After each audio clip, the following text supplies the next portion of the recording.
Go. And man, that was a rough night last night. A good old rough night, but I was way too drunk by the time I got into playing Diablo 2, and honestly, it was like after it ate just a little bit as I was getting on stream, I realized, like, man, I'm absolutely wasted. I could hardly even remember coming on stream last night and the rest of the stuff that I was doing. So we got a little bit too fucked up. But that was a great time out on the porch. Smoking some cigars, drinking some drinks. And now I'm feeling pretty refreshed. Woke up with a bit of a hangover, but made some good food. I got my good old green tea here. Had plenty of orange juice to keep me going through the day. And yeah, it was a bit of a fail. But funnily enough, I actually somehow got this belt, which I don't even remember picking up either. And it actually looks pretty good, like 10% faster hit recovery, 119% enhanced defense, plus 37 to vitality, replenish life, plus 100 free maximum stamina and damage reduced by 12%. So I do think that was actually a pretty good find. I just like logged into the game, I'm like, huh? What's this? And yeah, I think it's gonna be better than my belt, which I honestly haven't changed for quite some time. We don't get that Frost Nova when struck, and we're losing a little bit of poison resistance, but I think we have plenty of that, so I'm gonna put that on. Yeah, a decent life boost, especially when I get the Merc back.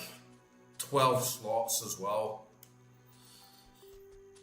So this 12 slotter can go back in the stash, and hopefully one of my other characters will make good use of that. 12 slots goes a long way. This filthy stinking stash all bloated up.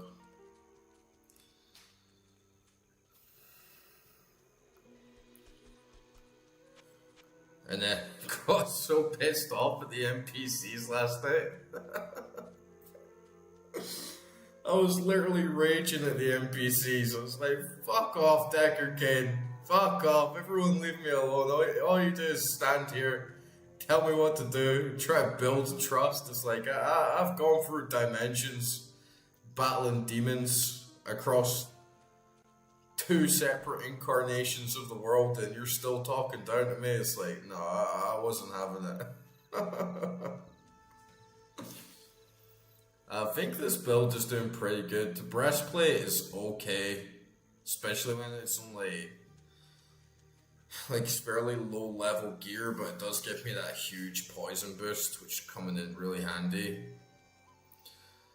The gloves, you definitely get better modifiers on that because I really don't need the dexterity much, but we got those epic shoes.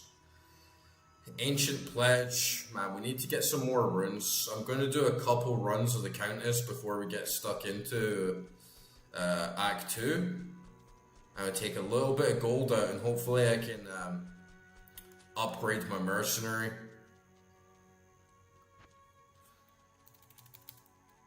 Let's take out 100k, see what we can buy.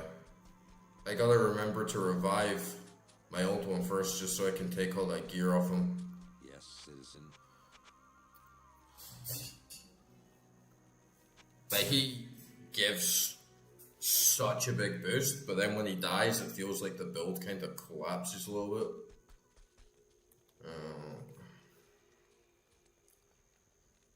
And I need to change my hotkeys so I can even open up his inventory. I like changed all my hotkeys just so I wasn't fumbling around as much.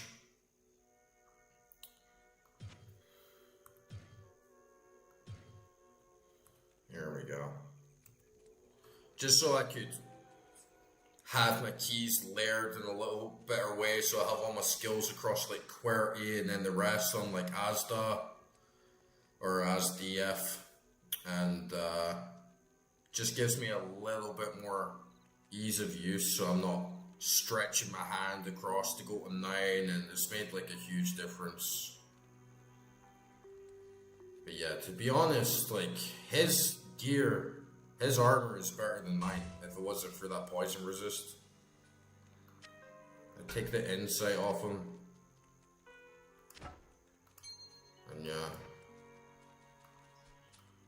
He's done his proud, but you should get someone else.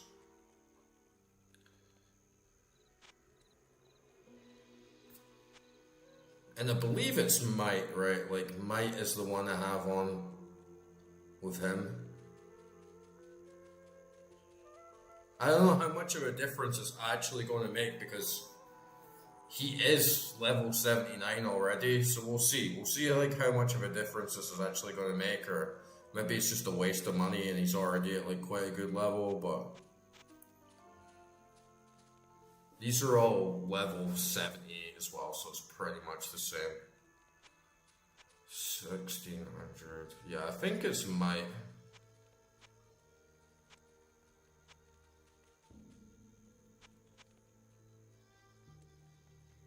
Or maybe it's Prayer.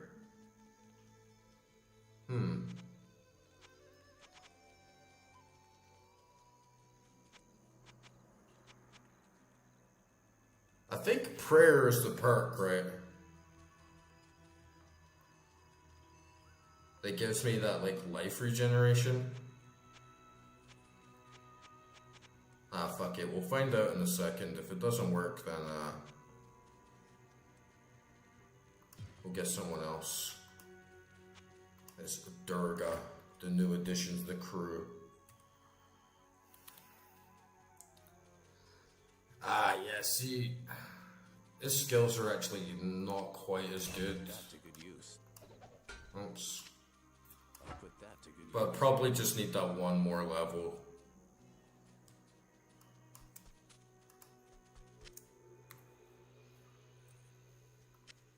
I'll put that to good use. You better put that to good use. I'm sick of your weak ass dying all the time. But yeah, let's do a couple runs of the Countess. Warm up a little bit, see if we can get some nice rune drops. Because it is going to make a big difference once it can start using those high level rune words.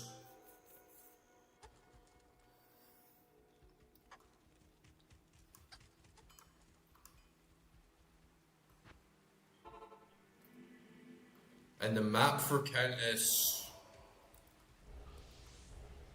on my druid isn't so good, but man, you should see the drop that I got for the map on my paladin. You literally just go down the stairs time after time, floor after floor, you turn left, you go around the corner, and that's it. Like, you're at the Countess all the way there. So you pretty much just like bomb it all the way to her each time.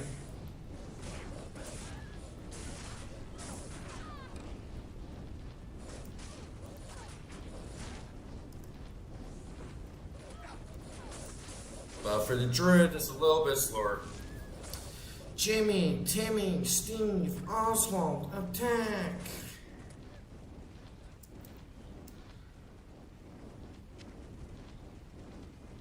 As long as I'm not blackout drunk, we should be alright.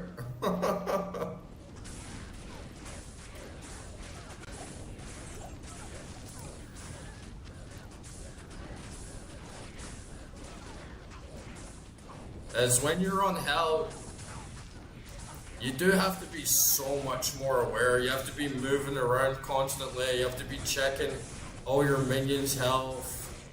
You have to be making sure Oak Sage is back up.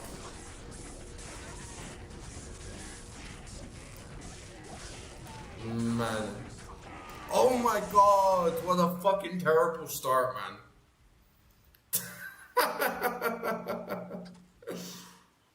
What a fucking terrible start.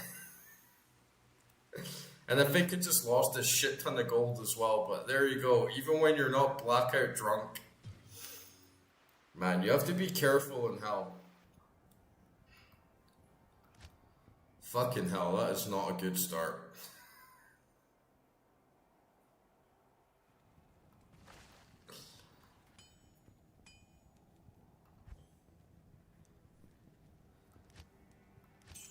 Possibly don't even have enough already to revive that fucking merc.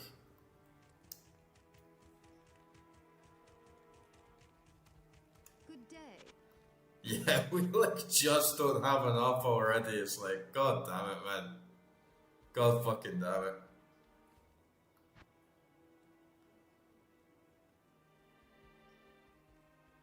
We'll sell this.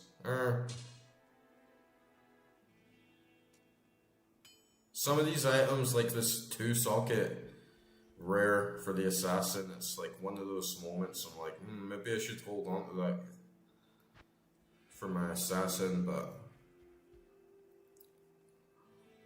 I'm missing a lem here for this armor.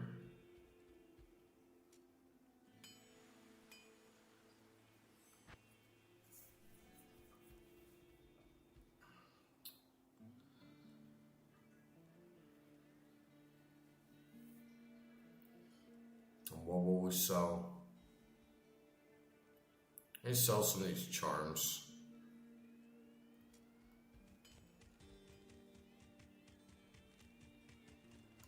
The Order welcomes you.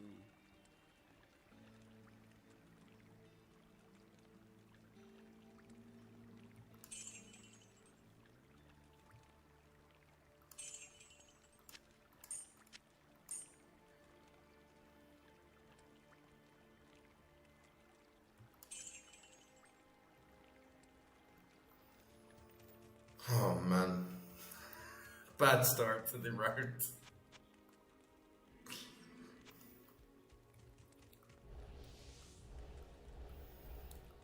I gotta lock in. We're not fucking around anymore in this game, man. It's like if you're not ready, you're just gonna get wrecked. Even do my little min-max and run back to Akara. Should be alright for potions. They've been dropping pretty consistently, but we gotta get into like such a big habit of just like really focusing, zoning in, eating the loot up, running back to town, selling shit. Like we need to lock in and start getting efficient, start getting faster.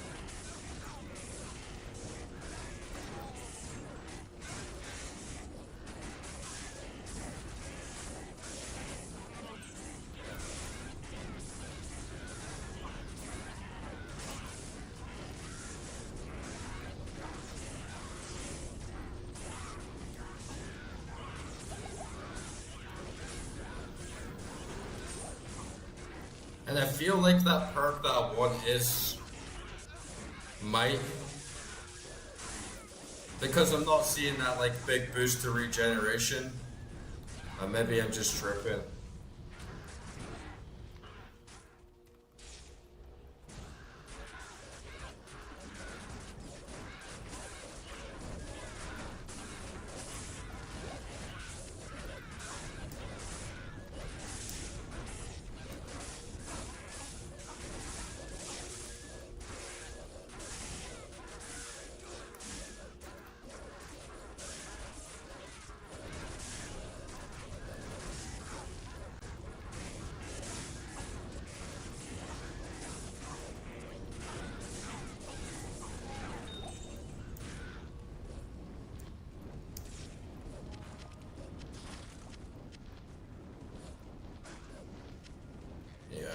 lots of juicy potions there.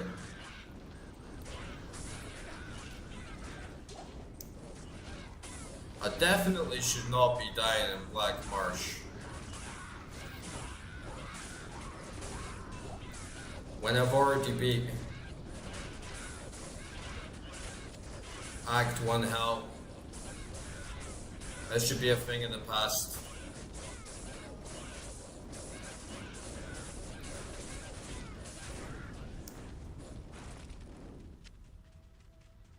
Man, I have Duriel coming up as well. And that could go bad. I feel like I know what I'm going to do. It's just the same thing as before. Let my minions tank all the damage while I hit from the side. But the damage output on these enemies is just getting kind of insane. So there's always the chance he's just going to wipe the entire party really fast. I'm not going to have much chance to actually get some good hits in.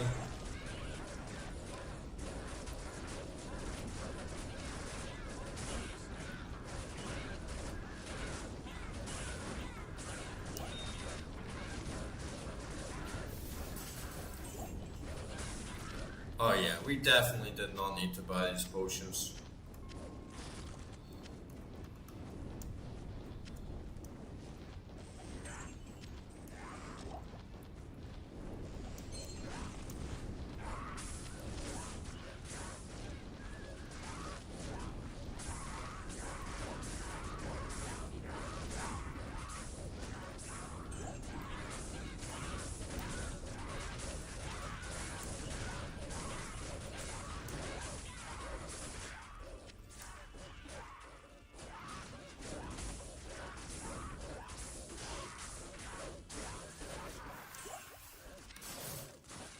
And at least the gold's dropping at a decent rate.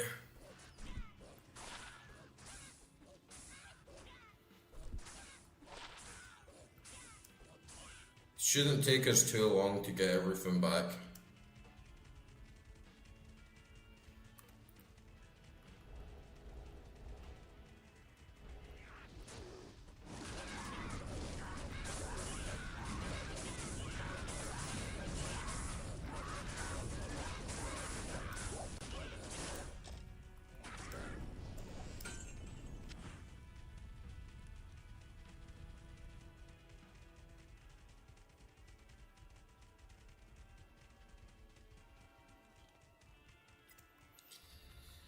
Stinky Tower.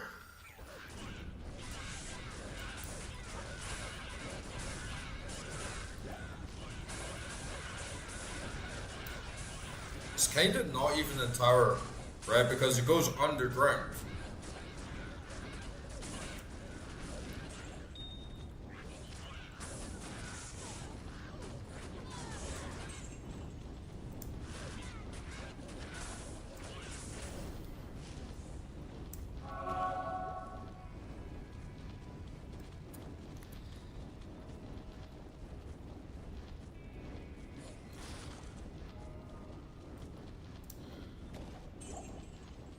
And chat's quiet just now, but even when it's busier, I gotta really stay focused, or else I can just get bodied.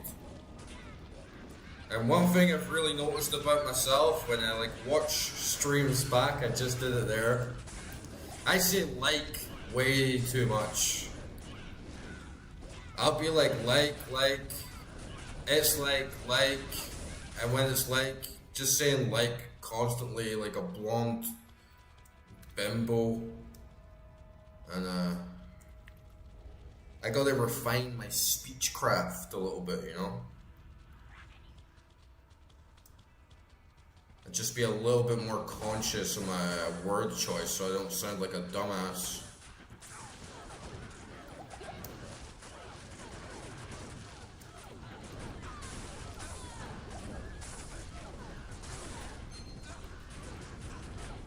Oh, Merc's gonna die. Come on. Don't die on me.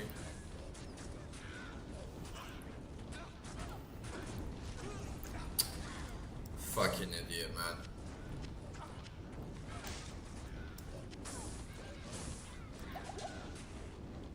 Merc's always dying. It definitely didn't even need to change the last one.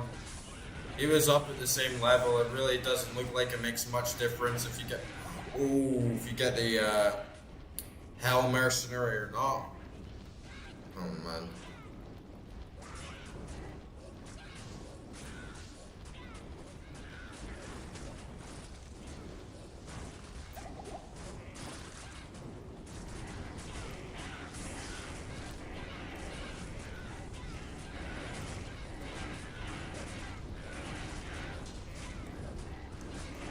Get in there. Get in there and fight.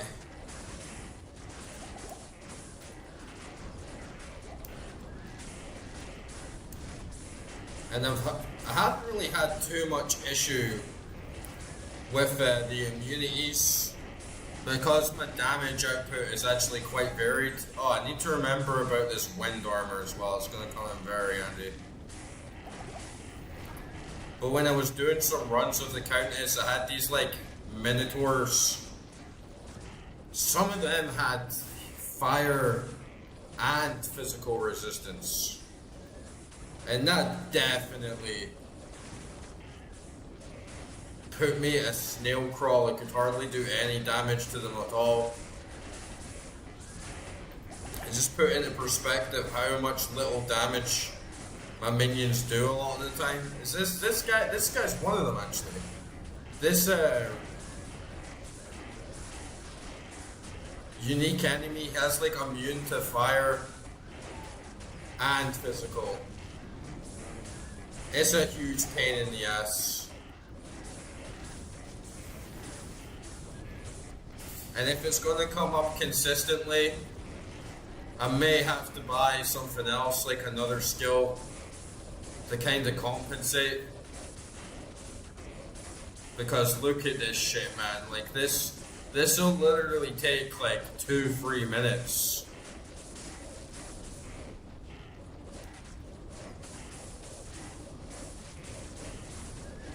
And I can just like get in my habits and spam them or whatever. It doesn't do anything. You go up to him and hit him, it doesn't do anything. The only thing I have is fucking Arctic Blast. And it's such a trashy skill.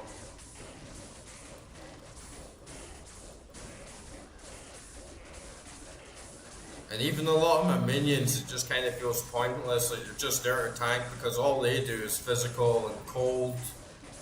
So the wolves are doing something. I have my vine for poison, but he just dies like so fast.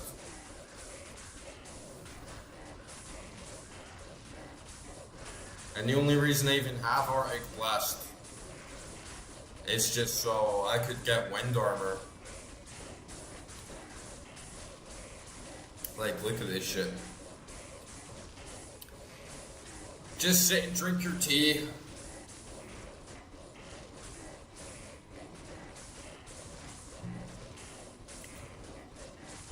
And you know what? I want to hear that music a lot more than the fucking sound, because it does get a bit annoying and repetitive just listening and go fucking constantly.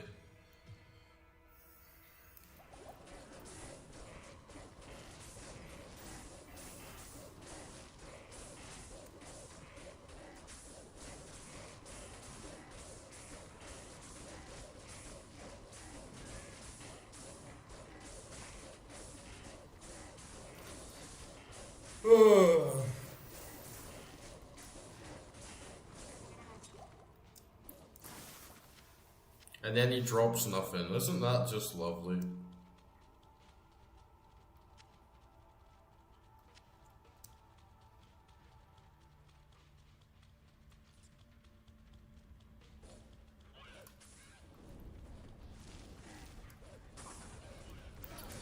But I do just want to be a little bit cautious and not just run past everyone in case I need to suddenly run back. And then I'm sort of flanked and cornered.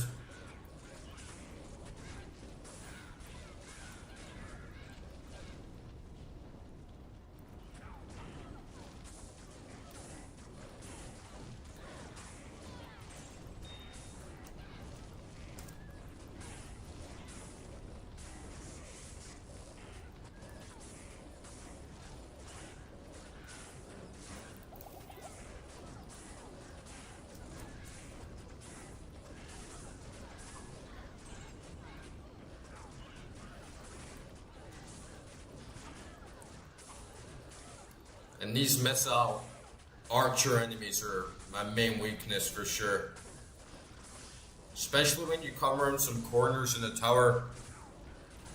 There can be big groups of them hiding behind. Oh my fuck, man. Shit. Oh, god damn it. Man.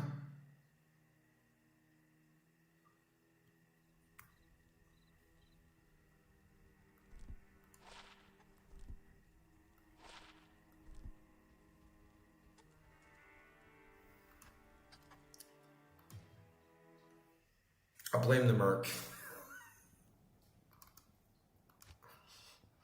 Just as I was saying, it's these missile bastards that always get me, man. The deaths are starting to rack up. To be honest, I probably went through the whole of Nightmare and Normal with around 10 deaths, which is not bad considering a lot of them were just blunders.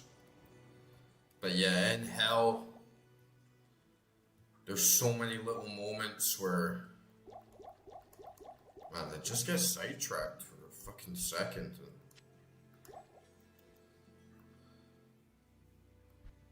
We're like flat out of cash.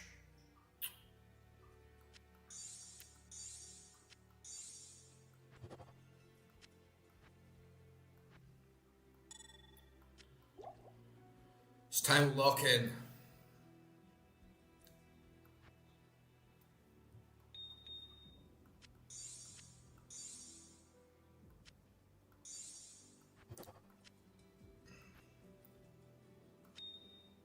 Like, let's fuck all the talking. At least for now. And let's just, like, fucking lock in.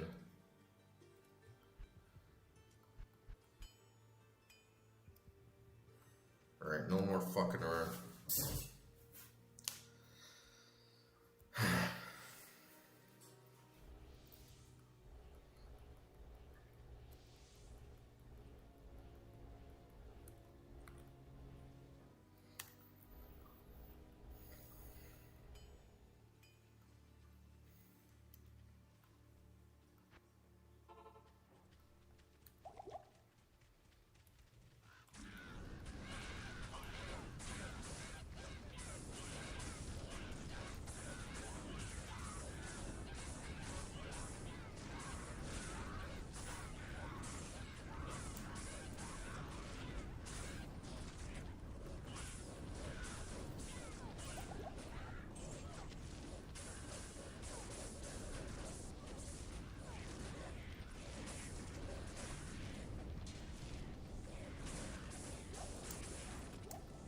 Oh, we got a number in there. That's pretty good.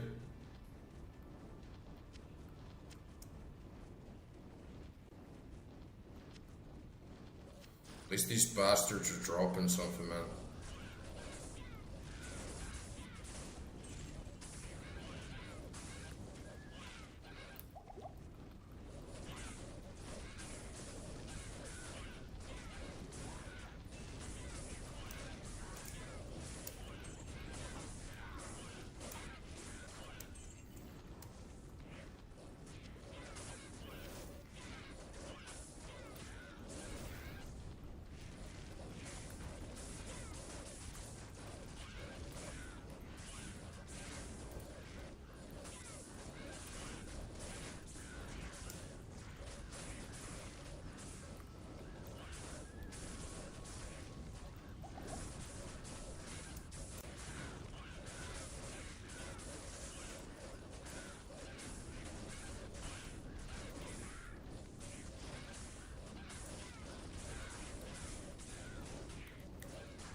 When I don't have that merc, the mana drain gets so heavy.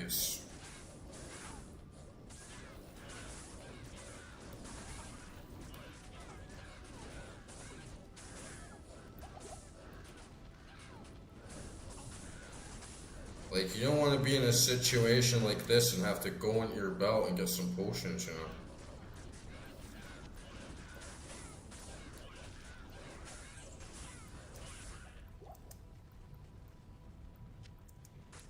I thought that was a ring.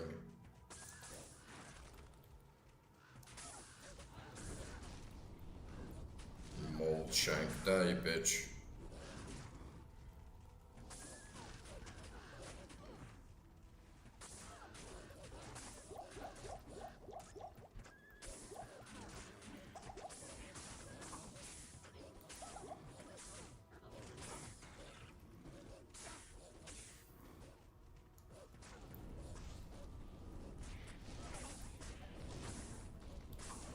Holy shit!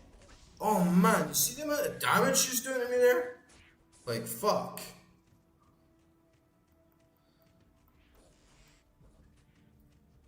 Get her, Billy.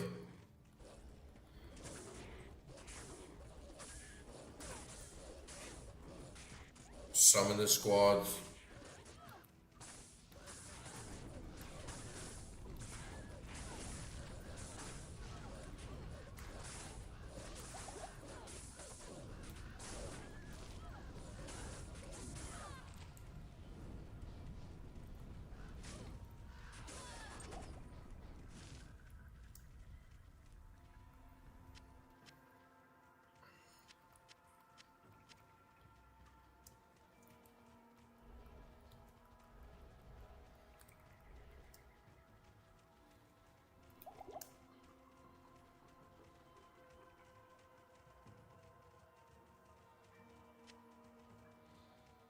At least it's good though, because at the end of Nightmare,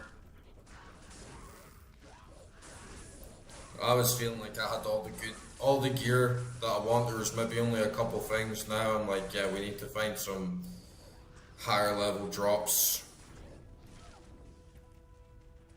Pull us through the storm.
And I definitely have to get the right balance of potions in my belt. I feel like I've run through mana so fast.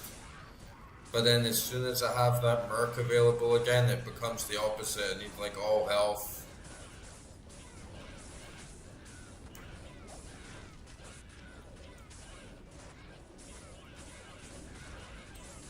It's actually really bad crack to lose all my cash right at the start.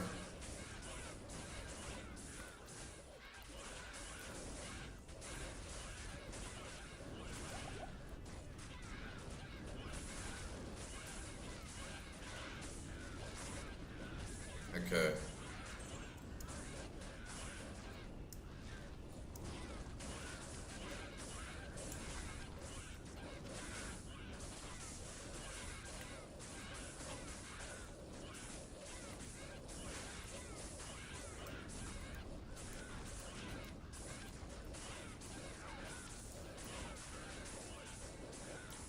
Scan the Countess.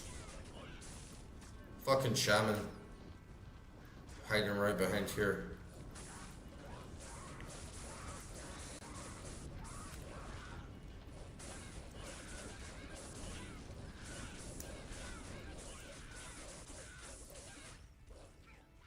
Alright, let's actually do it this time.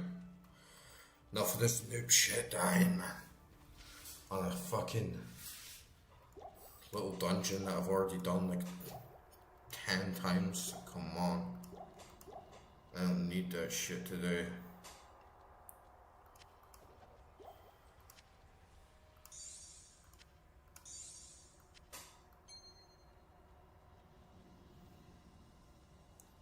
Might actually be worthwhile switching to this resistance ring to take a little bit of magic find off.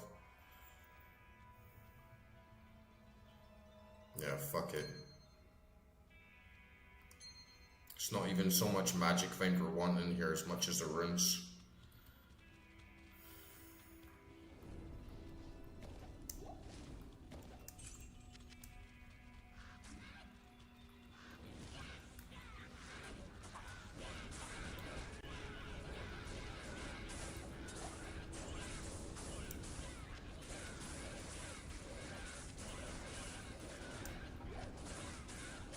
Oh, we got a unique javelin there.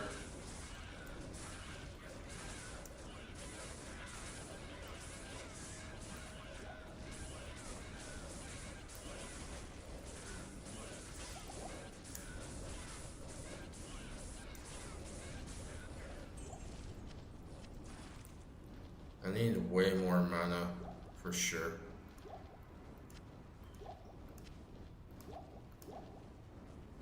Okay, what the hell is this? Plus 3 javelin and spear skills. Adds 1 to 611 lightning damage, plus 3 to lightning bolt. Ah, but it's ethereal, man. That sucks.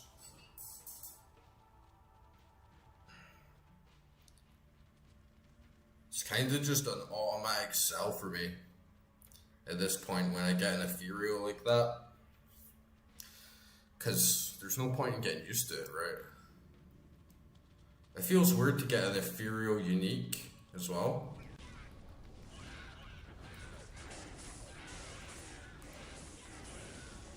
Oh well.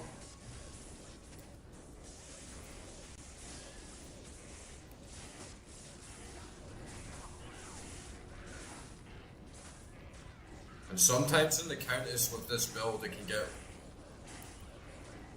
really claustrophobic and annoying when you get into this like choke point. The tunnels, you can't like quite get in there. Sometimes you're best to just run back and kite them out a little bit just so you actually have space to deal a decent amount of damage. Sometimes it's useful, like sometimes it lets you control the flow quite a lot.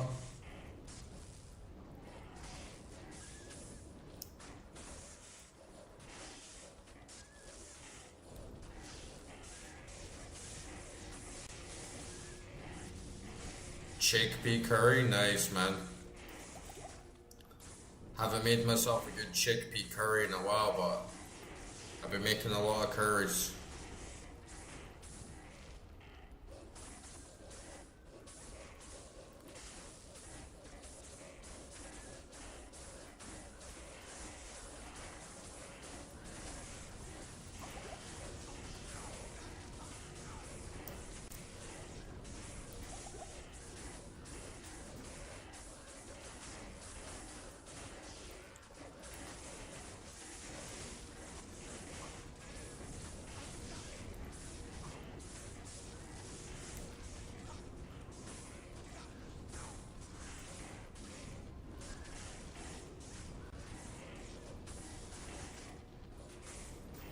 Fuck me, dude.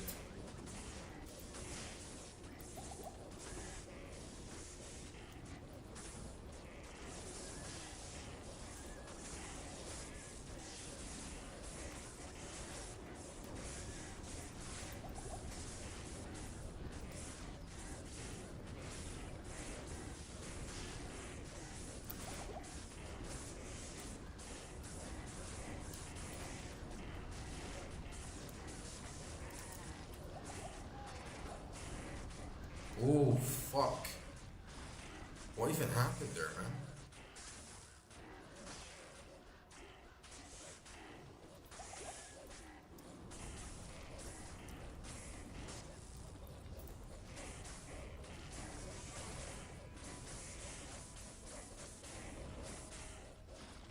Yo, Corey, man, how you doing tonight? And yeah, better make something good, man. We better get some lem rooms. Or this is just gonna go to shit. Yeah, exactly. This is just fucking pathetic, honestly. Especially when I've already done a decent amount of Countess runs.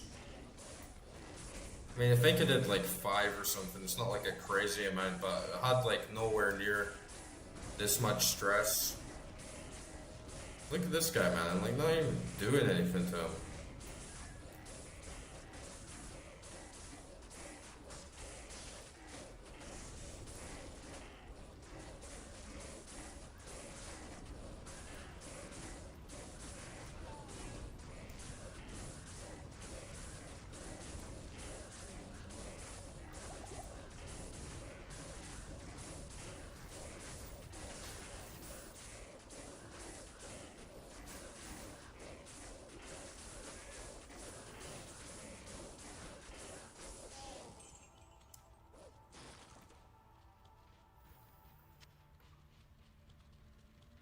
MC Hammer? Well, like, I like big butts and I cannot lie? What happened to him?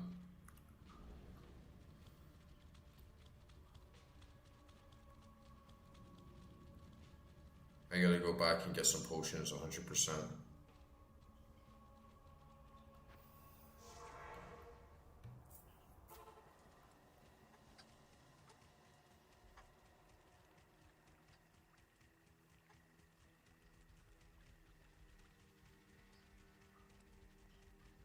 Welcome back. Man, I only get 2,300 for it as well.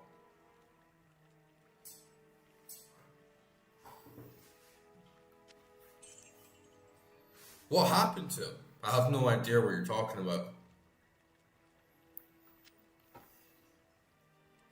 Like, I know about all the P. Diddy shit that's going on, but I hadn't heard anything about MC Hammer.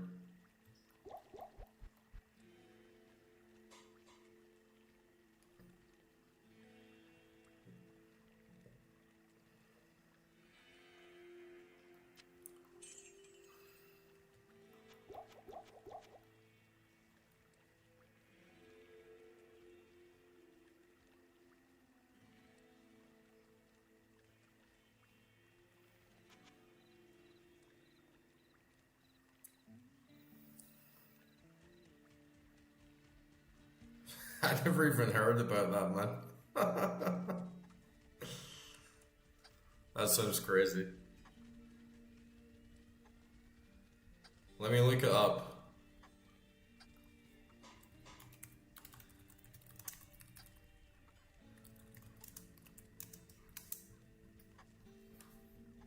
Oh, it's Palestine in action.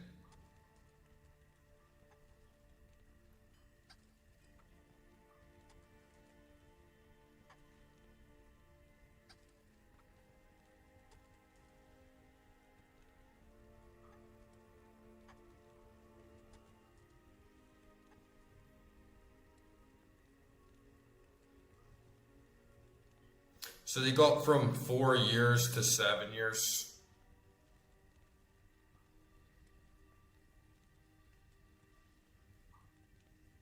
Ah, okay.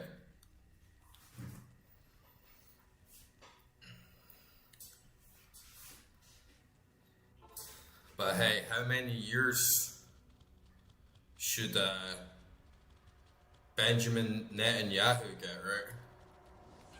How many years is he getting for the rape and the slaughter of countless innocent lives? How many years is the UK government going to get Keir Starmer and all the rest of the Zionist cronies, like, they're never gonna face the consequences for their actions.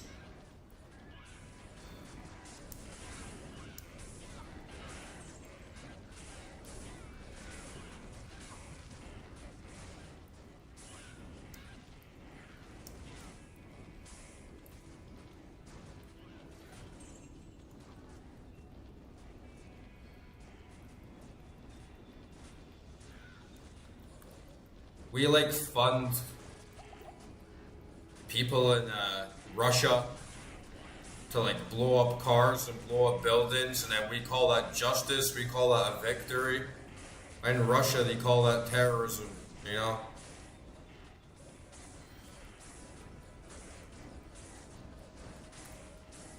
And someone does it to us when they're dropping bombs on innocent civilians, and then they make out that these are the people that need to be in jail.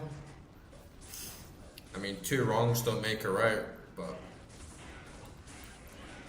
it's a fucking war, like, what'd you expect?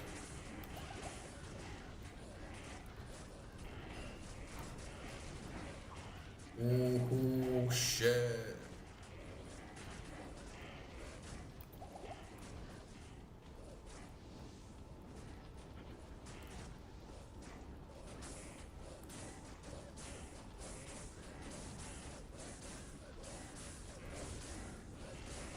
That's like part of the reason I left the UK is because it's not a safe country. It's a war-ridden country. It's basically a civil war happening, and you know, it's very different these days. I actually have to go onto Google and search news in the UK to see what's actually happening there or what's been going on.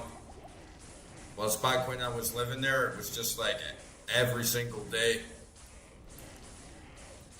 In the front page of the papers, on TV, like all over online. I really got to stop saying like all the time. That's like one of my goals for today is to stop saying like in every sentence.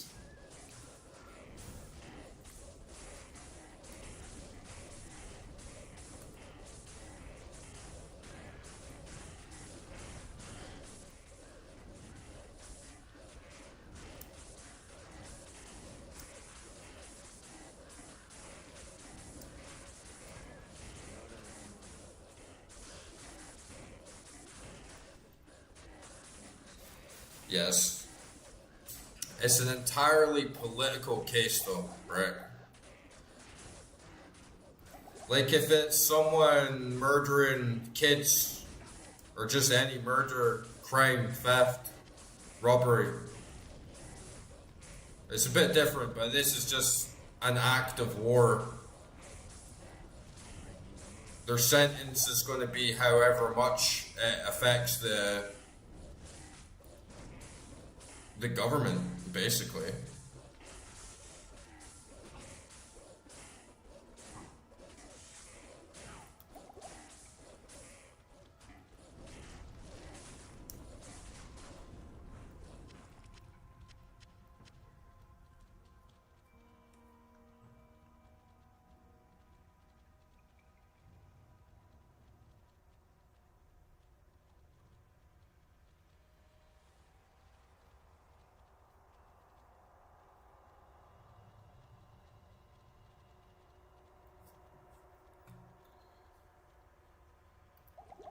Yeah, but what I'm saying is the UK government are terrorists. Right? Like what's happening in Gaza right now is terrorism. It's beyond terrorism, it's genocide. And absolutely nothing will be done to recognize that on a way that actually matters on a legal basis. And what do I care if people decide to cause damage to drones and missiles or key pieces of infrastructure that enable genocide? Like,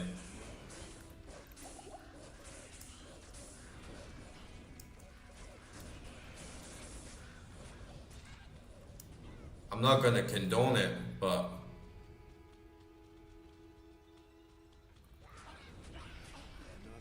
I couldn't really care less, honestly.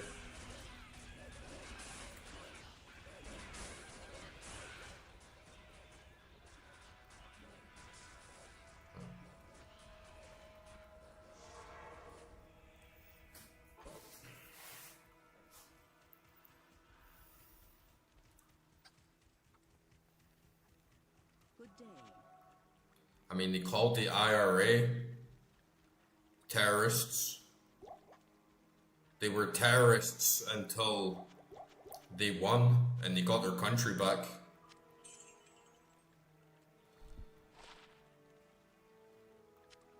Labeling people terrorists is just a word, really, right? It's a word the government calls you when you oppose their political will. But if the UK drops bombs on another country, if the US blows up a little girls' school in Iran, oh, that's not terrorism. That was just a mistake. That was just justice. That was Iran's fault for being so naughty, right?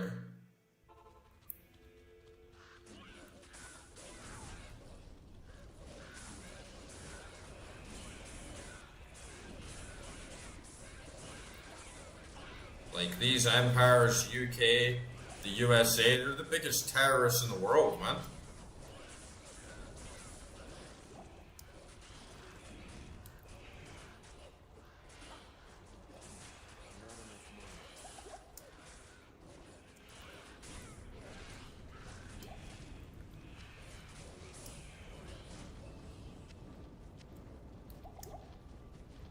It's kind of crazy, though, that people could just storm into a place like that and attack drone infrastructure and go crazy with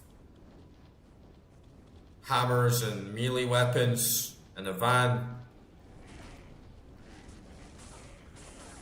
It's quite raw, as opposed to storming into place with guns or explosives. It's quite surprising that they even managed to get in and do that stuff. And they weren't just all shot on sight or something, you know.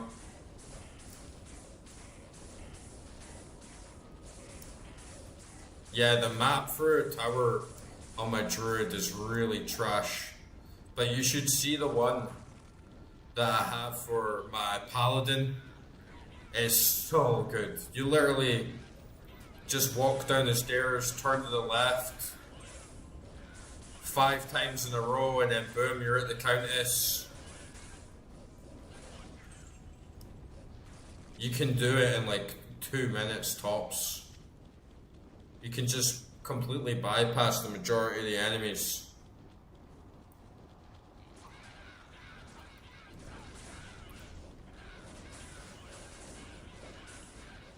And I had a really stupid death at the start. I bought the Act 2 Mercenary again, in case he was under-leveled or in case you actually got more perks, but my merc was already level 79, so it didn't actually make a difference at all.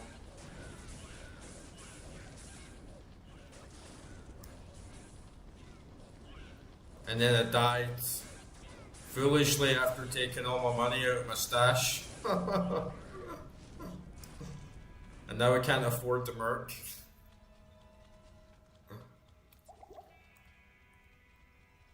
And then the first time I was running through Black Marsh, enemies were dropping like 2,000 gold a pop, you know. I was picking up like thousands of gold very, very fast. Now it's all trickling through quite slow again.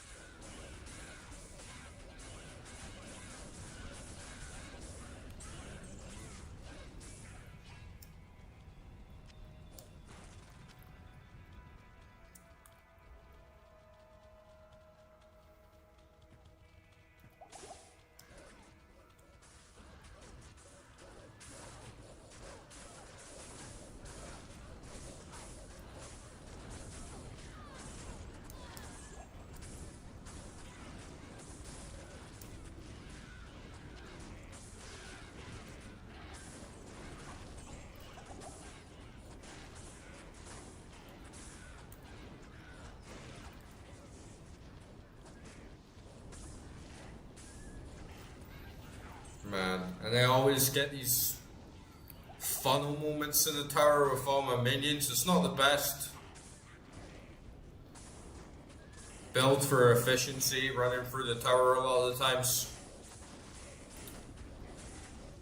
Because you get stuck in these really tight little areas, and you see how you have all these people with missiles. You just pop all my minions off and it's hard to get some space.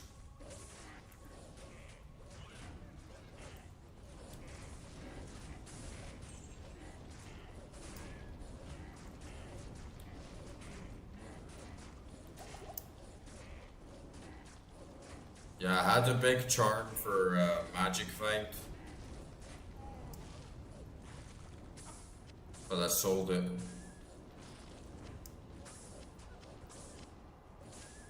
Or I sold the one for fire resistance actually. I think I still have the Magic Find one.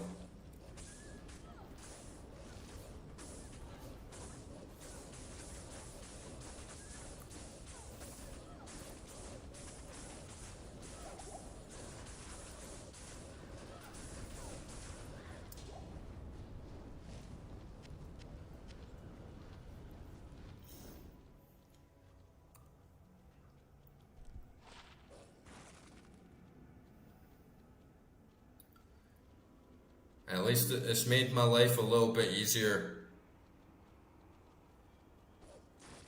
Making a barb and making a paladin and deciding I'm going to use double axes for my barbarian. And then that just enables me. I see a mace like that, I'm just like, just throw it away. Let me get my laptop on charge.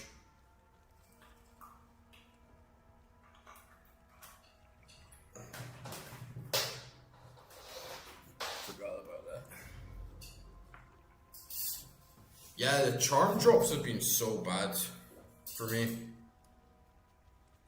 Pretty much the whole game. I got a couple small ones for faster run walk speed, which was pretty useful. But it was negligible as well, it's not like a game changer.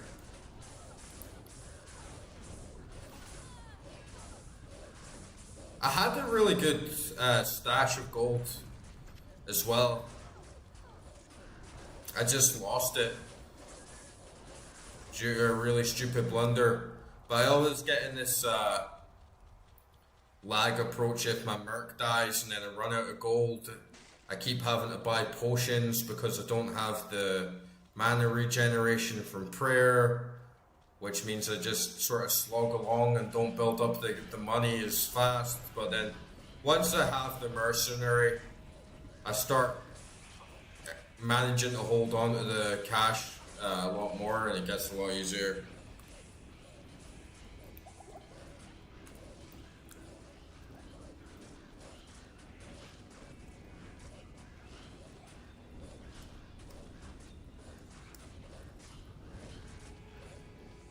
Yeah, I sold one of them. Unfortunately, I had two and I sold one of them just so I could get a little bit extra cash. But there'll be more.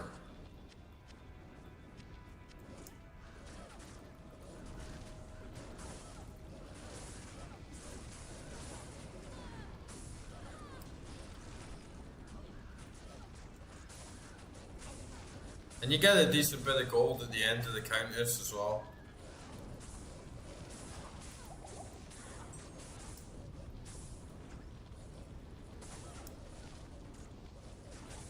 Oh, nice. Yeah, I remember you saying last night you're going to do an axe barb as well. I haven't really done much throwing. I've done a little bit with my Amazon.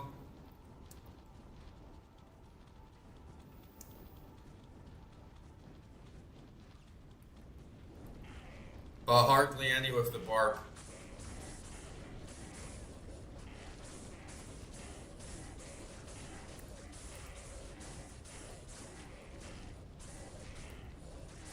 What difficulty are you on? Like how far through your barb are you now?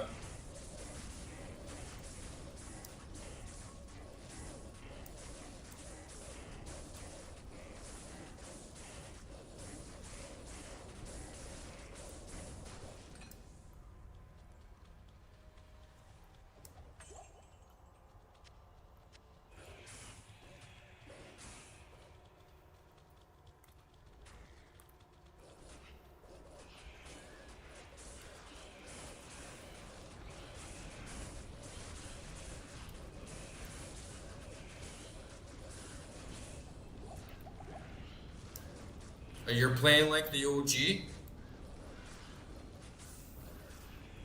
I thought you said you played on Xbox, but maybe I'm thinking of someone else.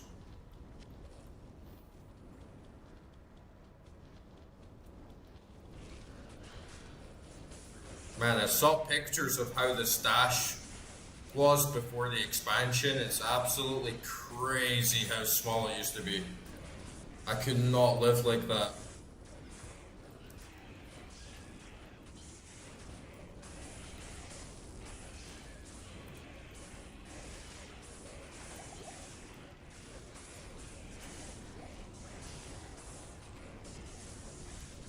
Alright, nice.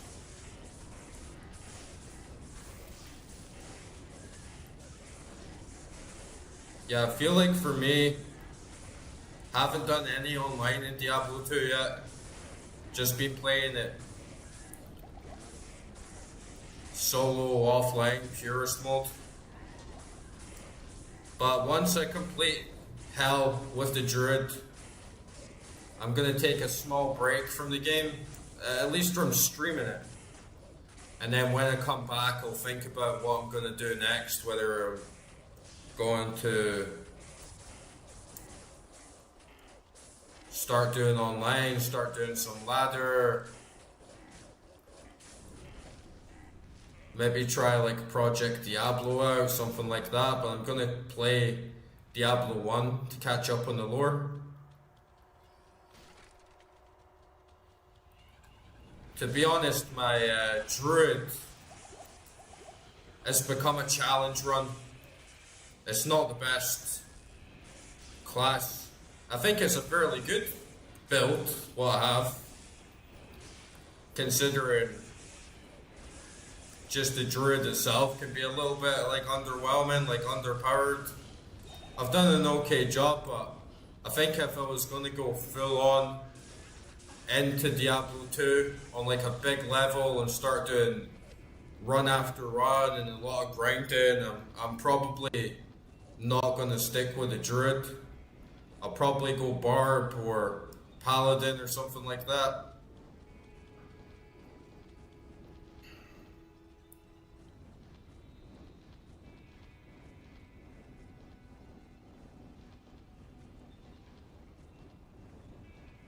Ah, okay. Yeah, I am still playing on P3. I've been simulating 3 players since about halfway into Nightmare, I think. So to be honest, if I do start struggling a little bit on Hell, I should turn that down before I do anything else, because it'll probably help a lot.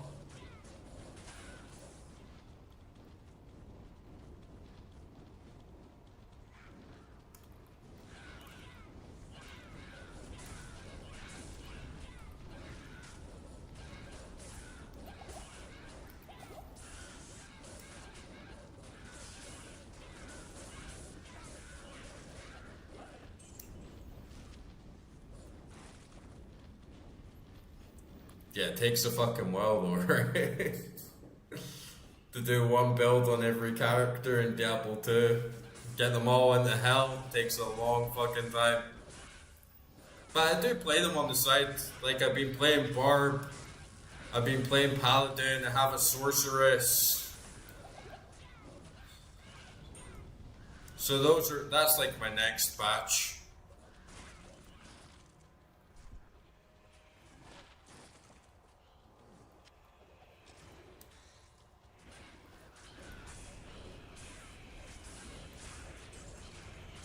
Kinda seems like the sort of game I'm gonna now be playing for the rest of my fucking life, you know?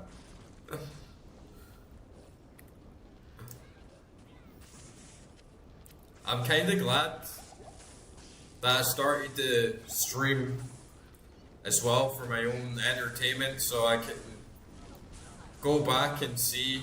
Whoa! Oh my fuck, man! No! Fucking miss out bastards, man. Oh my god, man.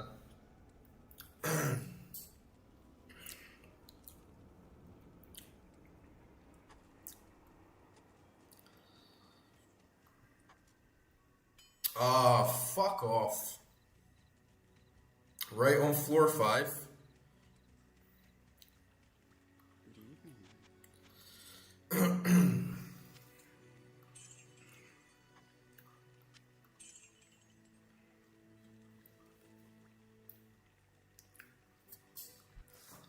It's a pain in the fucking ass though.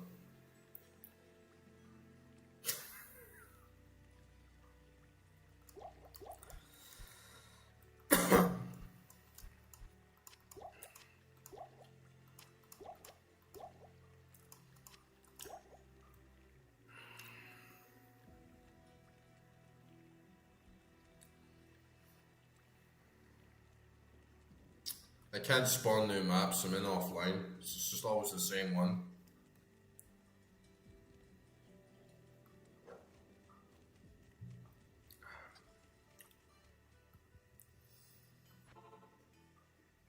To be honest, I think I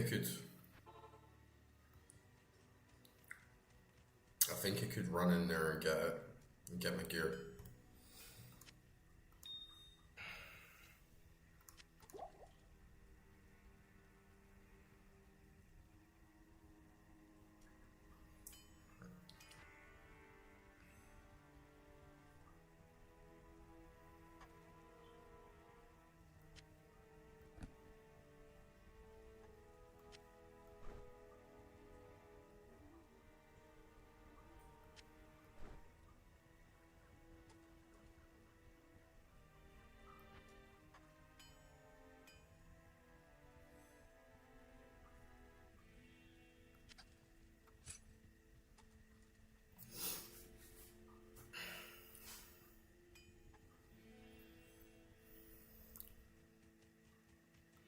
Let me just try and run in and get it.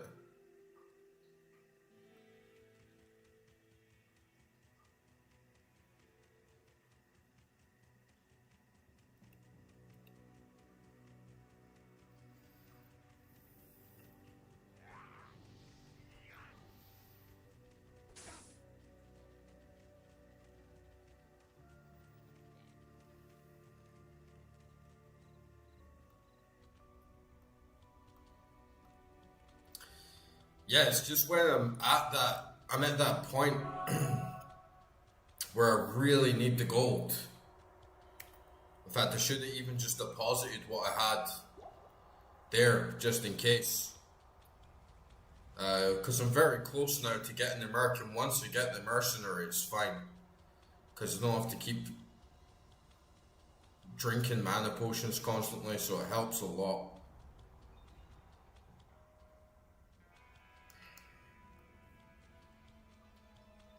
Yeah, the XP loss is pretty shit.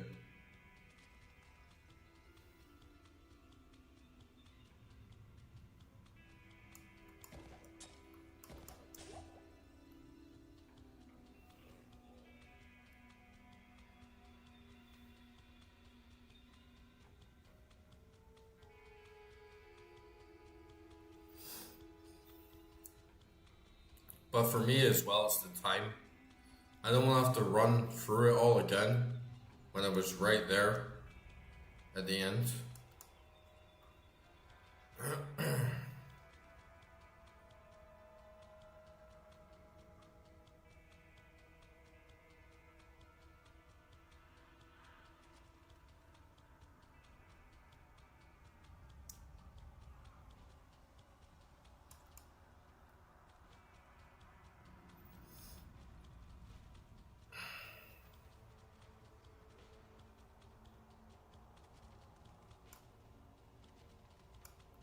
This is a lot better than having to do it. Yeah, I got the in Black Marsh. But to be honest, I'm not even sure what's like the rarest one I've found. Because I'm not entirely sure how rare each one is yet. I know like a bear and a ja is like really rare. Obviously I've never found them. But yeah, I'm hoping to get a lem.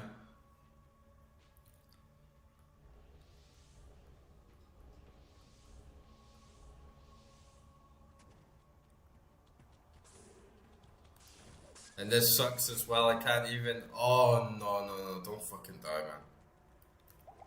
These missile casts, man. Without my amulet, I can't even get a decent amount of summons, right? Because I have so many plus skills from my gear.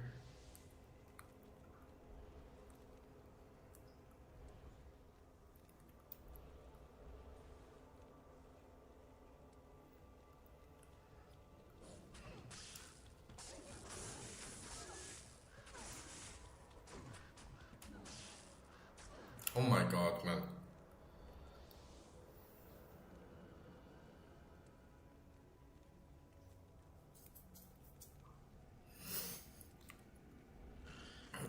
You see where they've got me now. I could have had an opportunity to just run in there. But now they're all pincering me.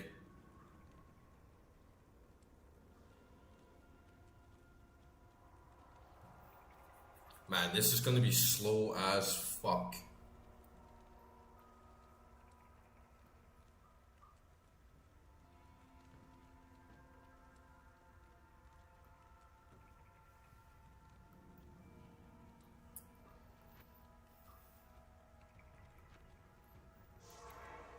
See, the thing is, I'm just gonna run back and probably get it put back on me immediately, right?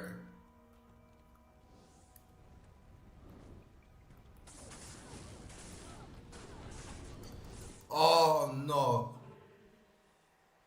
Bro, did you see that? I feel like I literally died. I feel like I literally died there. Like I could see the text saying, oh, like you have died, press escape. And then I clicked to go through the door. And then somehow I ended up through the portal instead. Yeah, but what's the point, man? I'm gonna get it like reapplied in an instant.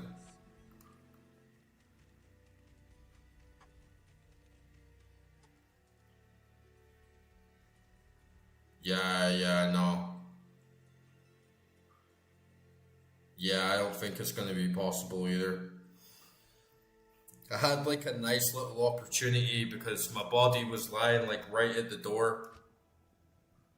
And I thought I could just quickly run back in and get it, but I can't carry anymore. it's not gonna happen. I got this really nice belt, by the way. I don't know if you guys seen that. But I got it last night when I was drunk as fuck. Didn't even realize I picked it up.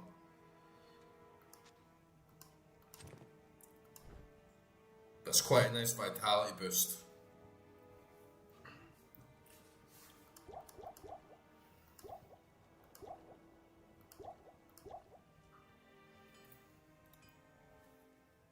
I am overburdened.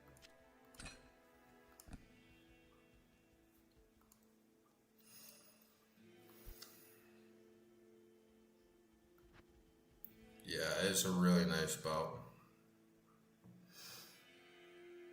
Compared to this one that I was using before.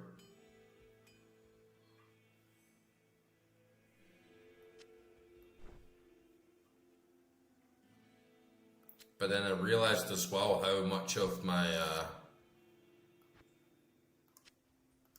build damage, like skill capacity, everything was just related to my gear when I died there and tried to go back because I was like, wow, I can only summon like one of each minion now.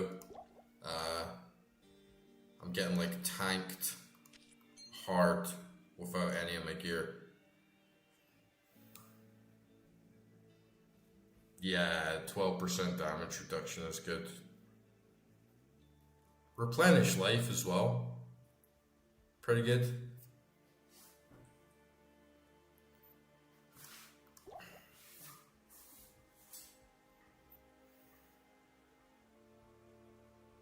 Yeah. That's pretty good. I shouldn't even be dying on the Countess. I've done it a fair amount of times.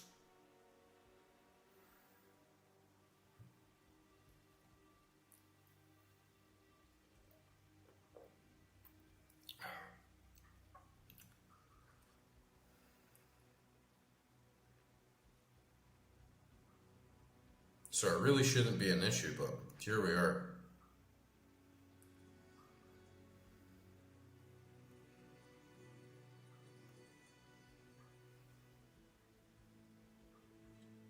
Because I want to be jumping into Act 2. And like, this is the thing as well, if it takes me this long to do one run of the Countess, and then I'm dying here and there along the way, what if she doesn't even drop the runes?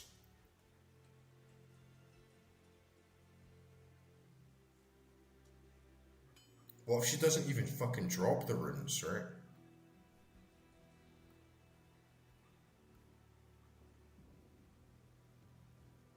Yeah, the shoes, the belt, the circlet, the amulet, it's all been like really good, honestly, but I'm still getting fucked up. But yeah, I'm gonna be right back. I'm just gonna take a piss. You really think it's like one of the best you can have though at this point?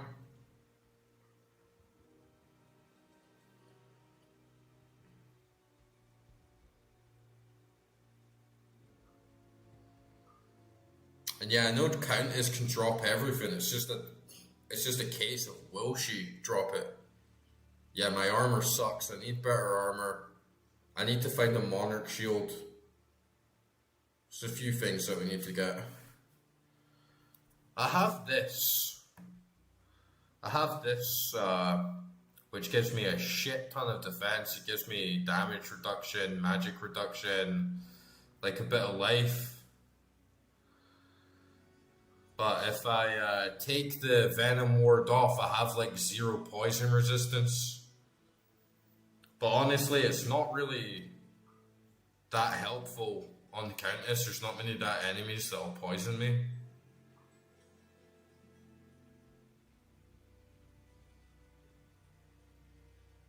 I was trying to make Fortitude, I think, with this.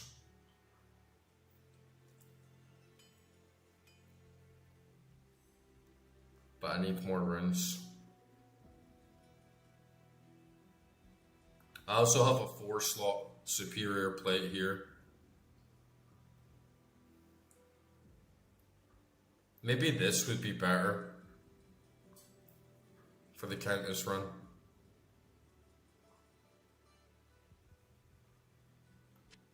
I mean, they get a little more life and a little more defense.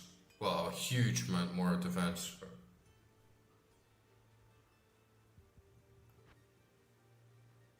Tal El Stealth. Was Stealth even a rune? I definitely don't have one of them. Should have plenty of Tals though.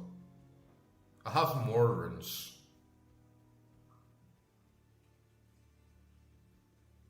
I have an F there.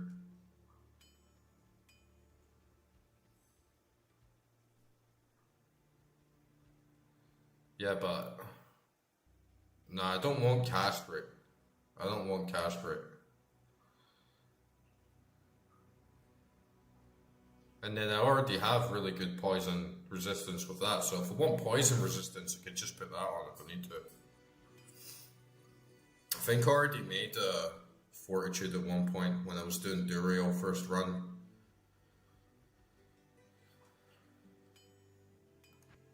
But yeah, the cast rate's not really that helpful, honestly. Alright, I'm just gonna go for a piss.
lamp is nice.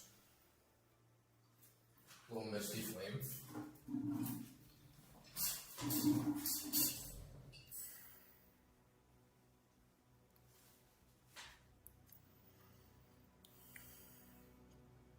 But that's good that at least something good came out of that abysmal drunken run.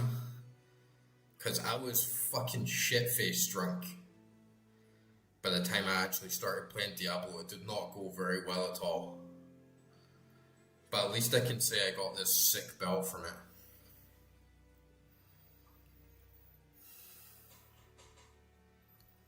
And yeah, I'm putting this on.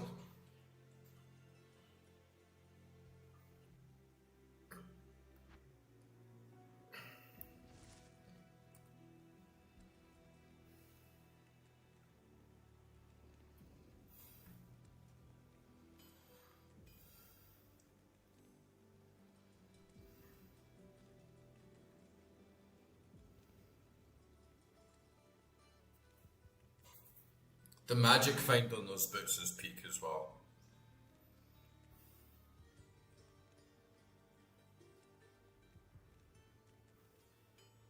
Yeah, I was so fucking drunk I never even remembered picking it up. I literally logged on today, I was like, oh, what's that? Unique belt. I'm like, oh, that's actually pretty good.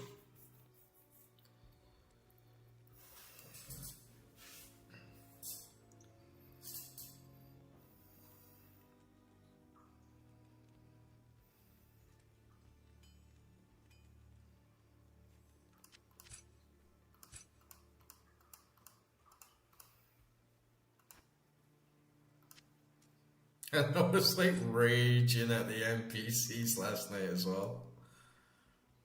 I was going fucking crazy at those NPCs.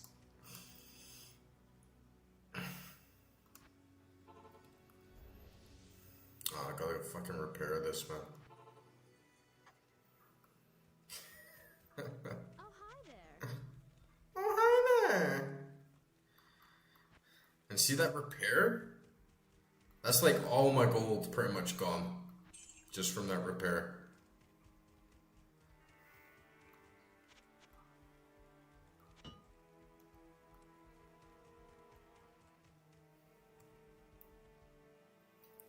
It's 42 magic find. Still pretty good. But the resistances are still shit. At least with Venom Ward. Had a decent amount. Why is my strength so low?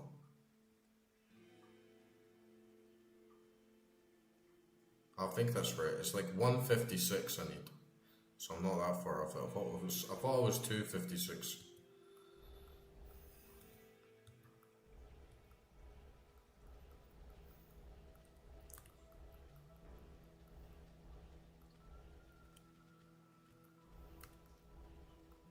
Okay, let's do it.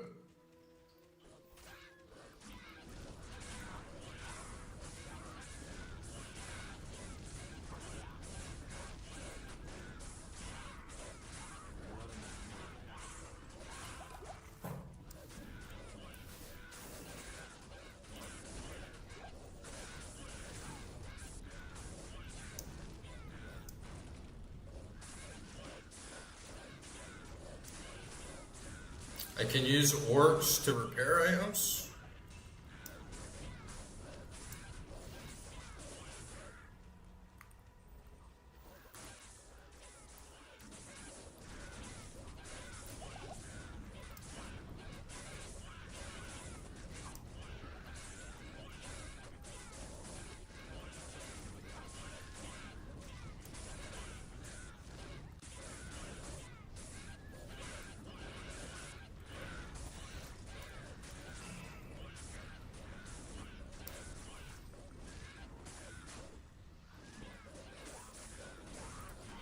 We're definitely not going to get Duriel tonight.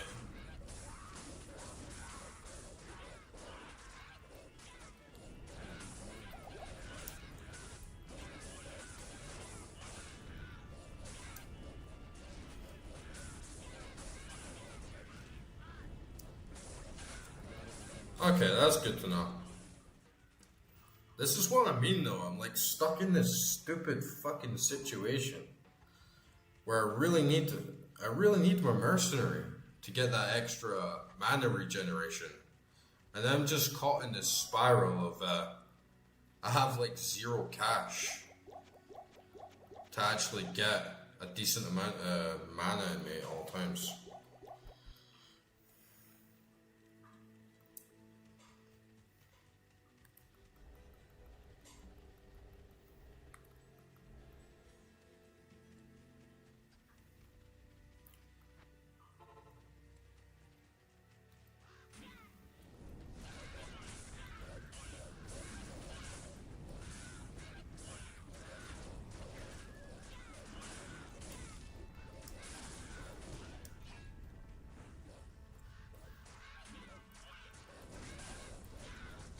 Guess I'll just start picking up blues and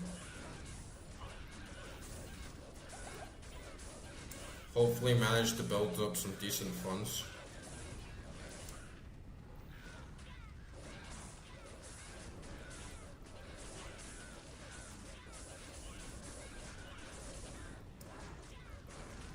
When I was going for a normal at Nightmare, cash wasn't even a consideration. I was almost wondering what I'm even supposed to do with all this gold.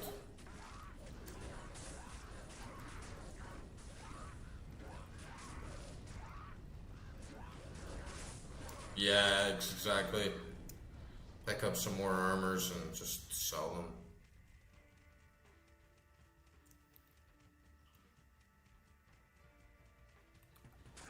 Oh man, the fucking missiles.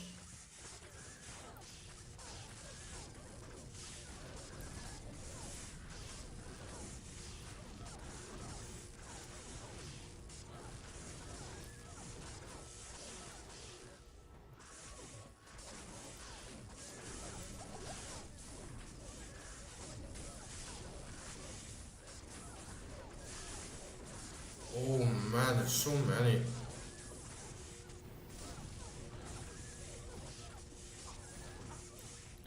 I haven't gambled.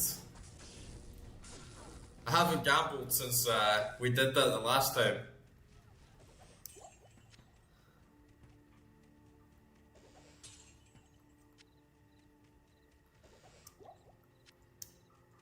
I need to stop dying so much. That's what will actually give me some more gold.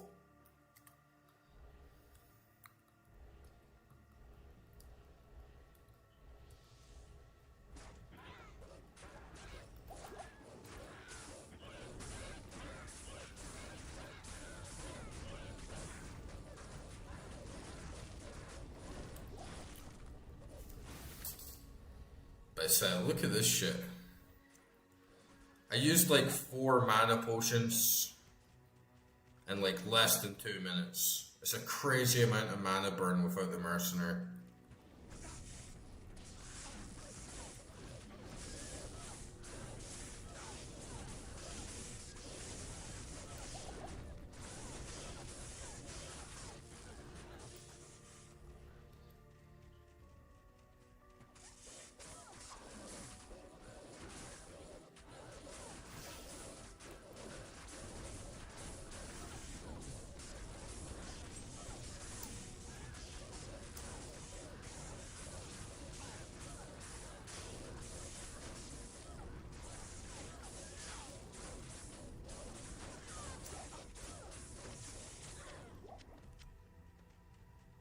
How do we get there?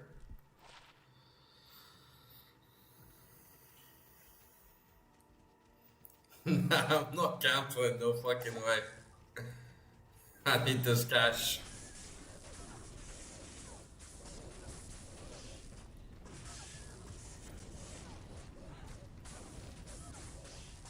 I got rugged a bit as well with my expectations of gambling, because that was like the first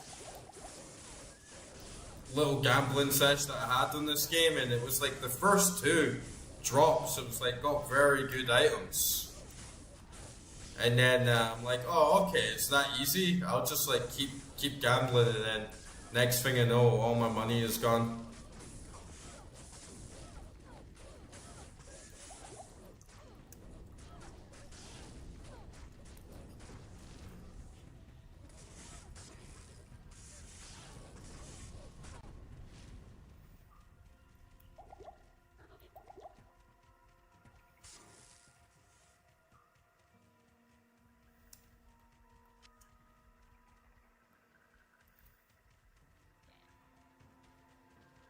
Man, let's just run in and count this, just stop fucking around.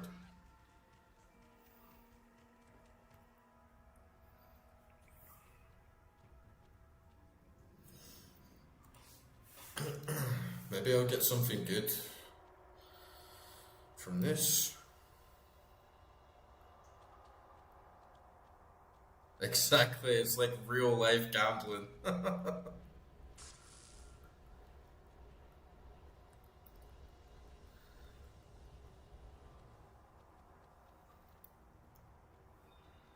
Yeah, I have my experiences. I really pissed off the casino in Latvia because I'm pretty good at blackjack. I really like playing blackjack. Like I play every time I got some spare cash, like I'm on holiday, I'll always play a little blackjacky. And I think like my main skill that makes me like quite good at blackjack is when I'm up, I stop. And I really pissed off the casino in Latvia because I was there for like 2 weeks and I never lost money on like a single night. I won like every night, and I was getting like some good cash. It wasn't like fucking crazy money or anything, you know, but I was getting some really good money every night. I was paying for all my drinks, like food, like meals, and then the casino, they started giving me like little perks and just giving me free drinks, free food, trying to keep me staying for longer. And I just kept clearing them out. And they started to get a little bit sus because I was like doubling down on 17s and getting blackjack and stuff. It was peak, man. I had like little crowds around the table at some points, like groups of like 20-year-olds, like, oh man, no way, how's he doing this? And then I'm just like, you know, boys, I could sit here all night and lose all my money, but when you just hit a blackjack after like doubling down on a 17 and you're up like 600 euros, it's time to just like walk out. And then slowly, each time I was coming back to the casino, the warm smiles, like the big attitude. Oh, so happy to see you. How have you been? How are you doing? Oh, you want a table? You want a spot at the bar? Then it just started to become like scowling, like walk back in the place. They're like, fuck off, man.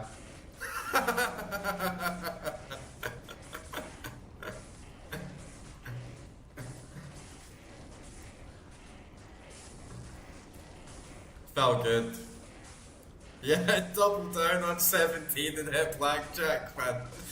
I'll never forget it.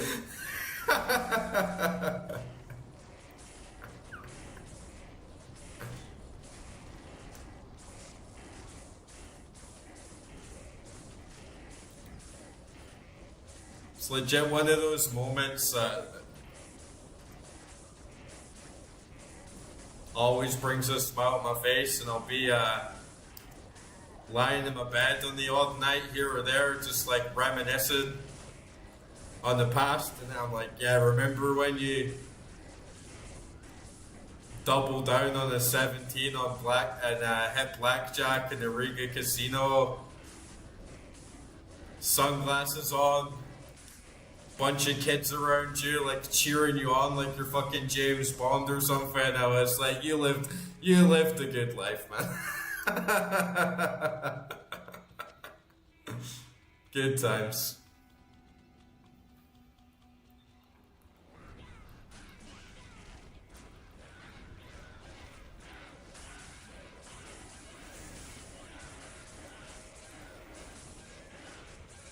But yeah, I'm pretty good at blackjack, not gonna lie.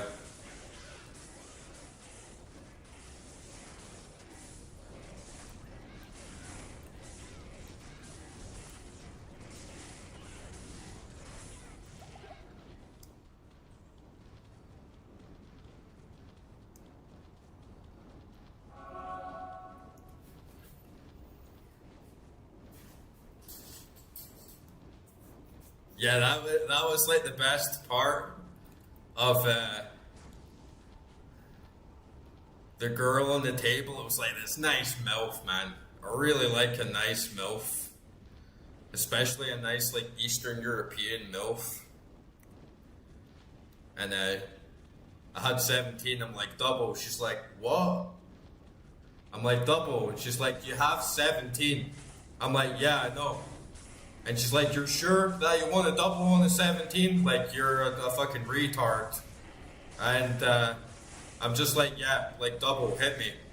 And then it comes up, it was like, you fucking dancer. I was literally, give a big old hand clap. I was like, let's fucking go. And she's like, called the pit boss. Called the pit boss over. He's like, this guy just hit on a 17.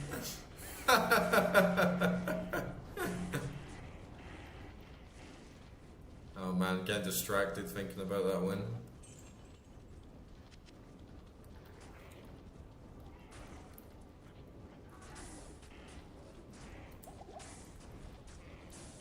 It was a good play though. I was like virtually 100% positive. I was like, there's like a 95% chance that the next card is going to be a 5 or less. I was like so certain. I was like, there's no way that the next card is going to be over a 5.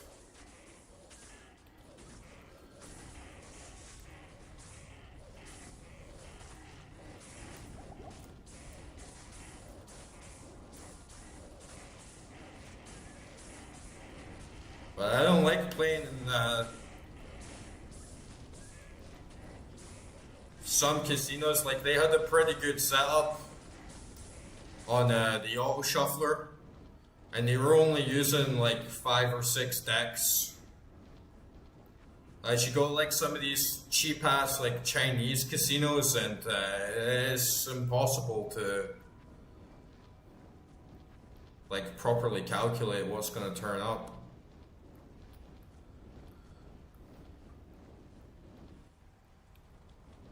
But I always sit at the very far side of the table, and it's quite good if you have a bunch of other players. There's 4 or 5 other people playing around you, and then you can just count like every other hand that comes up, and it gives you like way bigger advantage.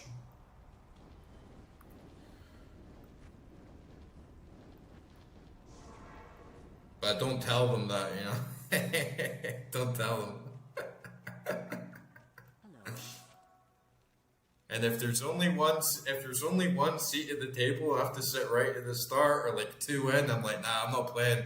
I'll just have a few drinks and wait for my moment, and watch the table for a little while, and let it get like warmed up for me.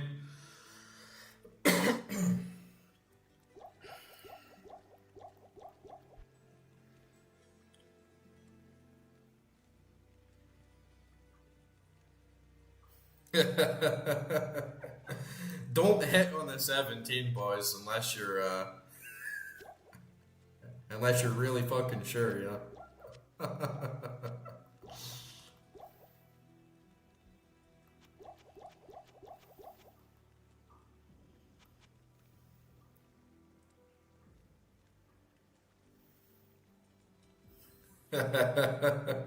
Not recommended.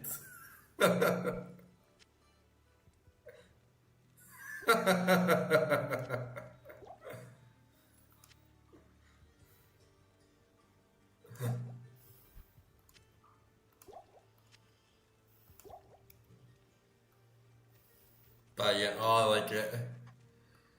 It's such a good feeling though.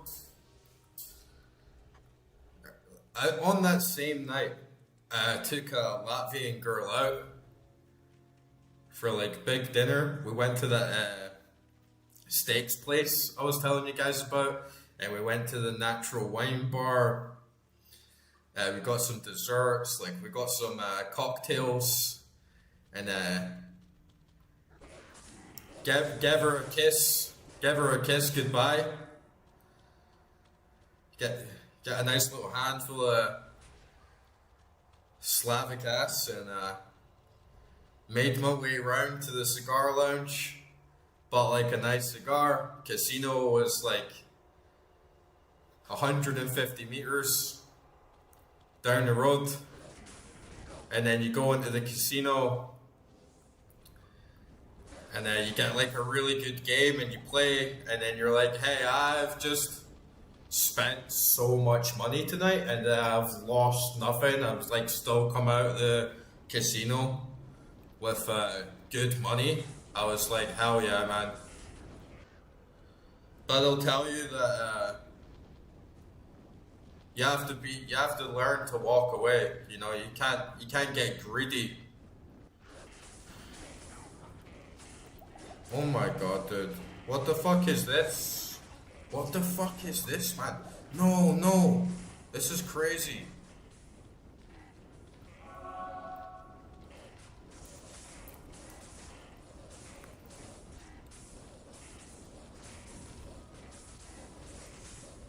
Yeah, I could have stayed on that night.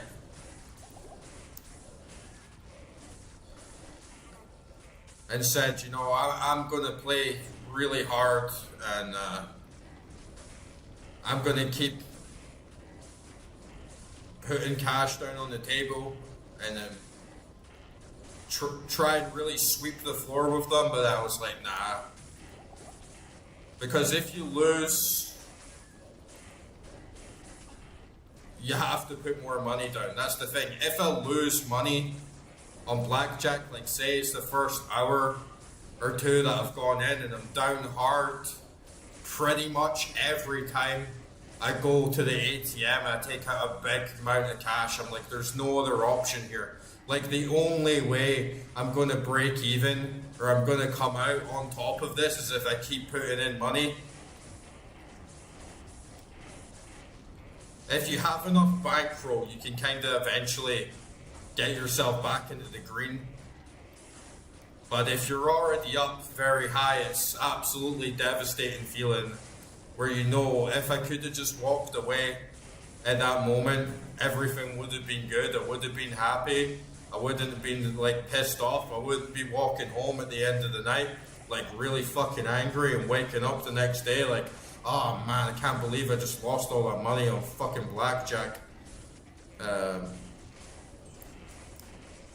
So that night I could have let my ego get to me. I could have let all the boys, like the young boys around the table, like cheering me on and shit, get in the way of my mentality and like, come on, let's party, let's go heavy. But nah, you have to walk away. Always have to walk away. And the ironic thing is that I actually had the biggest trading loss in my entire life the day after. I had an absolutely fucking insane loss the next day on trading. It was really devastating.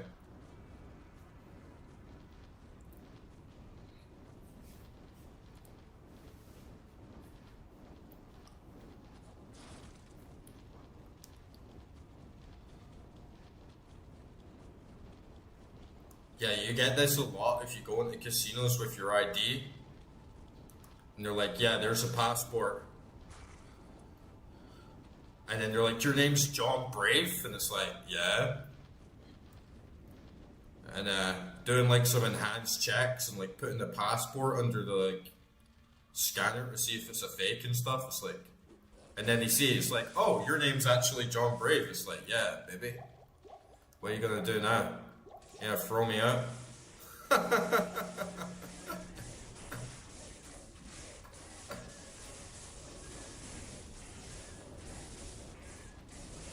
The best one is when you get asked your name first, and then you're like, John Brave, and they're like, shut the fuck up, like, give me your ID. And then you're like, there you go, there's the ID, there's the driver's license. And they're like, huh?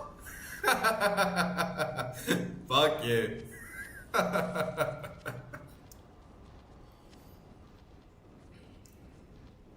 How'd you even make rejuice?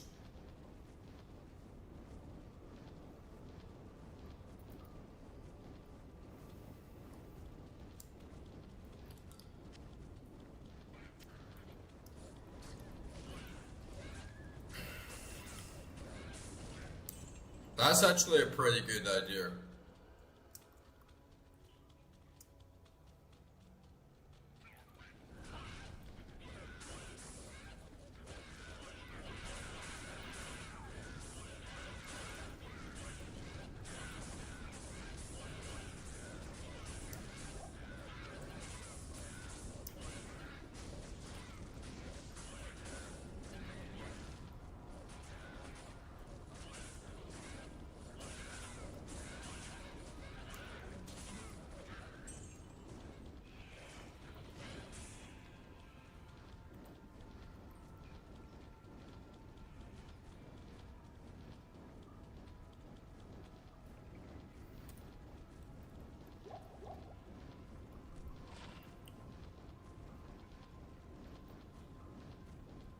HP and mana in a cube.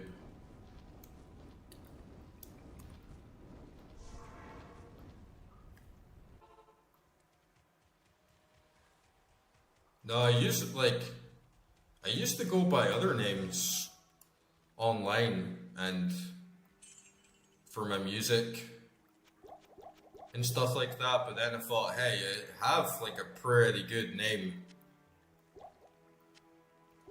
I have like a pretty good stage name just as my real name anyway, so I might as well just use that, you know.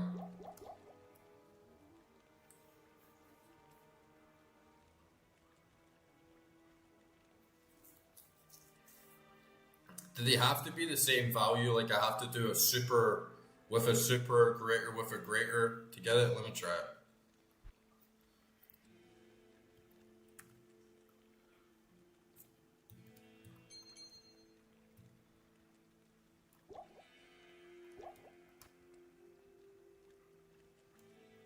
I need like 3 of them or something.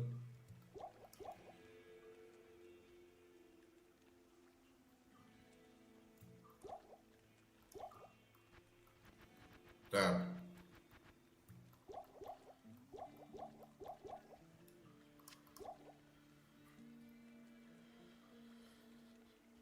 It's not working.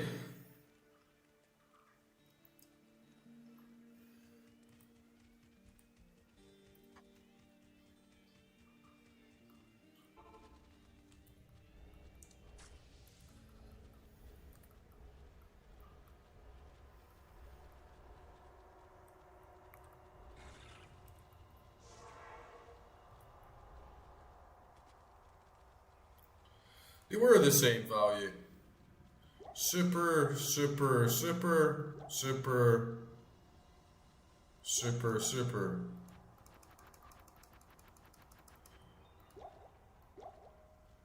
Try it with 2. And an antidote, oh man, that's just a pain in the ass because antidotes don't drop nearly as much.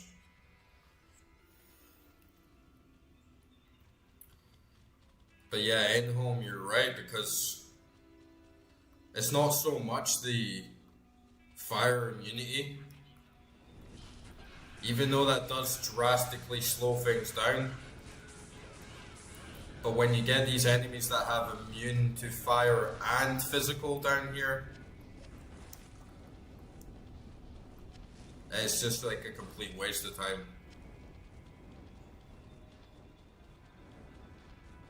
Spending way too long.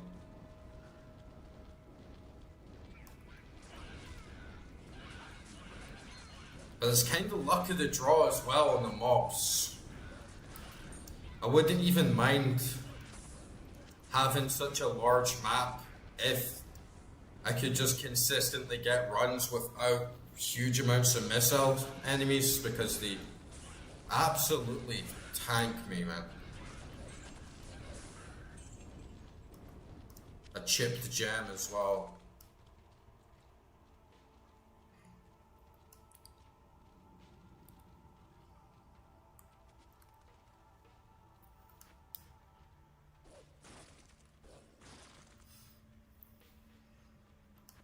Alright, let's try it.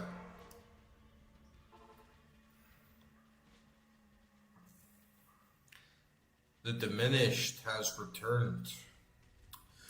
The Diminished has entered the stage. Get some chips.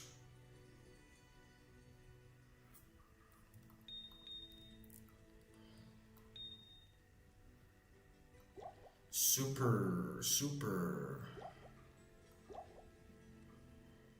You know how you say super in Georgian? Ocha. Ocha. Oh, nice.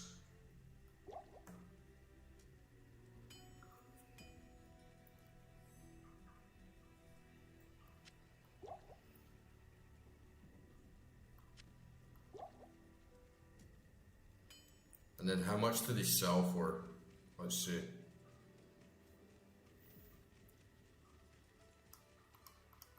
Greetings.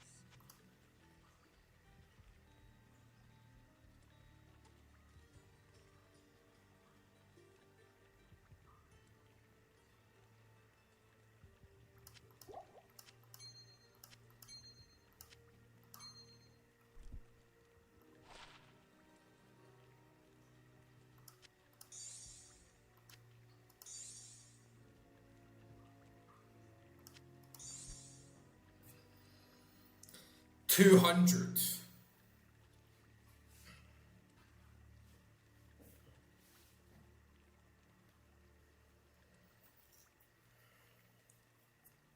It's going to take some time, but it's good to know.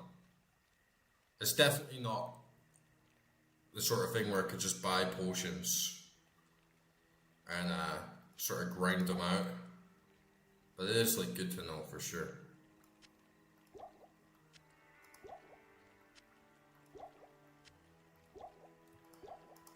And I can't really speak Georgian, honestly. My Georgian is like really bad. But I'm getting a lot better at it. I'm at the point where I can sit around the table with a bunch of dudes and we all understand each other. Like, I understand what they're saying, they understand what I'm saying, but my language is all broken up. My sentence structure's not very good, like lots of missing words and a lot of like missing pieces of grammar and little things that just give a bit of context. But with body language, and you're all hanging out and you're all on the same wavelength and you're making effort to kind of try and understand each other. But one thing that's really annoying about learning Georgian is that I live in the village. I live in like a rural area. And for me, to me, it's like, yeah, we speak real Georgian here. This is like how real Georgians pronounce their fucking words. But then you go to Tbilisi and they're like, that's not how you say it. You say it like this. And it's like, no, it's actually not how you say it. You're just a fucking city slicker. And you're teaching me how to mispronounce the words. So when I go back home into the village, they look at me like I'm a fucking filthy cunt from Tbilisi, and then they're like, no, you don't say it like that, you say it like this. And I'm like, yeah, that's what I'm telling them. It's almost like being from London. It's a very like distinct accent that they have. But for instance, like to say good, you know how we say like, oh, nice, or like good. In Georgia they say kargia, but in Tbilisi they'll go kargia. But in the villages you go kagyat. It's almost got like a T sound on the end of it, kagyat. And it's just way more, it just rolls off the tongue a lot easier.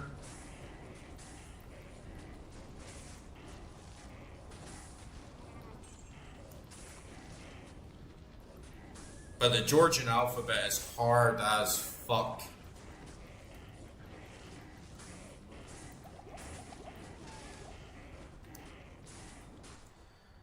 It's quite a simple language. It's not the most complicated language. Compared to English, we have so many words. And Georgian is a lot simpler. It's not really too complicated to learn the different words, but it's very, very difficult to physically speak it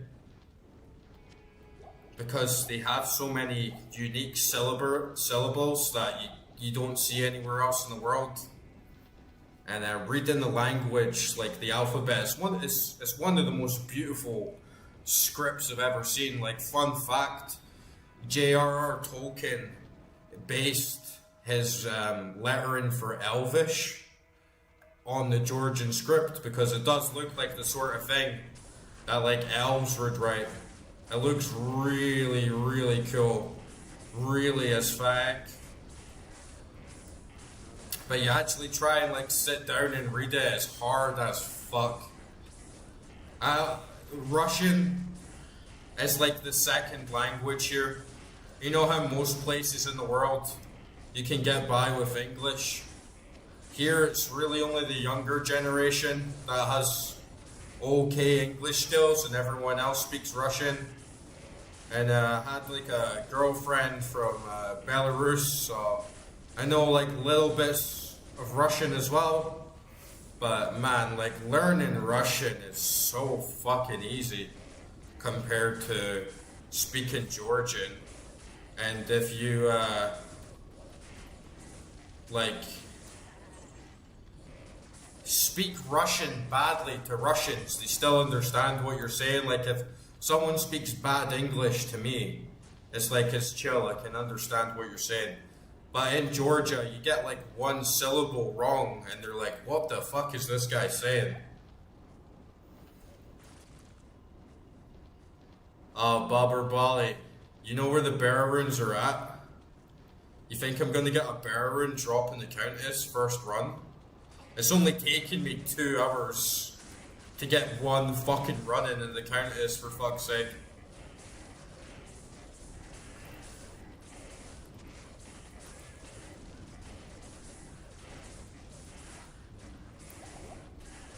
Or not giving up.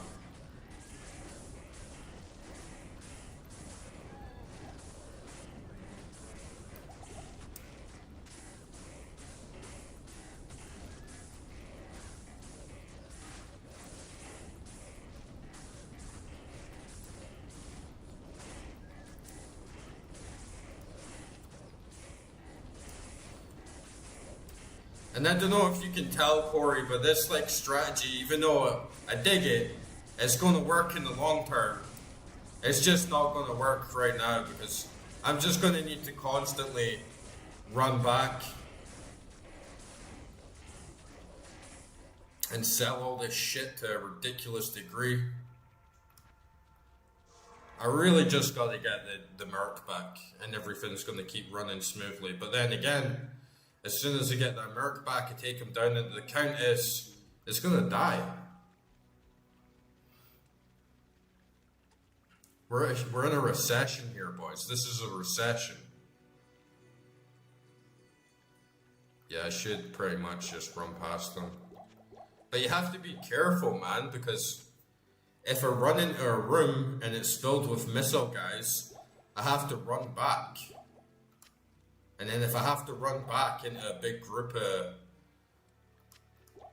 fire immune enemies, I'm just gonna screw myself over, you know? Look at this, I only got 3 portals. We are broke. We are flat out broke. Of a recession right here. Of a recession right here. We just had a huge crash.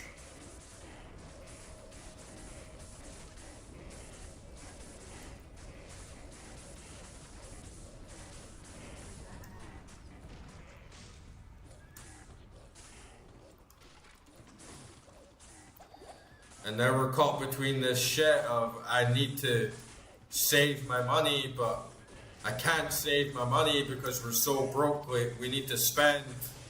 And we're just stuck in this pit.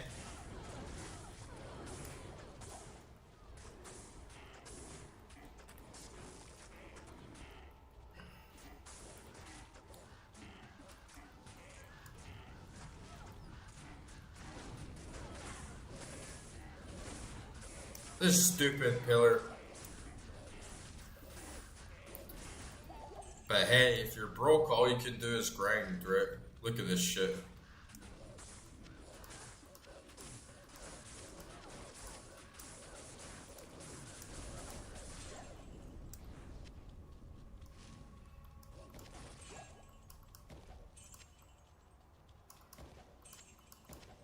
Oh, gold.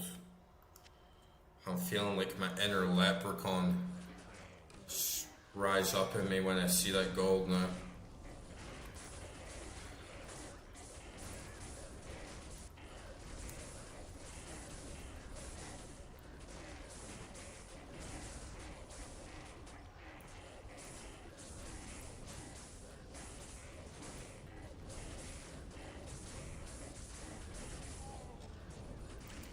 Just realized that guy's name is Baba Ballard. Baba Ballard. I thought his name was Bobby Baller. Fucking Baller Bobby, you know?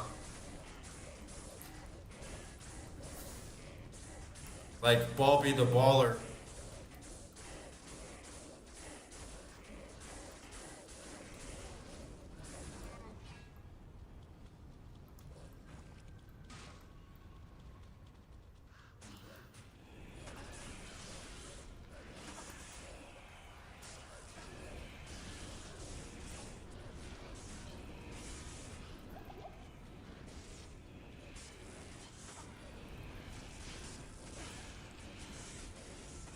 Bob Ballard.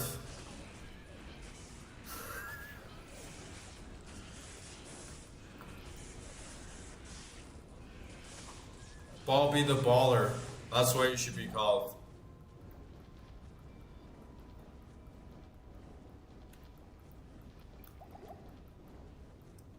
But yeah, thanks for tuning in, brother.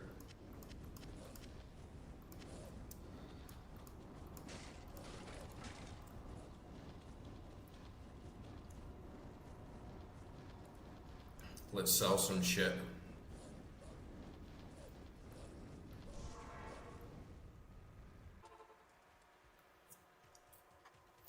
I was like a baller, just like a post in the middle of the road.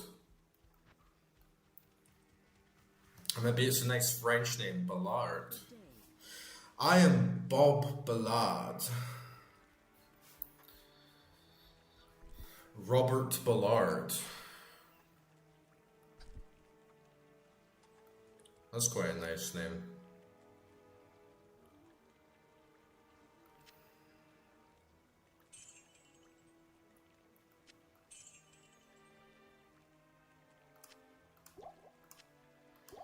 I was thinking the other day, where does that word even come from? Baller? Is it like a basketball thing? Like being such a baller, and it's like I play basketball, like fuck, like I'm a G at like basketball or something?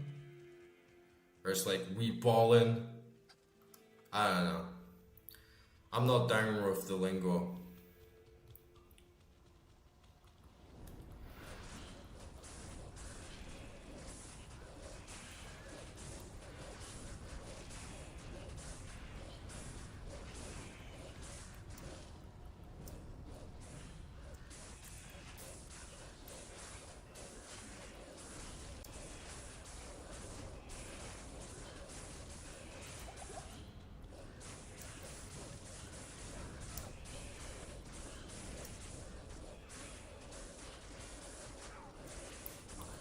Ballin' on them hoes, bitch.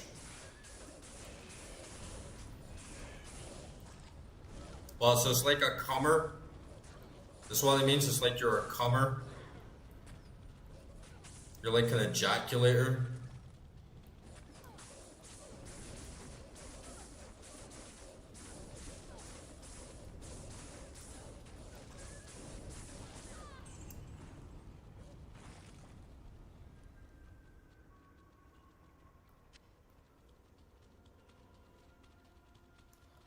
Oh, so the money comes. The money comes.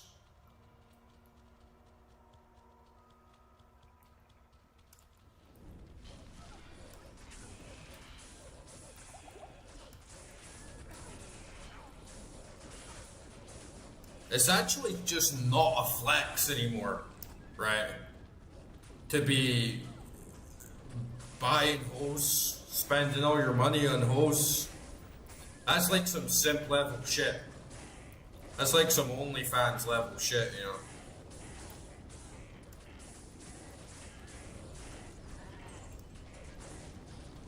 I wonder if this is like this is how all these girls are making 100 million off of OnlyFans because of like G's, like boys in the hood balling on all their hoes.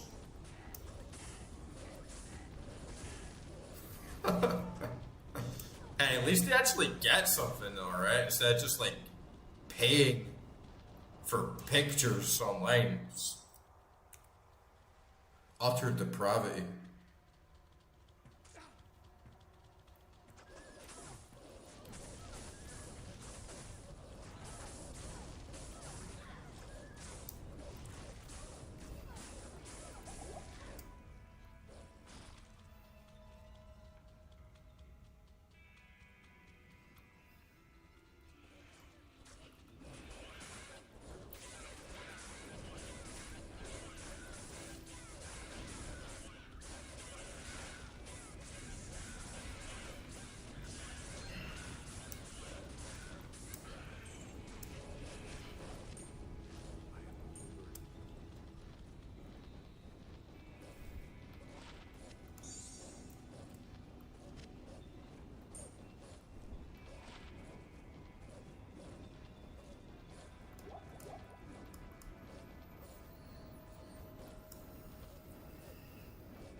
How many socks has this got?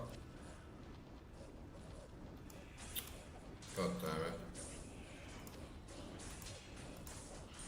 One. Meh.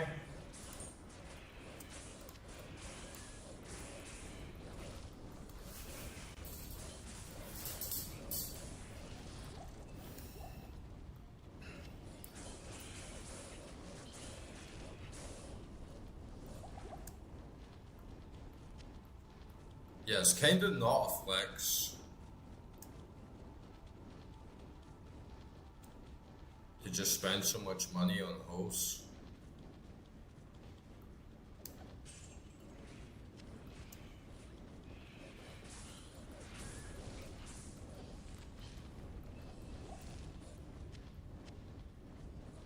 That's never gonna happen.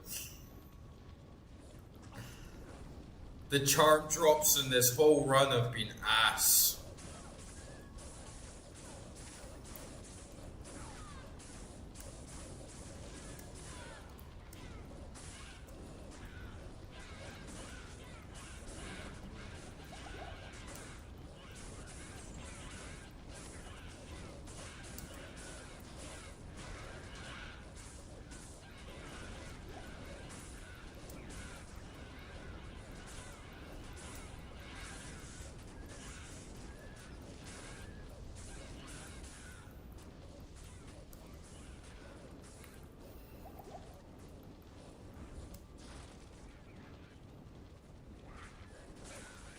The Emmys? Oh, the charms, yeah.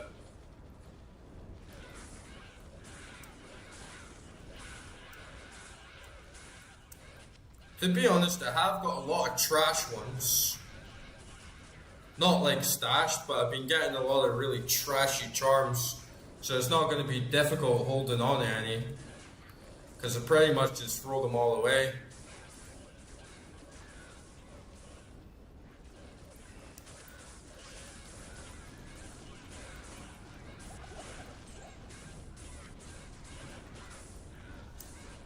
I need the rune for that, right?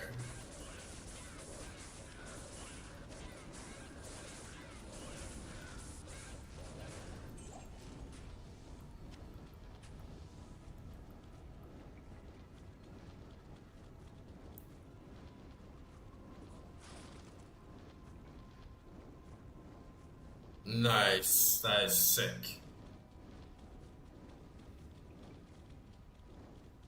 Yeah, I've heard the small charms can be good, like worth picking up.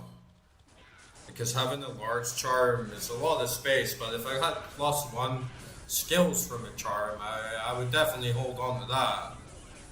But yeah, even the small charms have been kind of mid.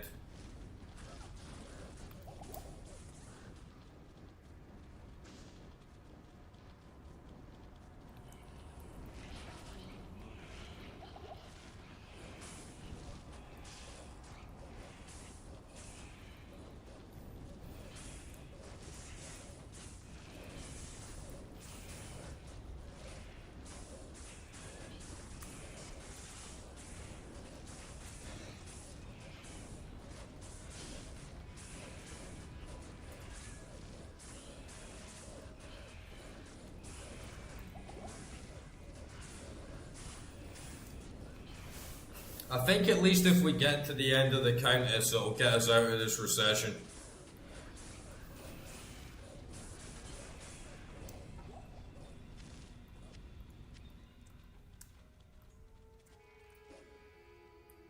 We're doing alright now. Way too many fucking health potions. In fact, you know what? I'm gonna sell them. Let's go back and sell them.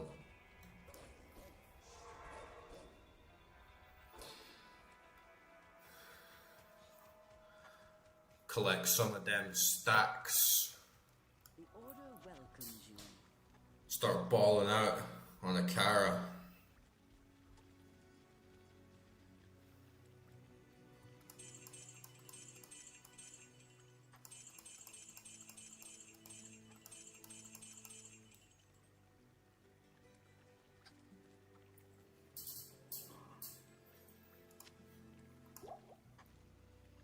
It's sad to think, but that death that we had, it's like, that could have been a great rune drop.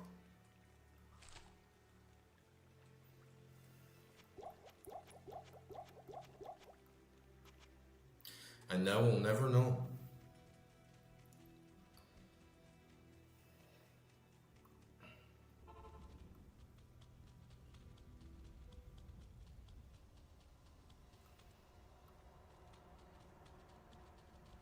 Nice and easy floor 4.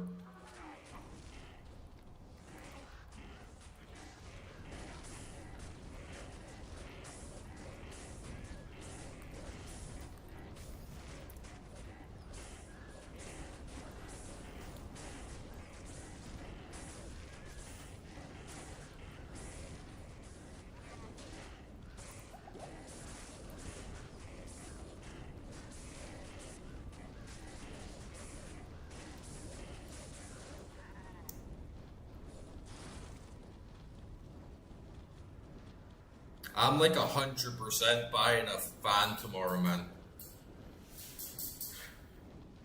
There's like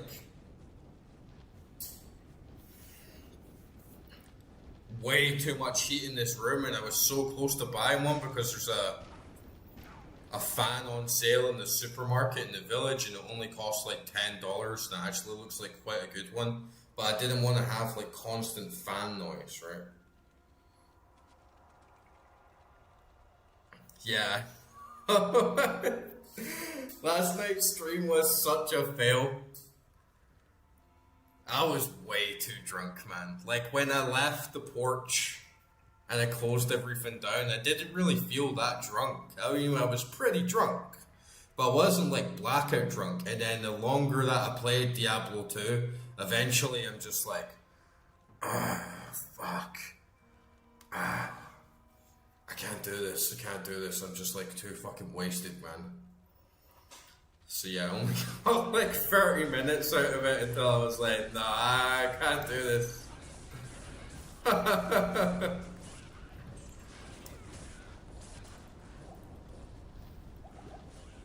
With the bottle of wine that I normally have on stream, I don't get too drunk. I get like a nice little buzz, get a little bit tipsy. But now that I have my favourite drink, I have Cointreau, and I have that cognac with the orange liqueur in it, there will definitely come a time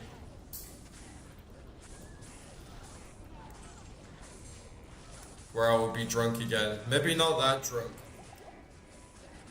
Probably that drunk, we'll see.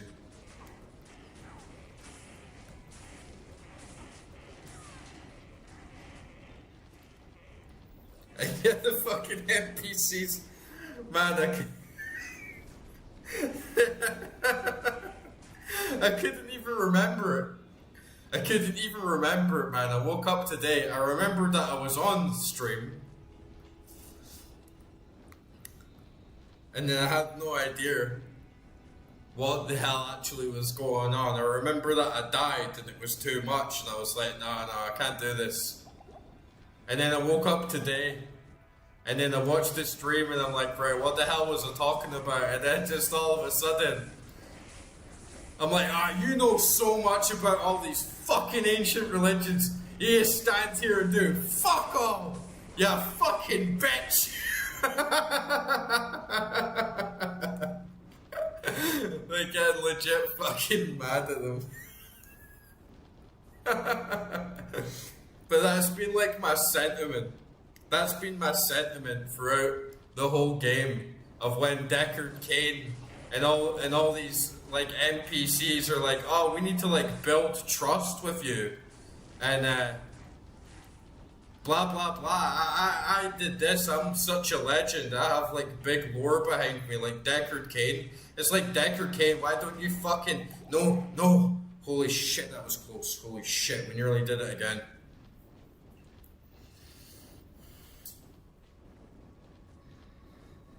Like, the NPCs are just such a bunch of useless twats, man.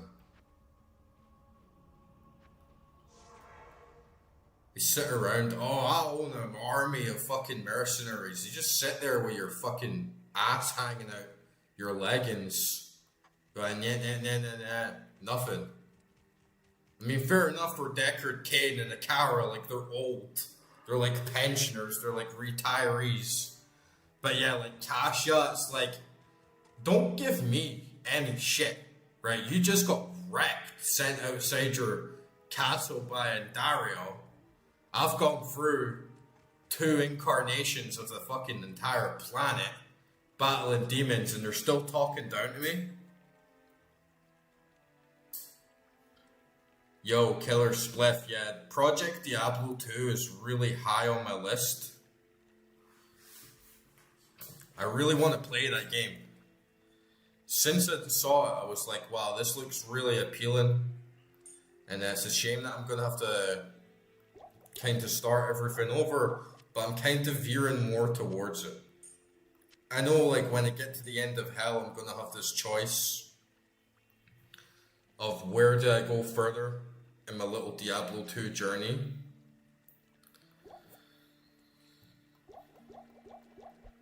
And honestly, I do think that there's a very high chance that I'll just start playing Project Diablo.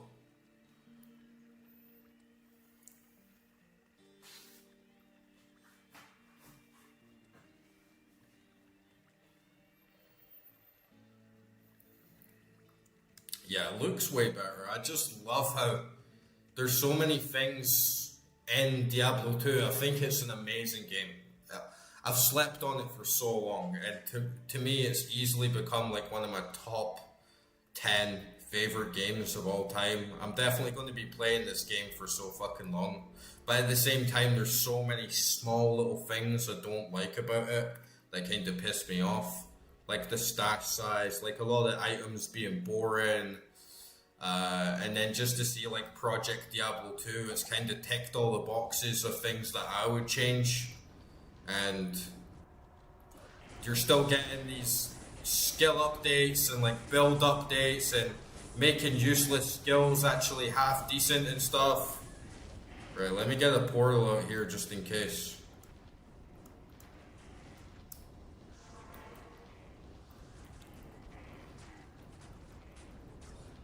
So yeah, I'm definitely gonna give it a shot once I'm done with hell.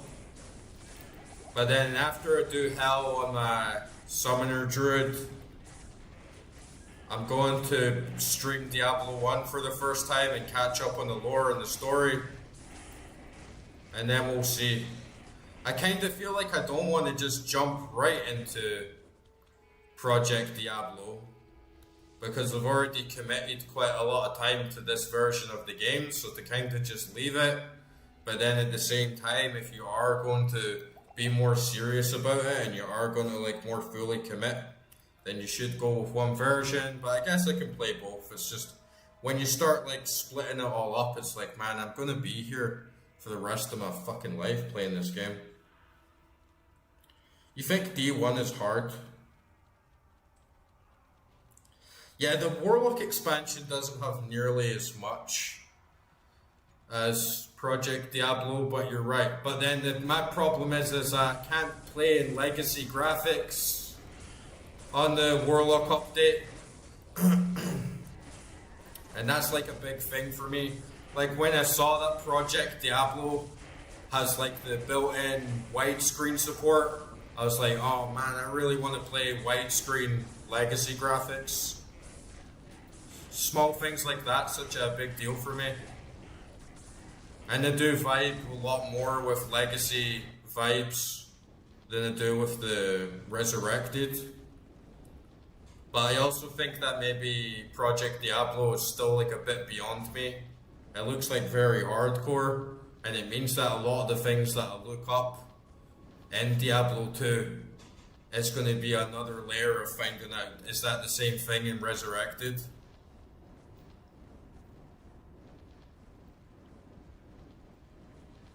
Oh, well that's good though. Like if Diablo 1 has a decent challenge, then that's going to be good. That's going to be fun. Because I was more thinking that it's going to be a little bit more casual and not as refined. But if we get like a good challenge out of it, then that's great. Man, I hate being in these moments.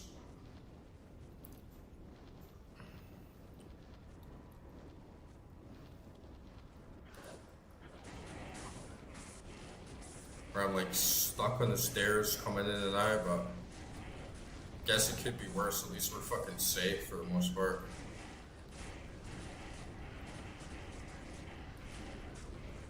And Countess herself isn't even that hard.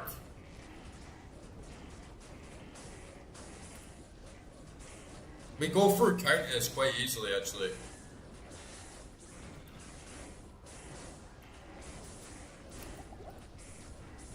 But she has all those annoying little missile scrubs that they kind of like count them out. I've got a teleport right behind that arch.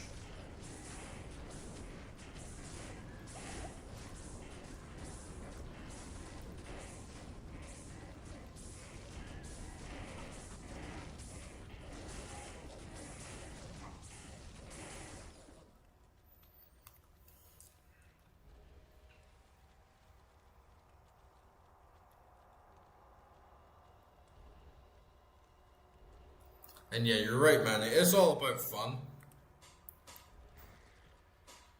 But I think there's something about this game as well when you play it for a while. I didn't really feel it much at the start, where it was really optimized to, or I was really motivated to optimize and do runs very, very fast.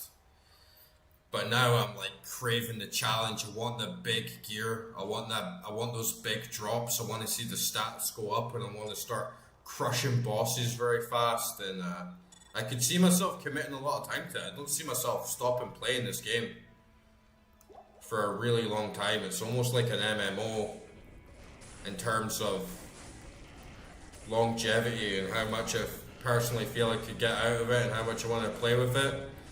It's actually better than an MMO in a lot of ways for me because I am like a big solo player. I normally play stuff on my own, even if I'm in MMOs. I spend a lot of time just on my own, so. These guys are taking so fucking long, man.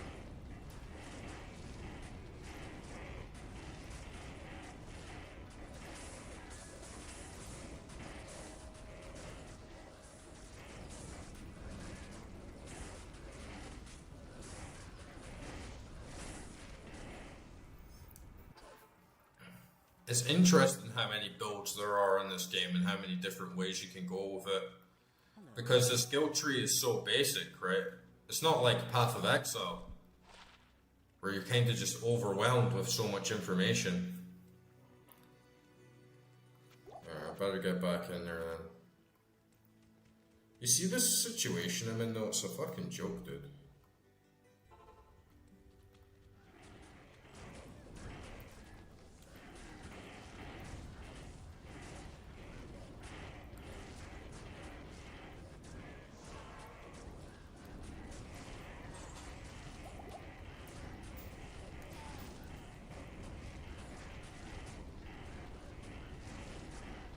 I don't have any money, Corey.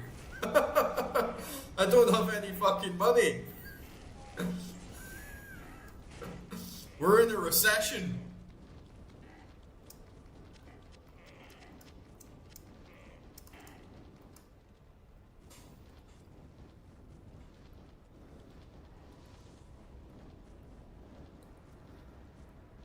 I need to kill them. Because I want to get the gold that's in the other room.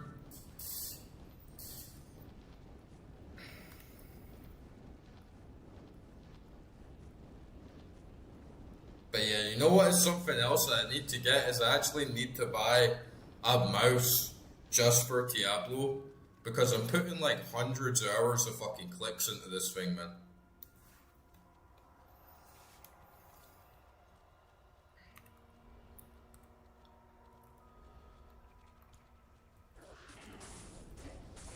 Oh man, he actually went all the way back up in health.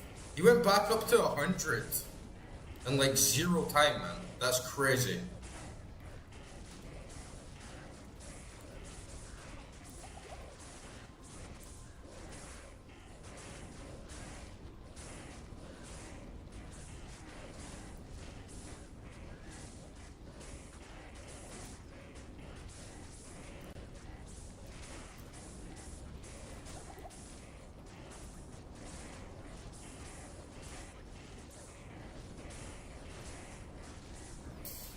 But this is the these are the sorts of moments where I'm like, I don't want to do this. I don't want to have this build that's like struggling to clear these enemies out. I want to create a build. I want to have gear. I'm just absolutely steamrolling this shit, right? So, Summoner Druid has become a challenge. I'm basically just locking myself to it. Out of pride, because it was my first character and just wanting to see it through the end.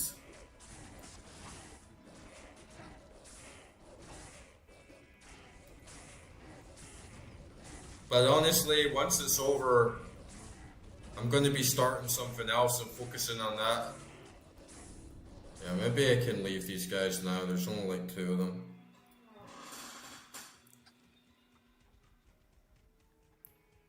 It is a joke though, it's so slow.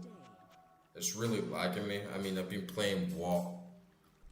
Nearly 3 hours tonight. We haven't even done one fucking run. Oh, finally some gold, man.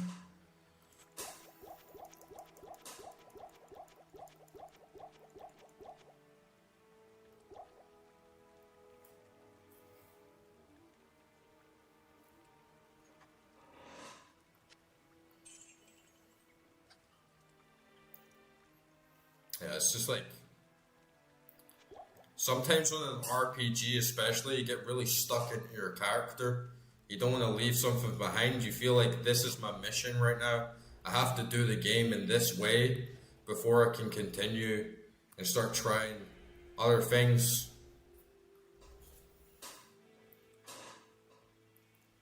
Yeah, Paladin, even on normal, the difference is so big.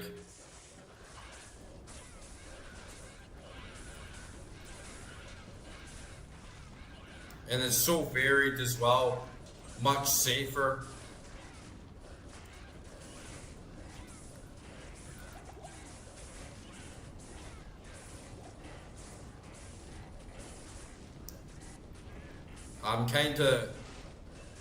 I don't think I'll take it as far as trying to do Uber Tristram with my Summoner Druid, at least not now. But I do want to take it as far as I can. I think I'll always come back to my first character in offline. And just always try and see like how much further I can take it. Yeah, we're trying to get some runes, but it's going really badly. I ended up in this really bad situation with money. That's better. At least we're getting something back now. But basically, I bought the upgraded version of the Act 2 Mercenary and then realized I didn't even have to, because my mercenary that I had was already level 79, so I kind of wasted the money there. And then I just got a bit cocky. I went out for a little fight and then just died like really fast. Bunch of like missile enemies got me. I lost all my gold.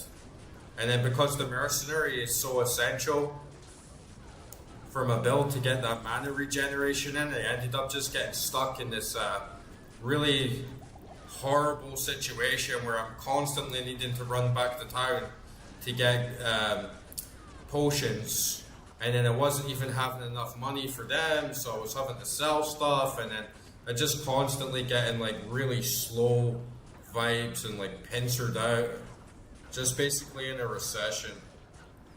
It does mean something though, dude, when you don't have any gold and you need the merc, and they I didn't lose 50k, I lost like 200k, which again isn't a huge amount, but it really put me in this bad position because I had no way to constantly recharge my mana, and I had no way to regenerate it naturally because I didn't have the merc. But yeah, I think we're going to be out of it now. I see, just a shitty shell, man. Just a shitty shell.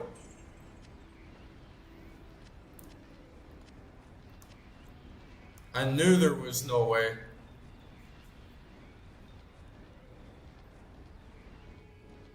I knew there was no way we were going to get good run. Nah, I don't have a gambling problem. Casino's got a gambling problem. Or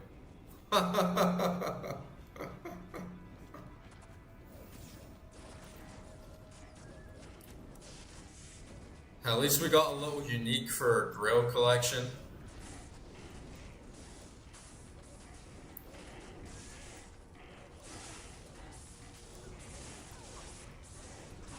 Hey, you know what's like another cool thing about Georgia? You guys ever play Shenmue?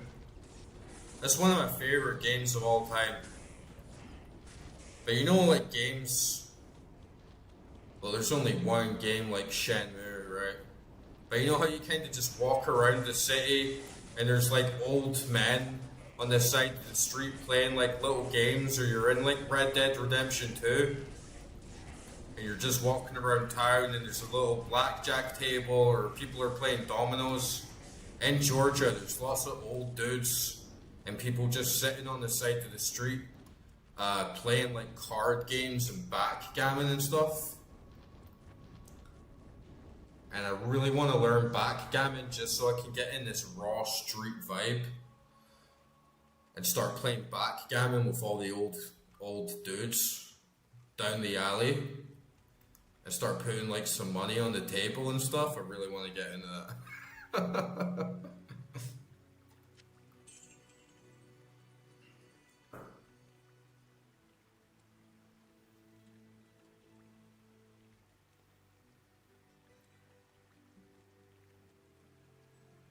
What, this? Oops.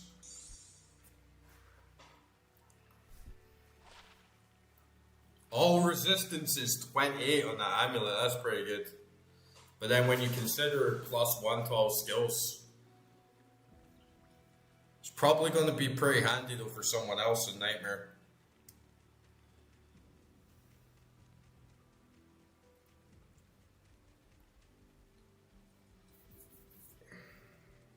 Yeah, I will keep that.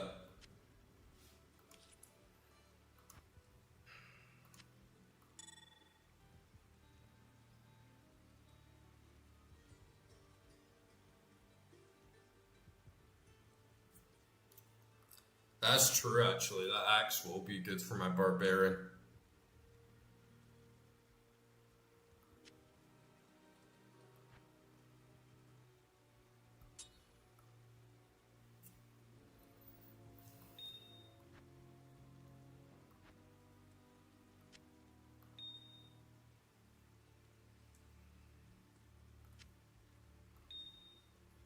Alright, at least we did it and we got that one run in, but I mean, you're not gonna be grinding runes. You're not gonna be grinding runes going that fucking slow. What, like 3 hours for like one rune drop, like one shell? It's like, I don't know what to craft. I don't know what to socket. This is what I mean, I'm just like hoarding shit. I have this 4 socket plate, I can maybe put topazes in it or something.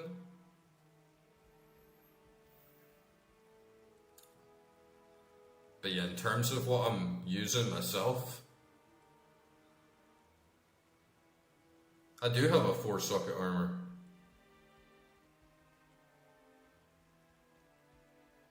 I have a 4 socket armor already. And I have this 4 socket axe that I'm trying to use for my barbarian.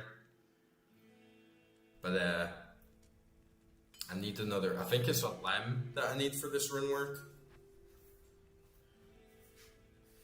And I have another one there.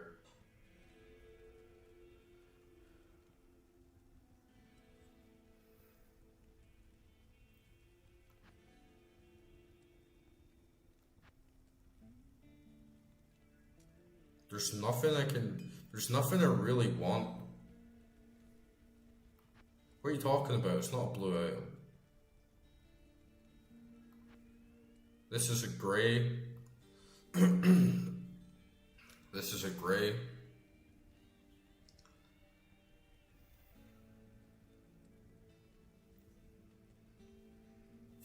But yeah, at least we got some fucking mana now, man. I don't know if we'll be able to afford the merc if we sell these charms, maybe just.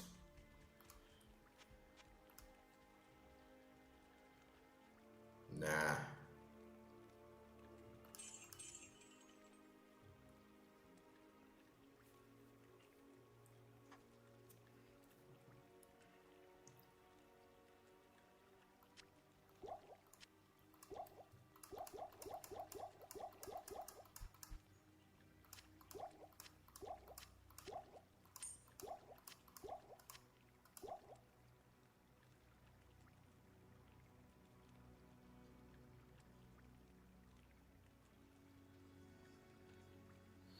Yeah, it shouldn't take me too long.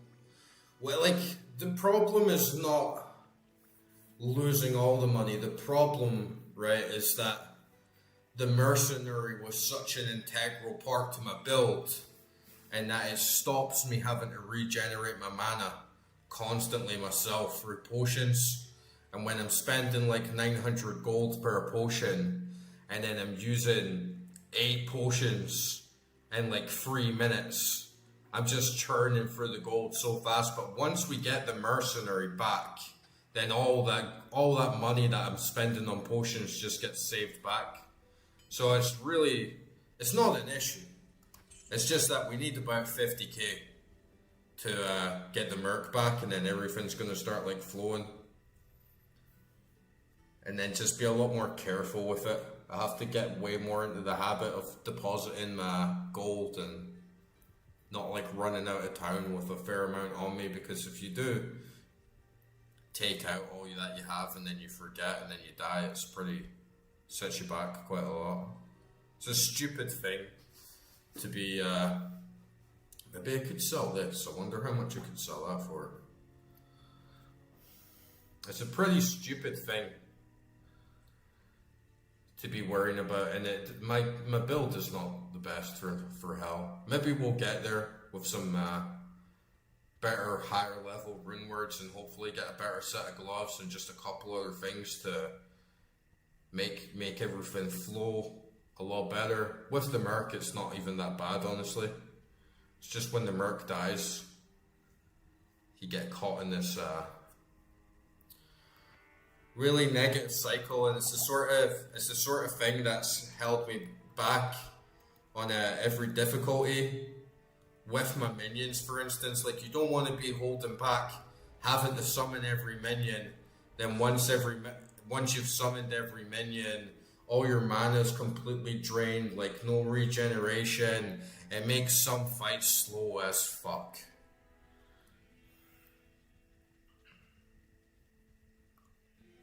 The Necro head.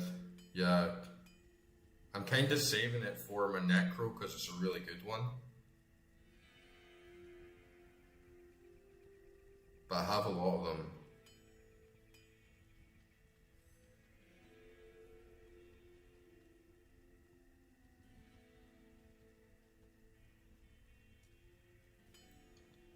Guys, it's chill. We do like one more round of the Countess, it's gonna be fine. We do one more run and it's gonna be fine. I'm gonna sell this shield since that's like a Furial.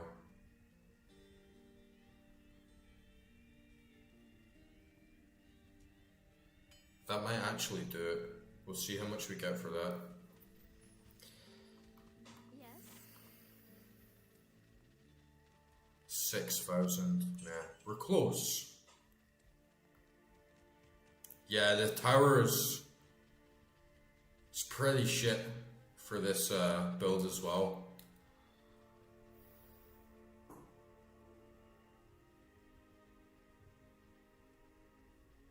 To be honest, the drop chances aren't even that good. I feel like the amount of time that we spend in it grinding is not worth the chance that you get at the end for a couple of good runs.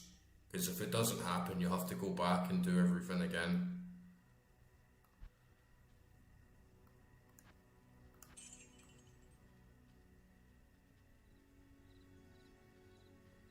That makes sense.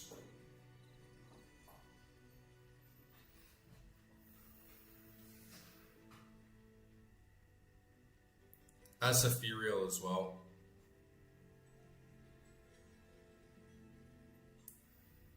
Yeah, it's ethereal. It's a shame because I was really hoping I could take that to Larzik and get a 4 socket. Or however many sockets it can take. Max.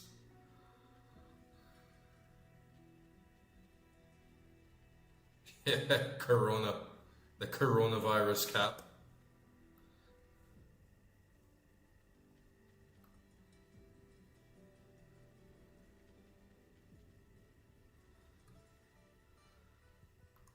But yeah, we're doing alright.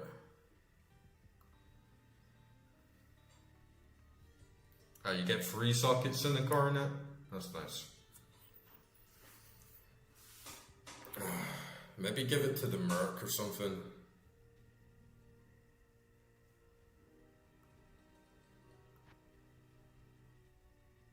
Let's sell this great helm.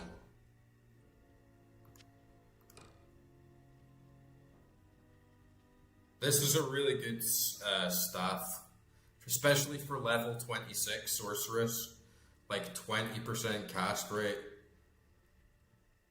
+1 energy shield, +1 meteor. I mean, it's not like amazing, but it's pretty good. Sell this. Yeah, I don't need this. +1 to Twister. That's useless.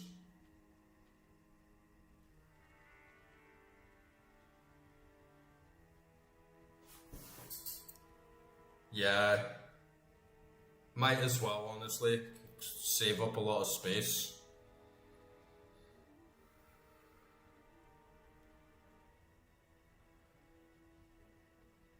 I think 10% faster cast rate is not even that good at this point. To be honest, it's good to early level spellcasters. It's really good to throw those on. But yeah, I'll sell this.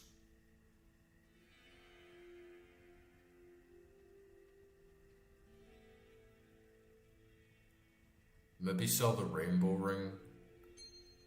It's only +10. Guess I could sell that, because it's just, there's no point in having it, since I have this.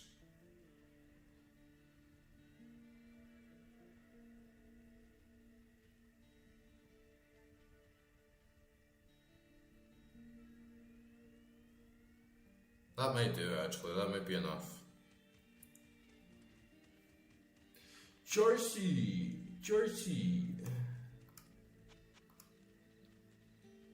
Oh, nice. Yeah, that's gonna do it.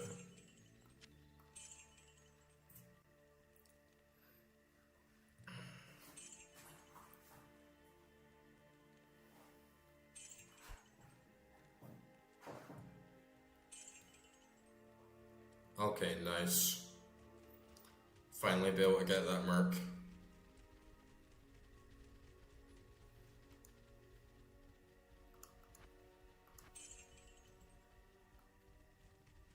Hello again, Outlander. Word of your great exploits in the East has reached us, even here.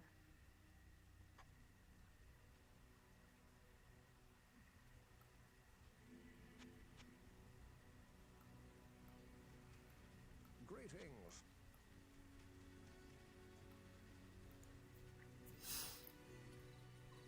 Well, what I'm gonna do is I'm gonna have another break. It'll be like a few minutes. I'm just gonna get a piss and get a drink of water. But you guys can have a little debate about where I should go. I should either go further in Act 2, go to like the pit, do Countess again. I'll see what you guys are saying when I come back, and then we'll decide what we're gonna do. But if there's no decision, I'll probably do the pit, because I think the pit drops pretty much everything, and there's way less fire immunes in there, so it makes a lot more sense. And yeah, I am like just about to level. And honestly, even just pushing through into Act 2 wouldn't be a bad idea, because there's a chance for everything to drop. We don't need to do the same area over and over again. Yeah, you guys thinking the pit?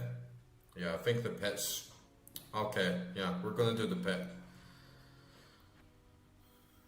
Yeah, I think that's a pretty good idea.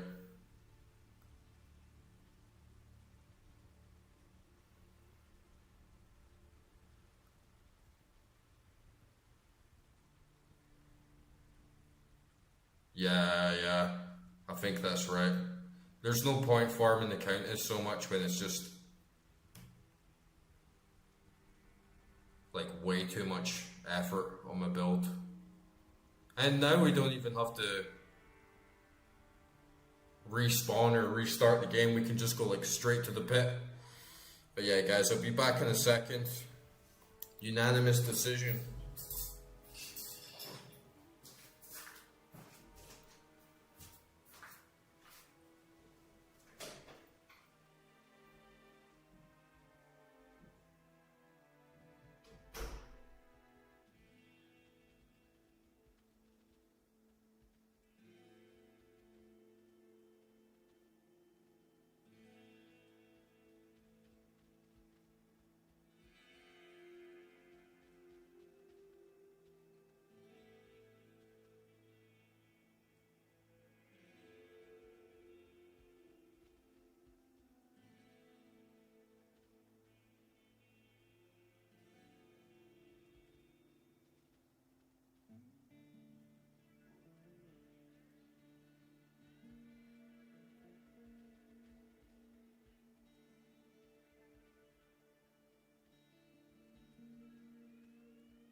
Good old water.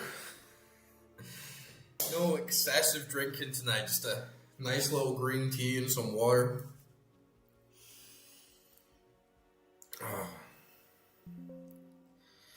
Doodaloo. Okay, let's go to the pit. Where is it again? It's like dark wood, right?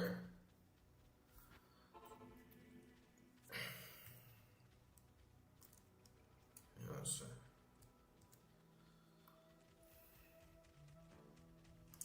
Jimmy, Timmy, Steve, Oswald, attack!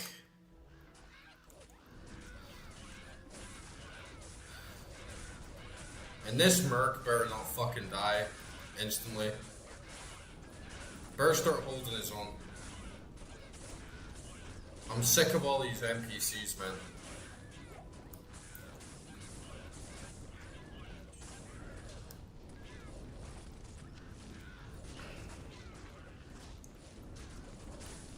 Outside the monastery? Okay.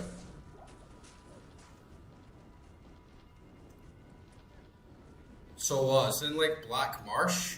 Are you sure?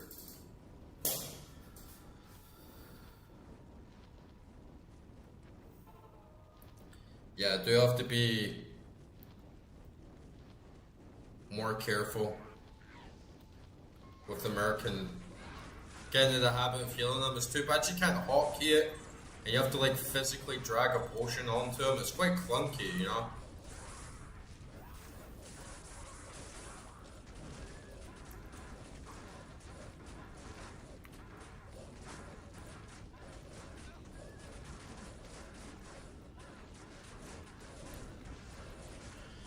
Okay.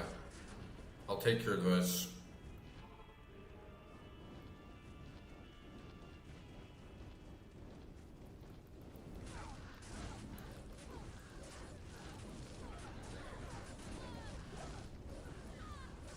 How do you hotkey? Is it like in the settings?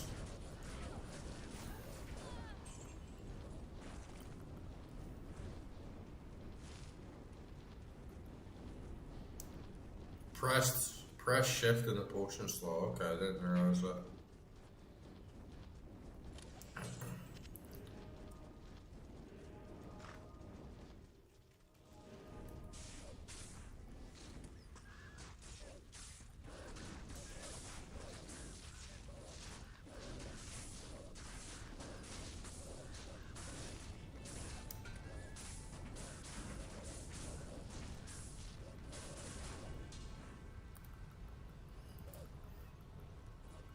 Oh, there it is. It's not too far.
It's not working.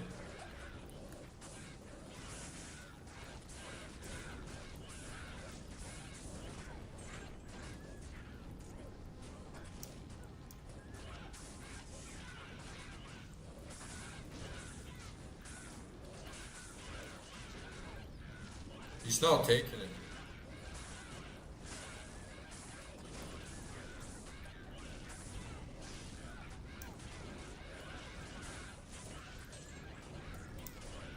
You got a shale there.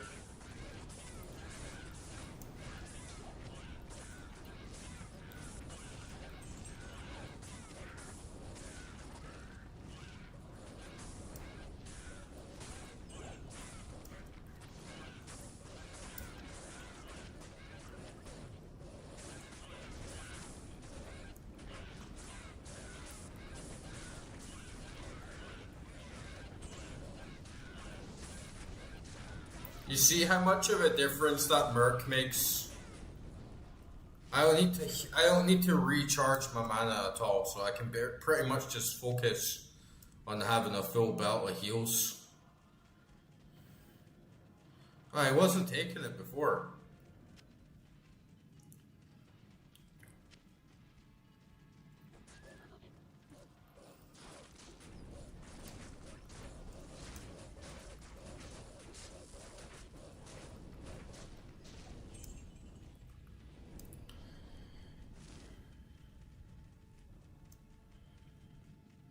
Yeah, I'll try hold shift and 1 4 next time, but he wasn't taking it. Even when he was on half health, he wasn't taking it.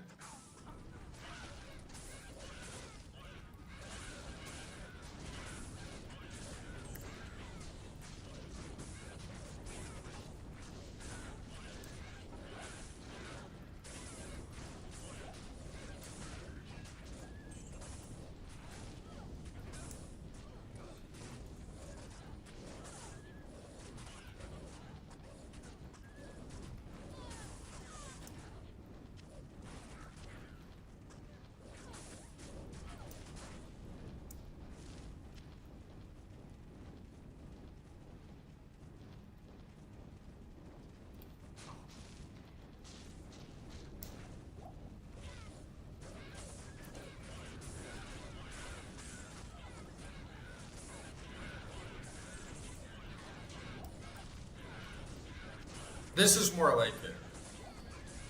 Like, we're actually mowing through them. Even though they have that fire immunity, it's fine.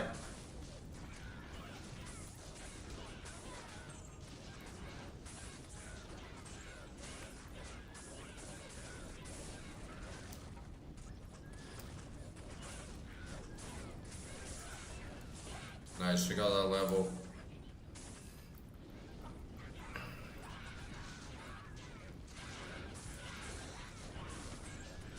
Another thing I've seen of like high level paladin players, they have 4,000 HP sometimes, which is insane. And even if I upgrade mana all the way, I don't think I'm going to come anywhere close to that.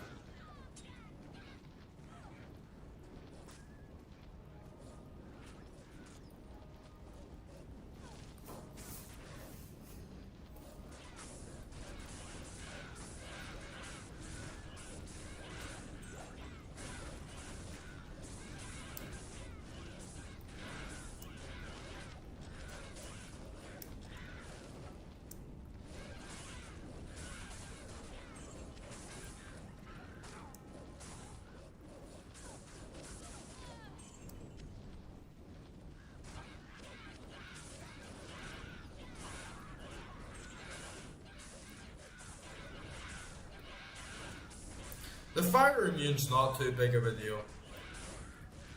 All of my spells, except Fissure, does a fair amount of physical damage as well.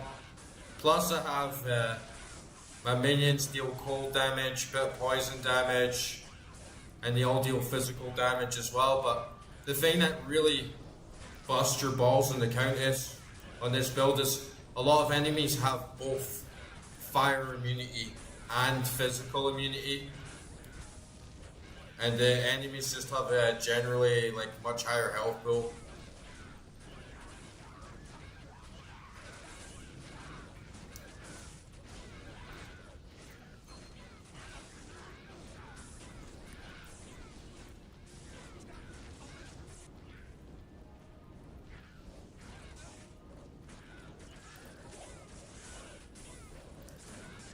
But this is way easier to manage with the Merc.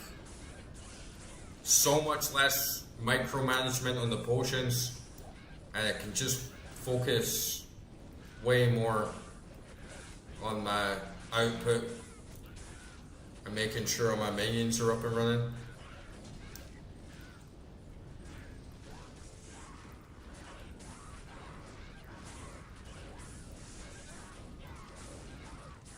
I'm saving my respec for when I get items that give me +1 to all skills again, so that I can take some out of Oak Sage, because it's a really good thing to have, like that health boost It's really useful.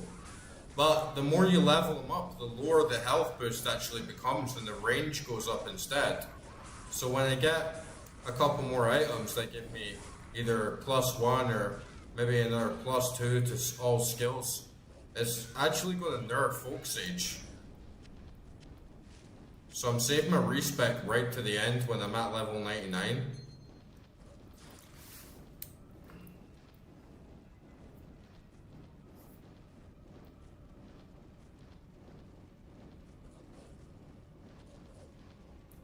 Really, you can get 7k HP.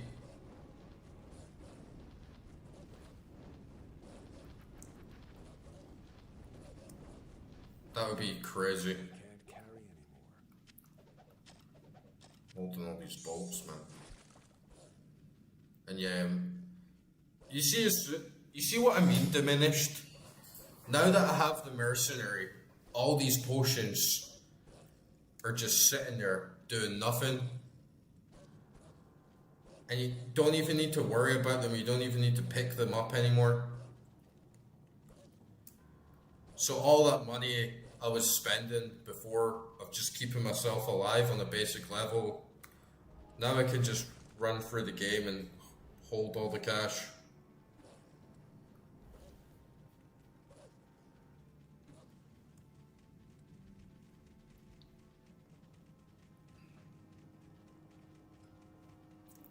Yeah, Barb definitely needs the extra HP. Since he doesn't have many spells that will heal him or give the resistances like the Paladin.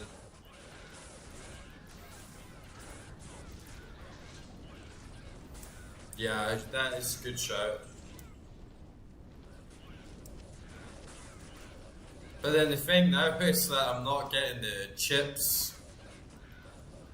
And foolishly on my Barb and Paladin on normal, I started just selling the chips because I have so much good gems anyway, but now I kind of regret it because I could have put them in the stash and then just started spamming rejuvenation crafting. I'm not really going to get any chips in hell. And yeah, you're...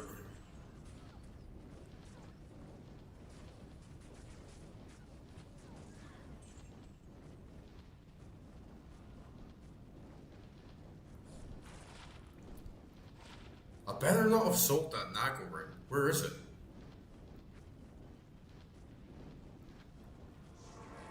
I didn't sell my Nagel ring. No way.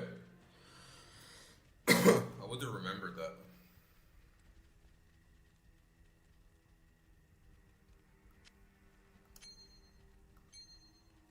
But I had two of them. One of them was slightly better.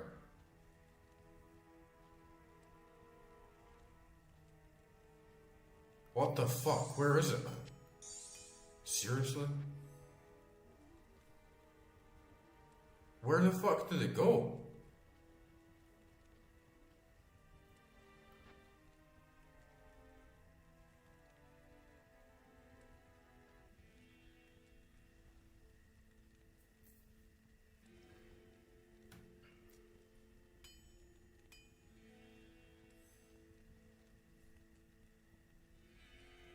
Where the fuck did my Nagel ring go, man?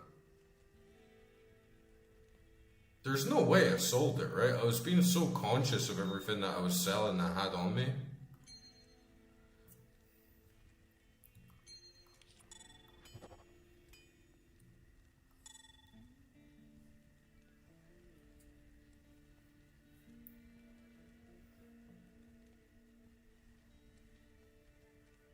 No, it's not, man. That's a Ring of Remedy. Some shitty magic ring that's like somehow replaced its spot. It's gone. It's fucking gone, man.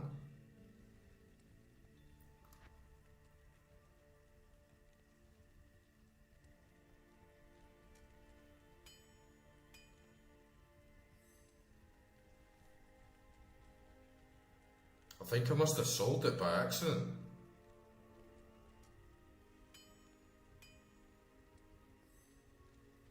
Yeah, I know, but I had two.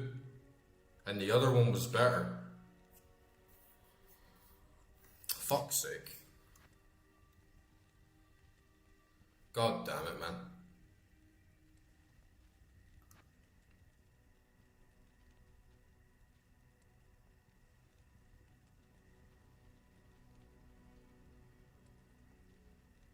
I know I'm wearing one. I had two.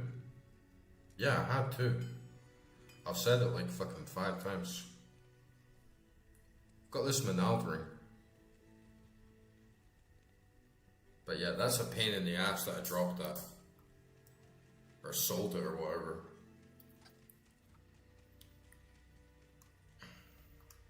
Good evening.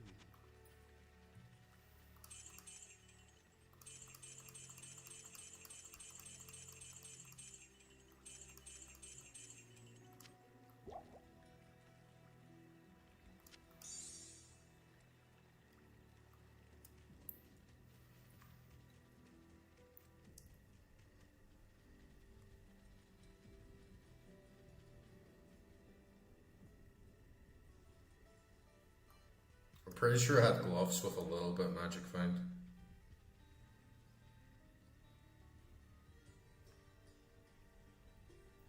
Can't believe that, man. It's the fact that it was there, right there, and then it was replaced with a shitty magic one. It's kind of weird that I would sell it, and then the first thing that I pick up would be there. I think I must have got them confused, and I've ended up selling the Nago ring instead of the magic one.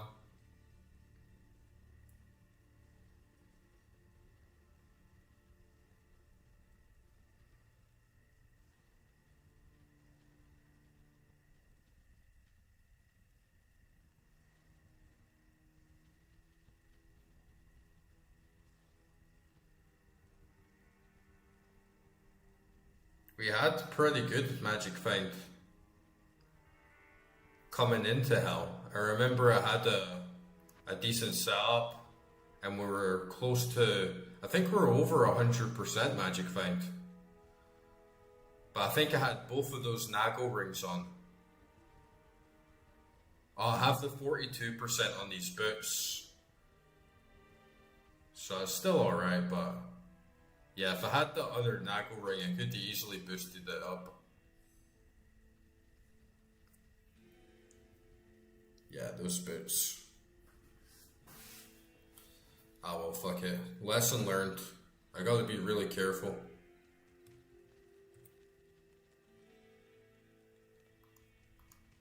I had that yellow ring as well. Yeah, I think it was this. That was this one. I've still got that.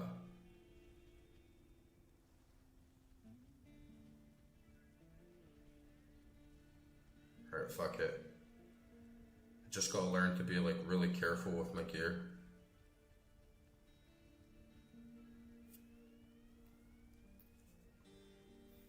Yeah.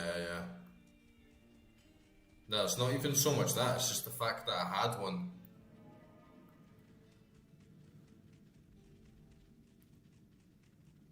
It's just the fact that I had it and I lost it.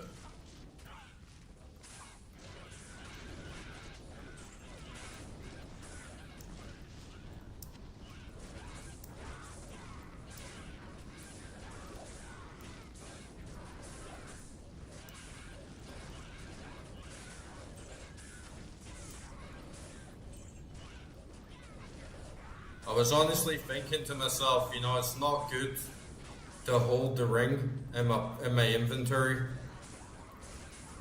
I shouldn't be holding items I'm not going to use in my inventory just in case something happens to it. It's much safer in the stash.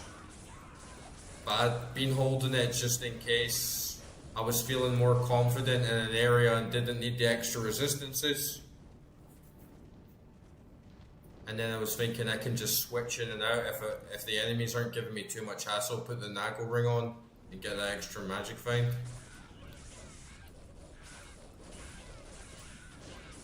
I have a topaz armor, give me 75% if I really wanted to. It's mostly runes that I'm after though, which isn't affected by the magic find.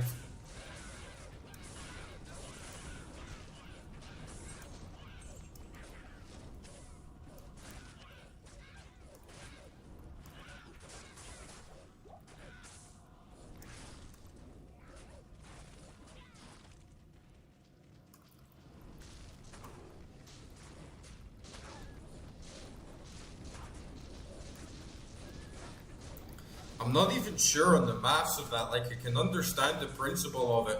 If you kill mobs twice as fast, it's the same as having an extra 100% magic find. But is it really? Because how fast you kill the monsters, how many monsters you go through, isn't really affect their likelihood of dropping a rare item. But I can understand it. I can understand the principle of it. I'm just not quite sure if that's how it would work in practice.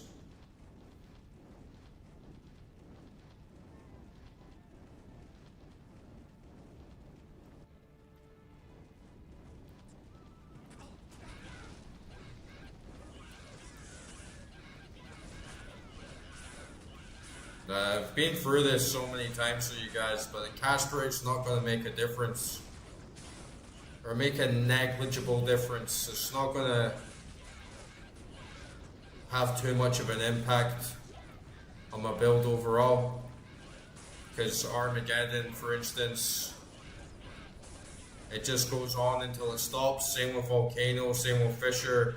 It just does AoE tick damage. And Molten Boulder, you can't really spam it too hard because the next one will appear at a slower rate. Like when the old one has actually hit something. So I'm not actually going for faster cast rate, even though I understand in the meta it's very, very powerful. Especially for spellcasters, but I'm just not that type of spellcaster. If I was on Sorceress, 100%, but I'd rather get something else. Fortunately, I think things that give faster cast rate normally has a good chance of giving you mana regeneration as well. Which I wouldn't mind, but honestly, I would rather have bigger modifiers give me boosts in resistances, boosts in defense rather than the cast rate.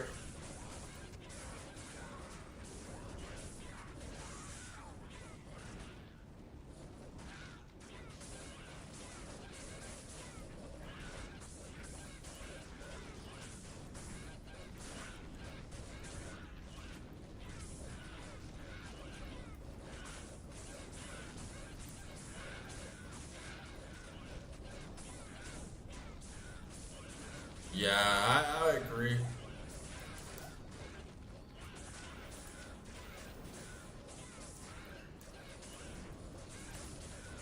And honestly, I've been through this so many times for playing the game because I understand faster cast rate. It's just meta 101. Oh, spellcaster, faster cast rate, spam more spells. But a druid just doesn't work like that. Maybe he does on some of his spells, but not the fire elementals. Instead of like a sorceress, who are just constantly spamming fireball, you really want to have more of a rotation. You want to lock down an area, have Armageddon on, cast Volcano, cast Fissure. You can't use them again until it stops. And even if you can use it again, it takes the old one away. You can't have two volcanoes up at the same time.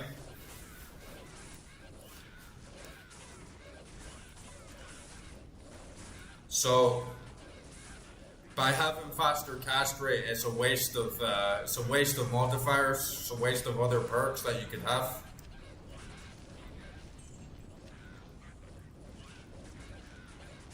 But I think the druid is the exception to the rule, especially if you're going fire druid.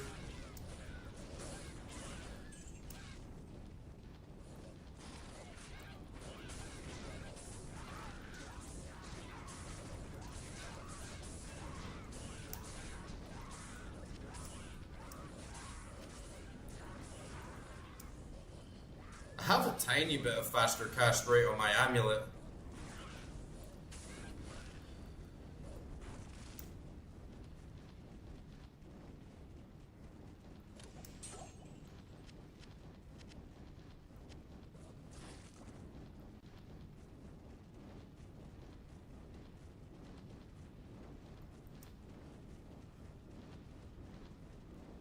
Let's see. The noob is noob's teaching the masters again. That's a good thing about this game. Everyone has something to teach each other, I think.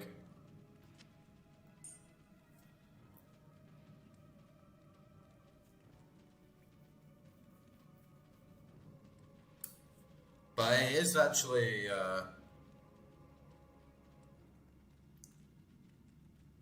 yeah, skills 100%. It is actually a big disadvantage of the druid overall, and it is why it is naturally a slower build.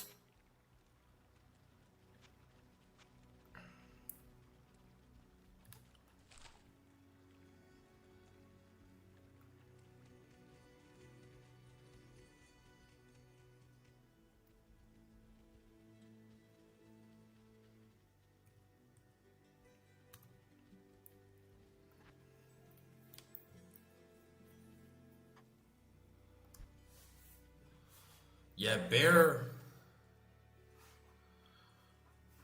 Like, how much damage is he doing? 426.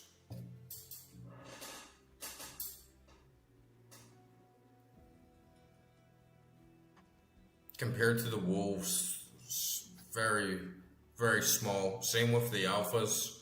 I guess you do have 5 of them, so you gotta multiply it by 5. But even still, if you're talking 150 damage between them, you get 3 alphas. So you're doing roughly 190, maybe 200 damage from those. The crows, 5 times 40. That's pretty decent. But the bear's health pool is way bigger. But the thing that is important is that the bear gets more attack rate and more defense depending on how much you've leveled the wolves. So the bear is going to be even more buffed if you do put into the wolves. It's a shame that you can't do it with the ravens. But the ravens are buffed depending on how much you buff the bear. So honestly, I'm kind of inclined to just keep dumping my points into bear, and anything excess at the end will probably just go into ravens.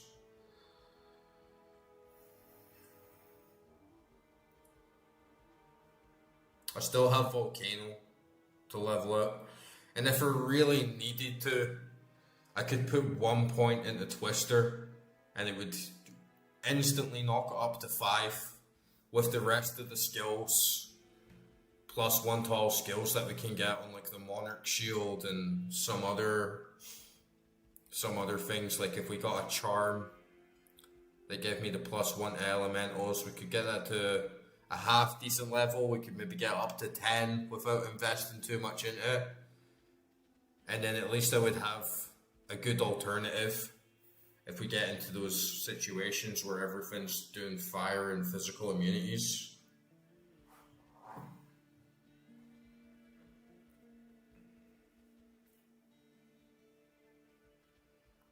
But yeah, bear keeps you safe. And the ravens do good damage, especially if you got them up to 20. Imagine you would be packing quite a punch. But they go away. Well, you get 18 hits out of them. I suppose it's not that bad.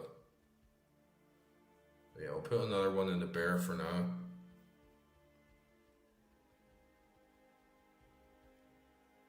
Yeah, that's the thing as well. If I do get Twister. It's more just as a backup. It's more just as an emergency.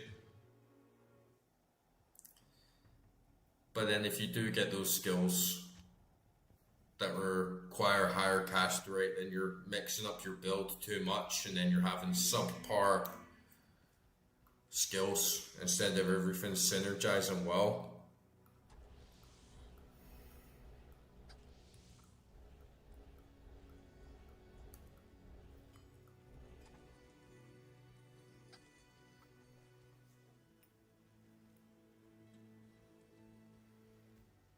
That would be good.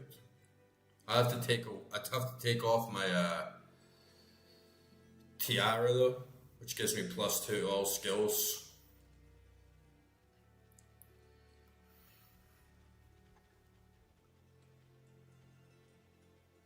I'm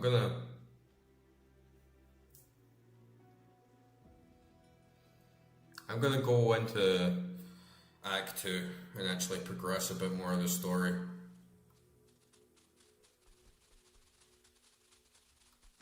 Get revenge on this sewer after that humiliating defeat last night.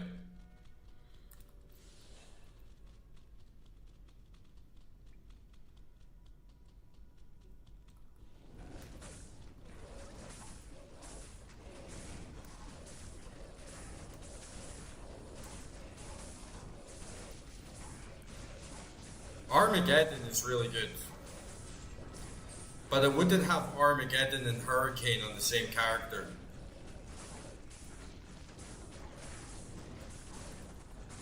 Because you're right, it does just stretch you out a bit too much.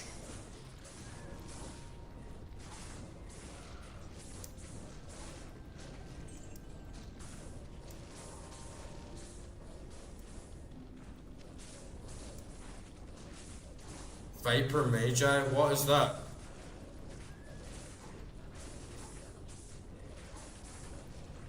I have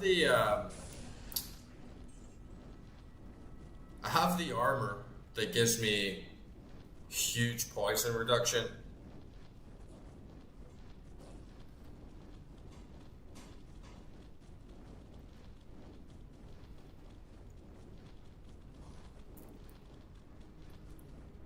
Poison resistance -32. It's pretty shit.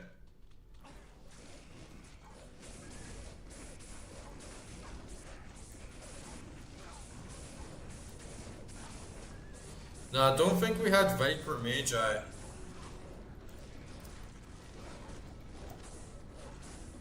But we had, I can't remember what it's called.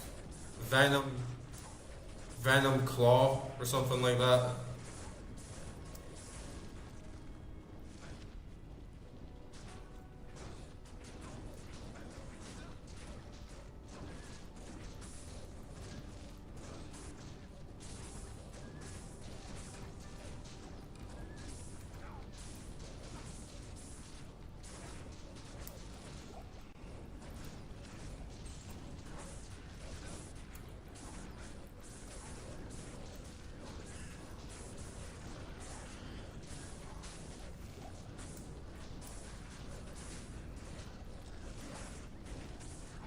To be honest, Act 2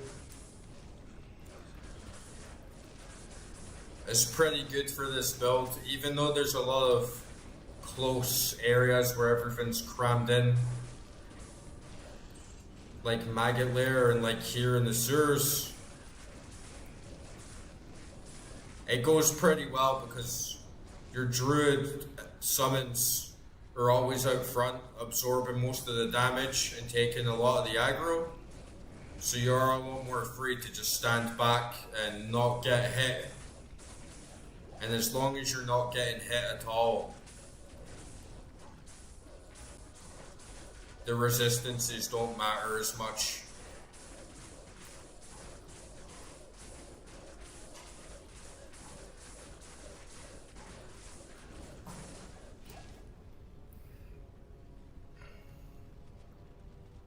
Even on Duriel, it's like I feel Druid is unique in a lot of ways. The first time I was going up against Duriel, it was really difficult But then chat was saying the generic way, like the typical way to do it and get the high potion, start stacking all the potions for the antidote potions and the fall potions. And it's good advice, it's really good to know, but at the end of the day, the strategy on each difficulty was just keep constantly summon the minions, stand on the side, and just chip away at her, and Duriel wouldn't even do one hit on me. If shit hits the fan and the minions die and you're really in that tough spot where you can't summon them fast enough again, then just portal back out of town, jump back in. So even learning to get the rune word for faster run walk speed, all the stuff that would typically work for any other character, especially ones doing hand-to-hand combat or like melee, it's definitely going to work for them, but for Druid, he sticks out in a lot of ways. I'm barely ever doing damage with my sword. Like my sword and shield, it's just there for the stats.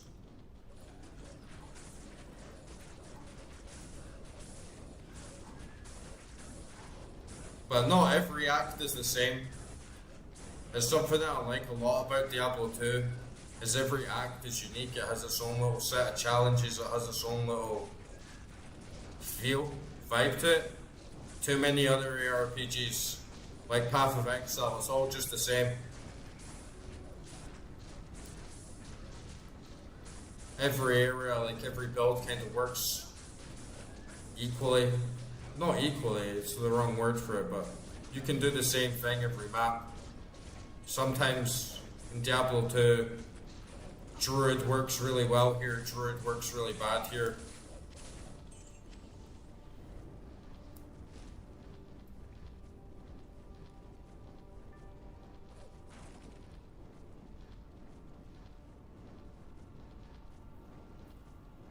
Okay, hopefully we'll get Viper Magi on Duriel or something.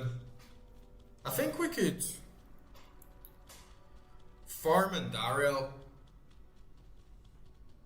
if we wanted to. Mephisto is probably not too hard to farm for us. Diablo and Bale, never.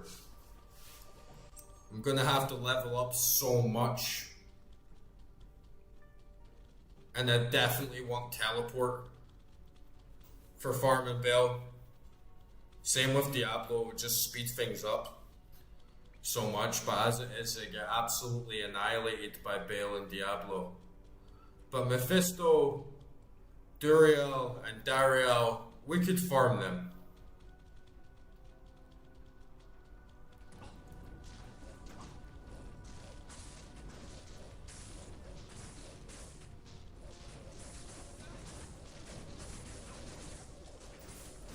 Yeah, that's the plan. Is for Billy to get so strong and tanky that he can actually hold his own against the bigger bosses. He doesn't need to do it forever. He just needs to give me like 5-10 seconds to be able to resummon the rest of my crew. Mephisto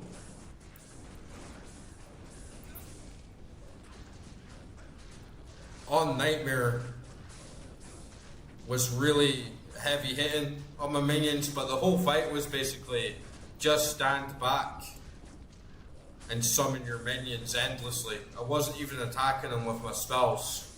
Just keep buffering your safety zone.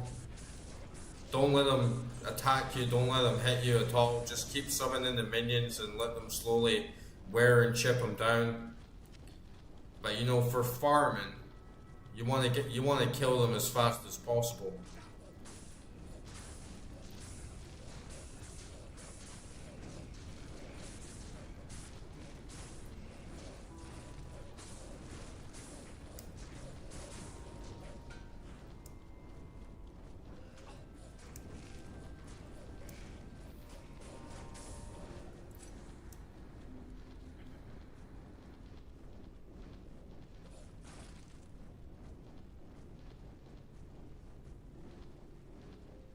Heart of the Oak.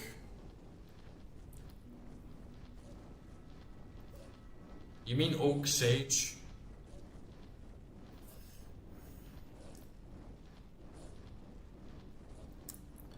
Anything that gives me plus to all skills. Anything that gives me plus to all skills will be really good.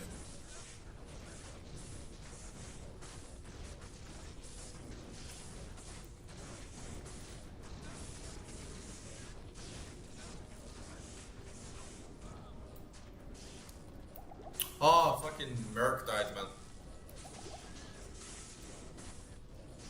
Yeah, I tried holding shift and pressing 1. I tried shift left click. Doesn't work for some reason.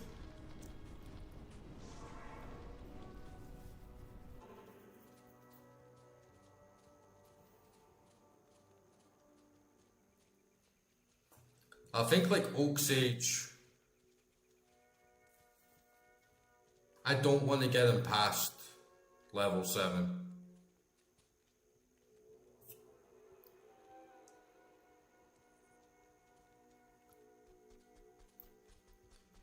Yeah, I know there's lots of rune words we can get, guys, but at the end of the day, we're just not seeing those drops. When I actually get those drops, that has 5 sockets? Superior Brodak with 5 sockets? I didn't even know you could get 5 sockets, man.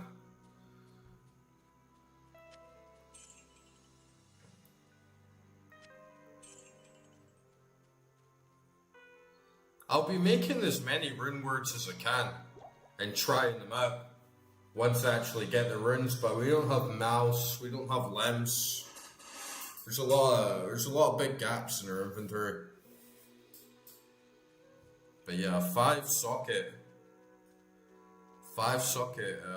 axe. Nice. I actually had no idea you could even get 5 sockets. I thought the max for anything was a 5.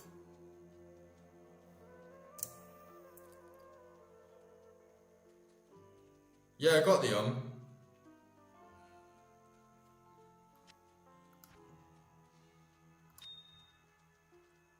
It's just fucking slow, you know?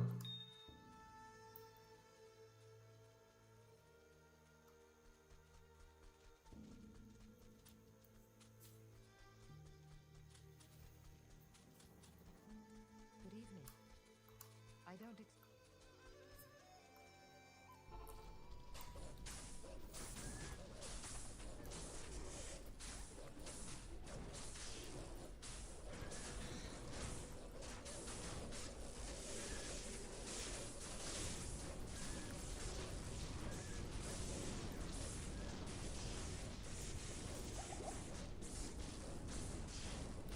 I gotta get that Merc back.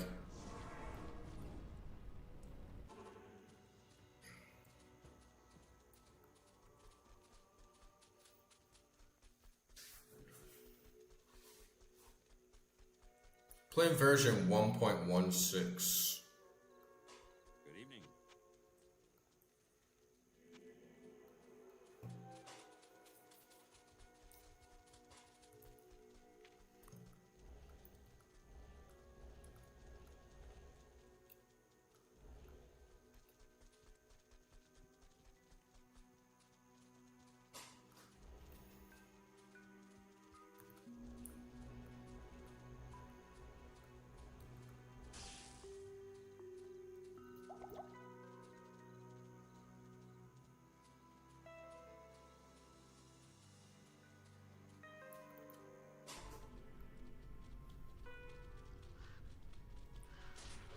That's gonna suck if I can't get a 5-word rune word.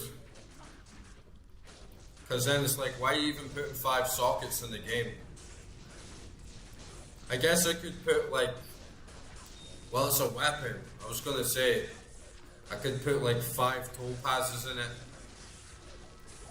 But it's not gonna make too much of a difference. I put 5 jewels in it, but yeah.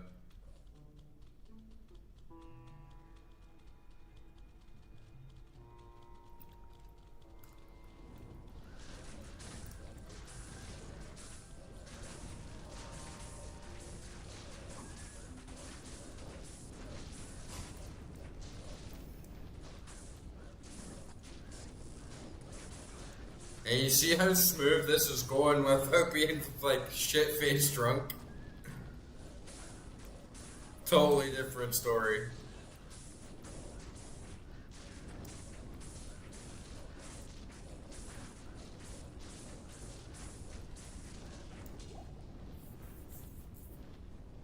I'd really like Werewolf if Werewolf could cast spells.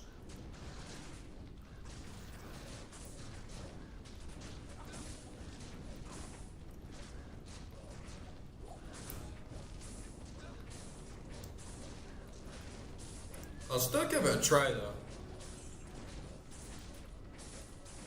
You have to play the game so much if you want to try out everything the class has to offer.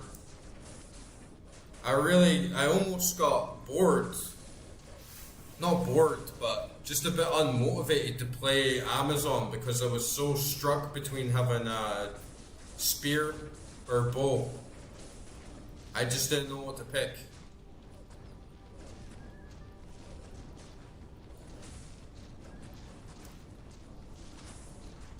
That's all kind of preference.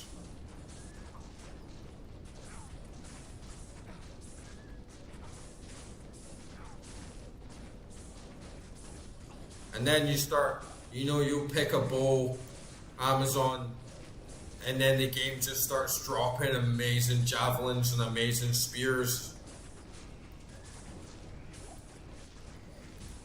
It's really annoying when that happens.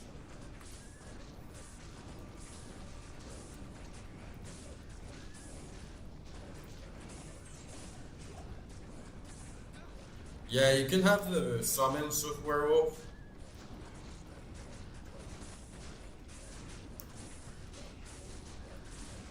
It'd be fucking awesome though if you could still cast spells.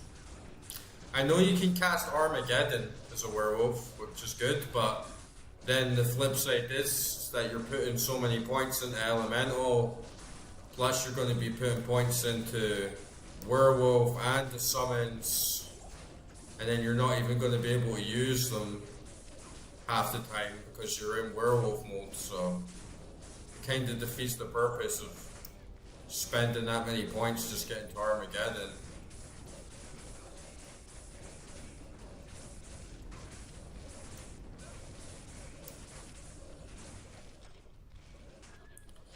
The juvies. Gotta get those juvies.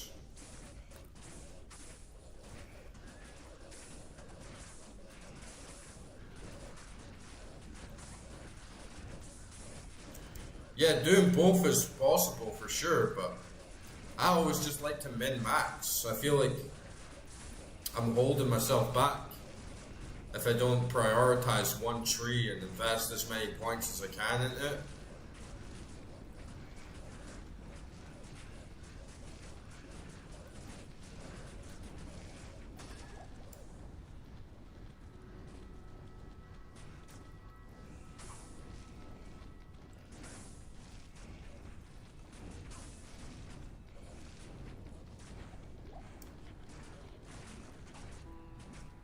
Well, that's good.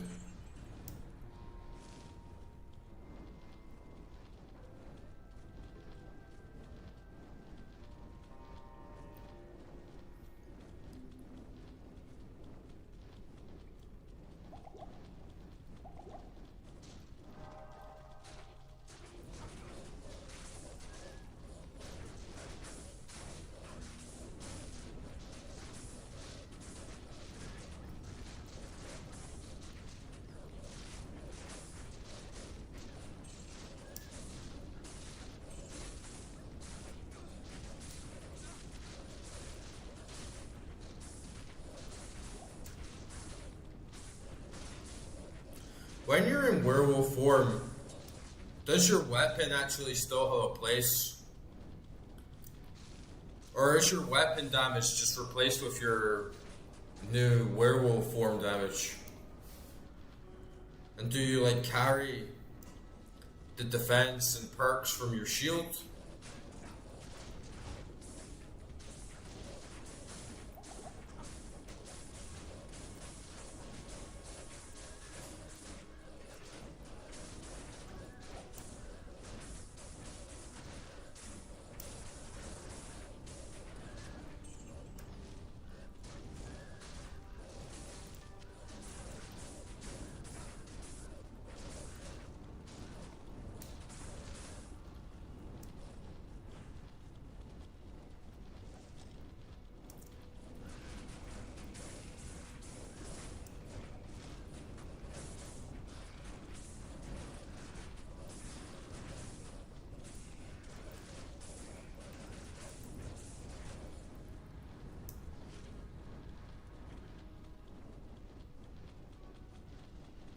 What did you get from the kitchen?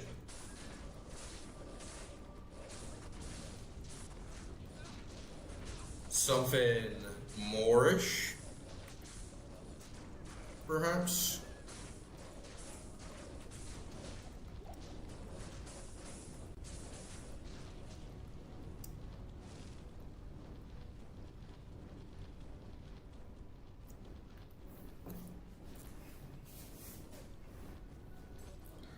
Pizza. Nice, man. I got a fucking pizza in the freezer, but my oven broke, so I can't cook it. And every time I open my freezer, I'm like, oh man, this pizza is like trolling me.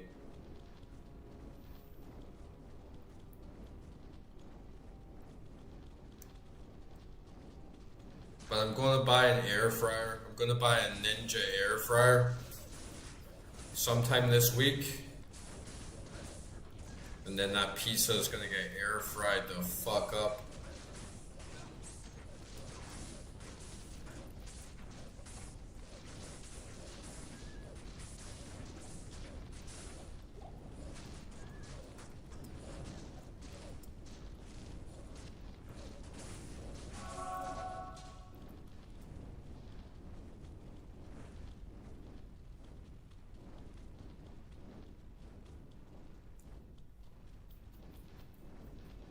Yeah, that's what I do, man. I put it in the quarters and throw it in the air fryer.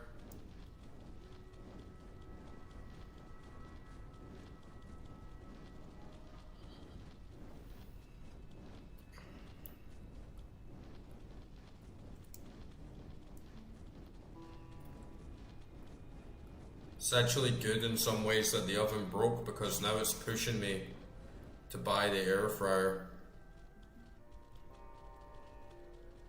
And when I had one at my old place, my oven never got used again.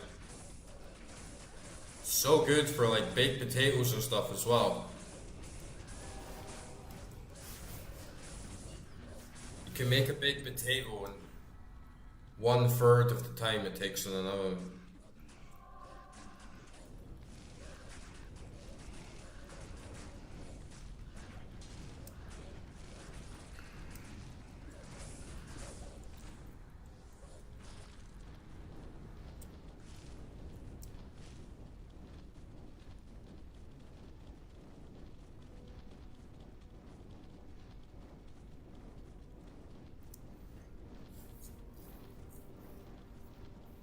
Your oven's an air fryer too? Nice.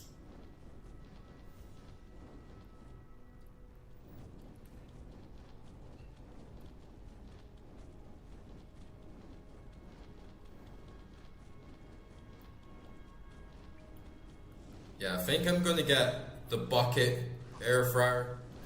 The one that is just a big bucket with bigger space. 'Cause you can get the ones with 2 drawers, but it doesn't have quite the same amount of space overall.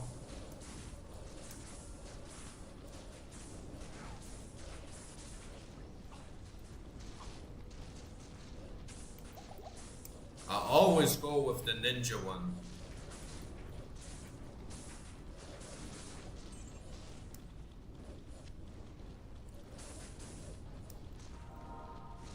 I was such a nerd for the Ninja brand at my old house in Scotland, and I had the Ninja air fryer, I had the Ninja bullet blender, I had the Ninja sandwich press, I had the Ninja pressure cooker, and I had them all like bronze and gold. I was such a happy little consumer. I was like farming my bronze and gold Ninja full set IRL.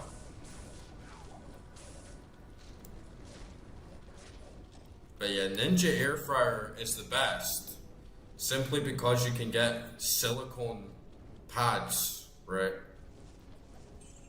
on the side of it, no plastic. That's a deal breaker for me. I don't want to be air frying plastic.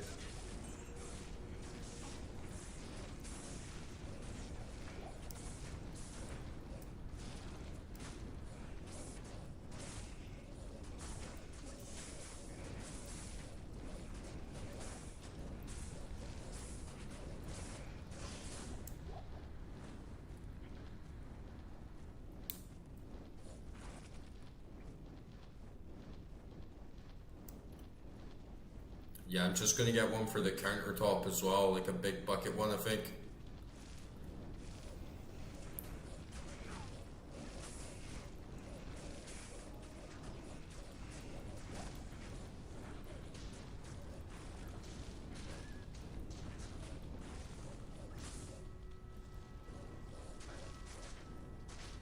Yeah, if it has silicone on the little dish thing, you know, the grill that goes in the middle of it. At least when I bought mine in the UK, Ninja was the only brand that used silicone instead of the heat resistance plastic.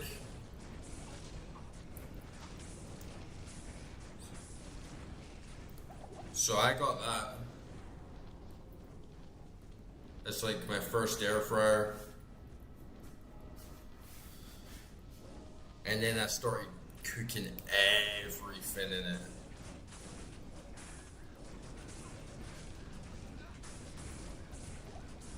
Making pies in the air fryer is fucking peak as well. You know, you get like a nice chicken pie, throw it in the air fryer, man. Chips. Putting chips in the air fryer. That's fries to you Yanks. But yeah, putting chips in the air fryer, man, is so good.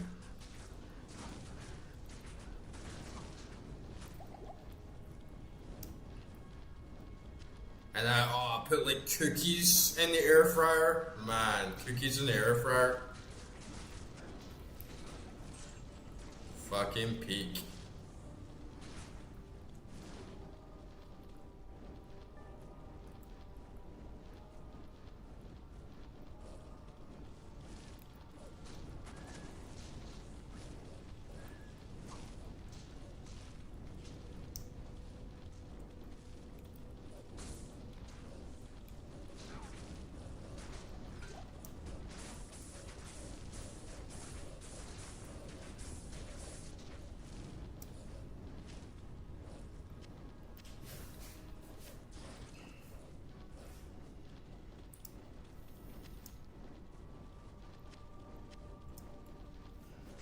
Yeah, like banana bread. Nah, Teflon's nasty. I don't have any Teflon in my house. I only use cast iron or cast steel utensils. I don't like having any of that non-stick shit.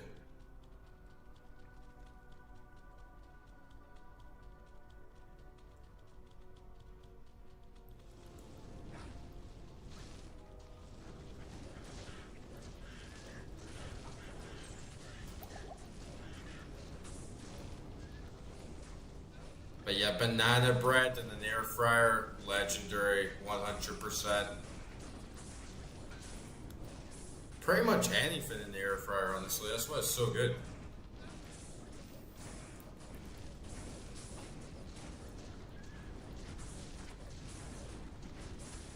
Yeah, I used to like putting cookies or different types of cakes in the air fryer, especially if you got sticky toffee pudding or a chocolate cake that had gooey chocolate inside it, and then you get it all crispy on the outside and hot, and then you get some ice cream and put like the hot cake on top of the ice cream and the goo coming out. It's like, fuck yeah, man.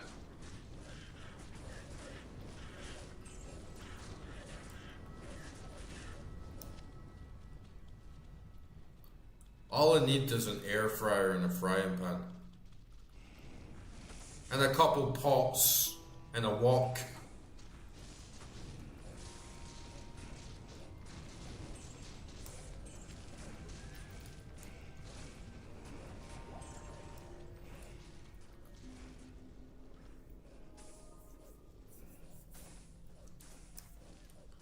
Yeah, I've never really been into making my own bread, but I should try it.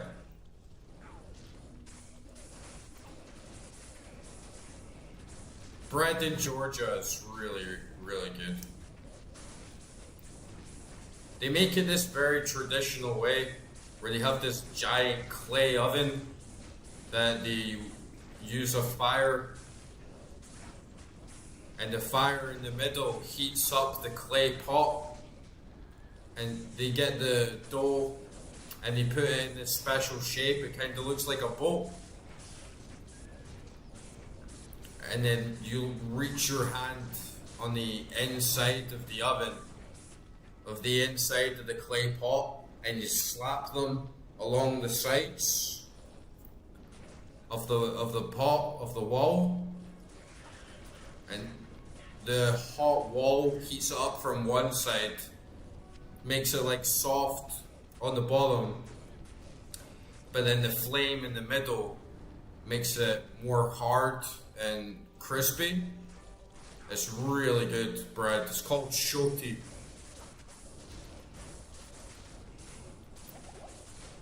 Really fucking nice bread.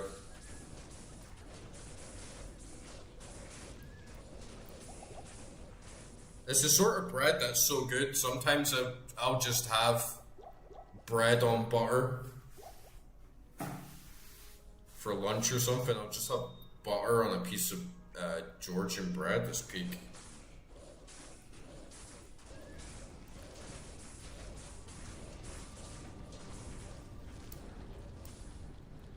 Yeah, I never use microwaves, but I think the air fryer outdoes it. Because most things that you put in a microwave, you can put in an air fryer as well. So sometimes you'll get microwave food or whatever, and then instead of cooking it in the microwave in a plastic container, I'll pour it all out into a Pyrex dish, and then put the Pyrex dish in the air fryer. Comes out fine.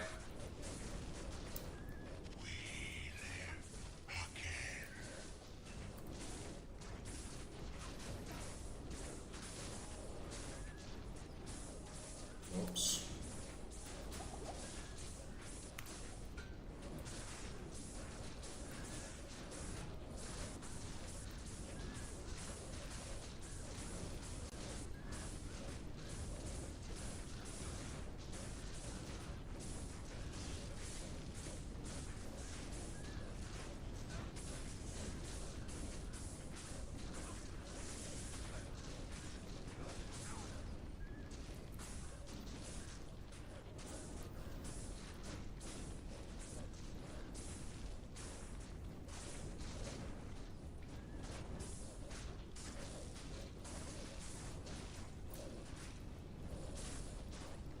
Sometimes in the morning, I'll go down to the baker's.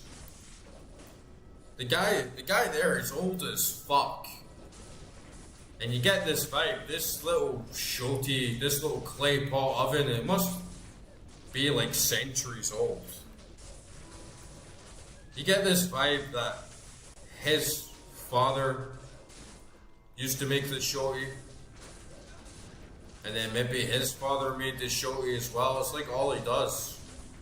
That's the only thing you can buy there, is just shoti. And sometimes first thing in the morning, I'll go down there and I'll get a really hot one, like right out of the oven. And it's so hot, even by the time you get home, it's still really warm and it starts to get like really crisp. And then I'll put butter right on it, so the butter like kind of melts into the bread. And then I'll get a preserve, something like jam, like strawberry jam or peach preserve, and then put that on top with the butter. It's fucking awesome. And just have that for breakfast.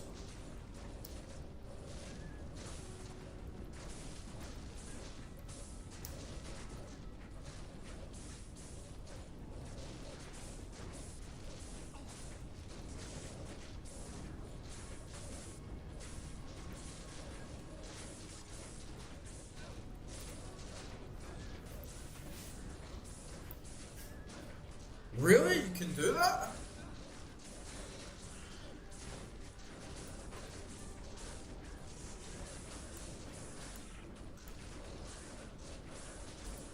it doesn't work.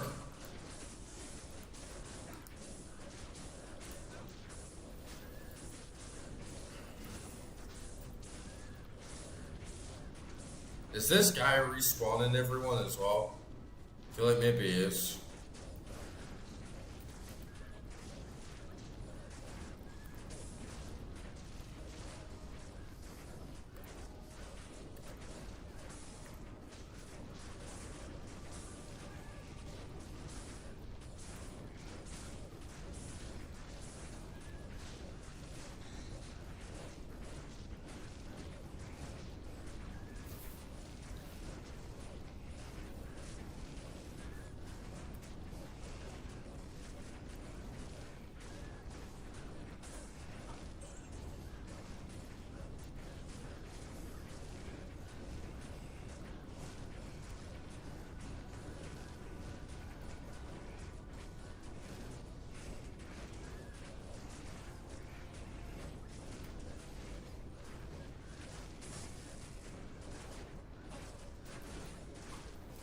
Nah, you don't, dude. I don't know if my keys aren't assigned the right way or something, but this shit's not working. It's not working with feeling the merc. It's not working with targeting enemies either.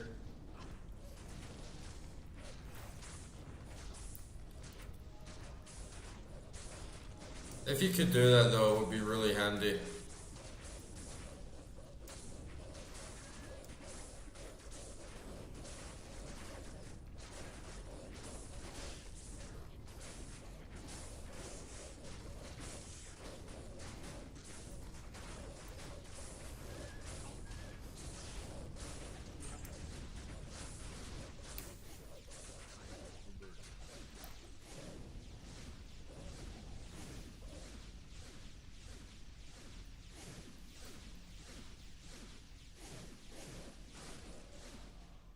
This is why my Diablo 2 OST video is taking a lot longer than I thought. Return to dust.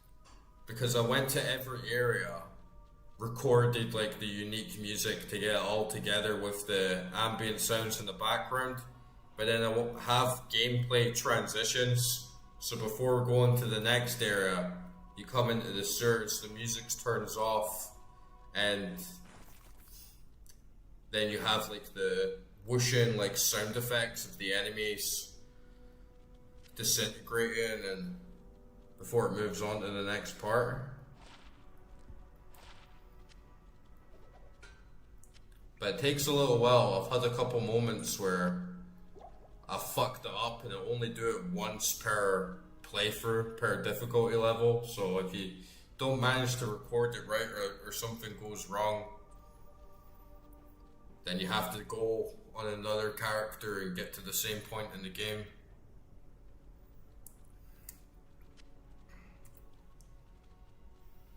Nice, got that book of skill.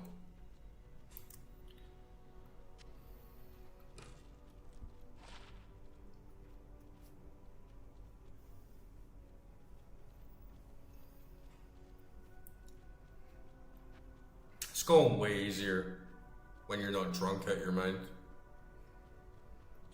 Got another one of Billy. She's nearly not too far away from max. What level am I? Like 80?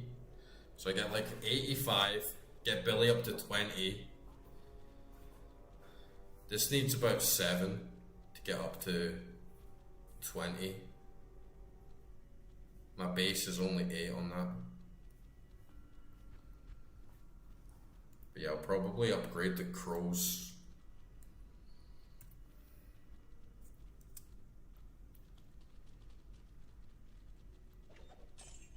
Nom nom nom nom nom nom nom nom nom nom nom nom. Get some air fried gold.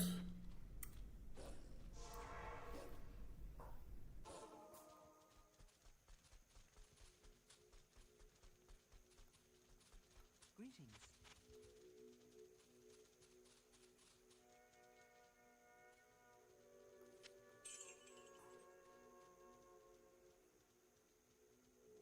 And we're back in the cache.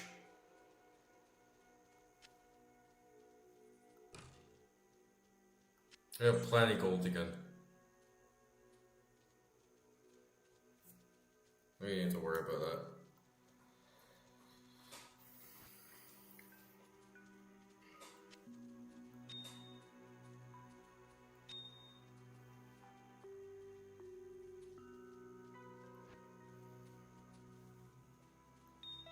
Make a juvie. Oh, that's a great. Stay a while and listen. There's nothing the right potion can't cure.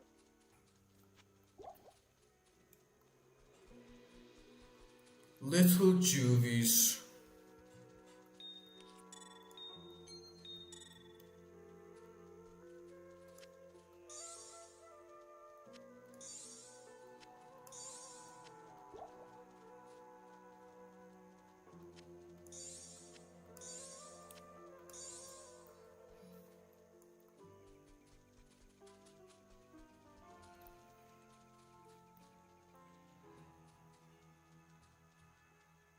Yeah.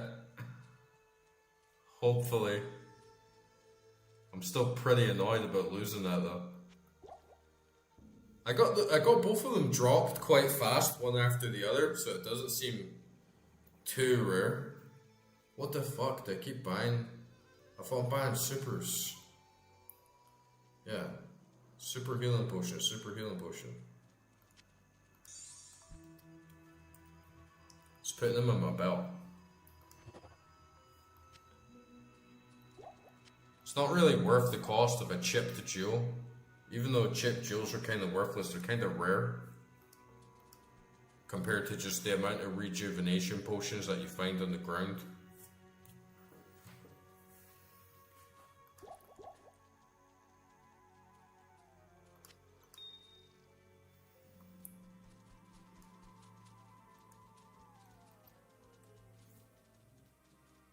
And this is trash. Once again, I'll need to sort my stash out when I'm off stream and just handle my meals. This is a fucking mess again.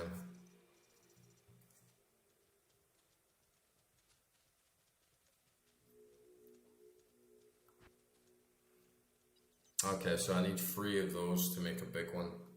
Okay. With a jewel?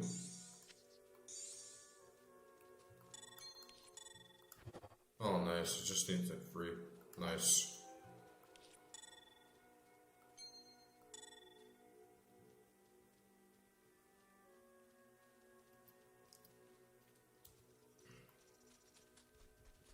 They say that the taste of vengeance is bittersweet.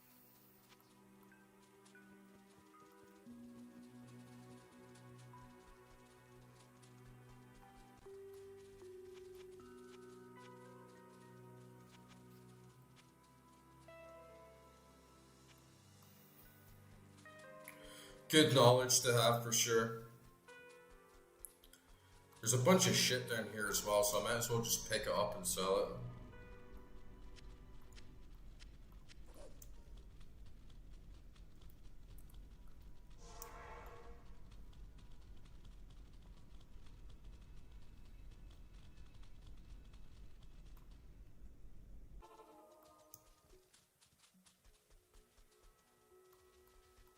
Good day. Fucking Cassia. You and your mystery religions. Why don't you shut your fucking hole, Cassia? Oh yeah, the rejuvenation potions are peak.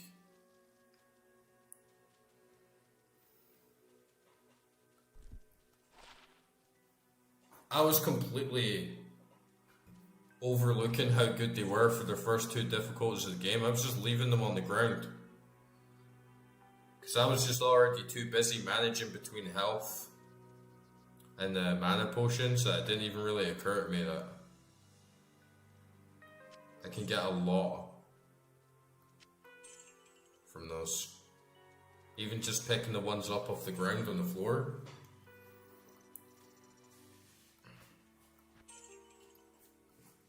And yeah, It's just like I was saying, as soon as we got that merc back and we weren't getting constantly sapped for cash on those potions, everything went the other way, and now we're just completely fine for money again. We're not needing to buy potions constantly.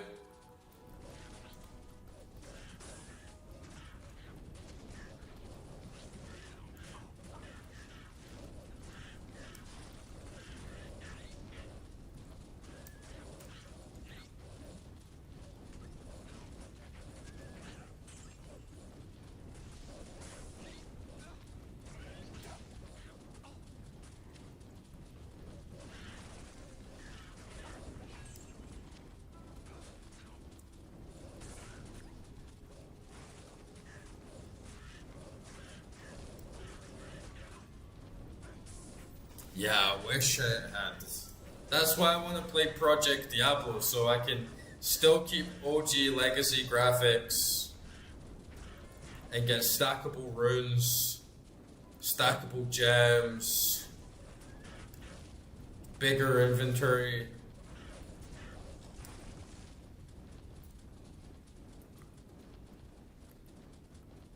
It makes zero sense how small the stash was in the original version of the game. It is absolutely insane.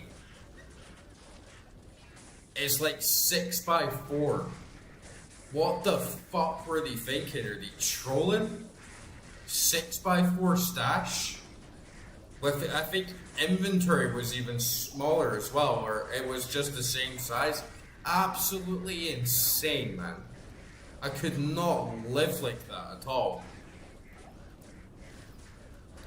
And you notice that every single version of the game that comes out, or every update they do, whether it's going from Lords of Destruction to Resurrected, whatever, they always up the inventory. Like, yeah, no shit, you always up the inventory, because everyone that plays this game would like more space to hold all these copious amounts of loot that absolutely litters the game.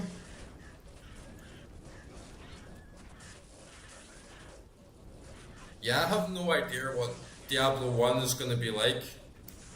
It's going to be fun playing that completely blind as well.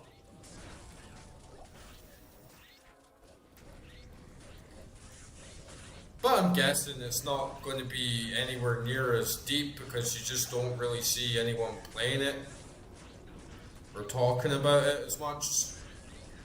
So I guess it's not going to be as much of a time sink or something that you're going to spend forever on to the same degree. Expecting something a little bit more streamlined. And I know you get some mods that give you infinite stash, but that almost seems a bit too much. I do understand that having a limited stash has a place and makes you be selective of what you're going to keep and stop you from having a stash that's just hoarding absolutely every single thing you pick up and not being able to see where everything is. But yeah, it's still too small. If you can stack the items, that is a big step up. The 3 pages with stackable items is good, but otherwise you're just forced to make characters that do nothing but hold on to stuff. But at least you're not having to make mules to actually run to places in the map, get them to drop it, spawning in with someone else, running back.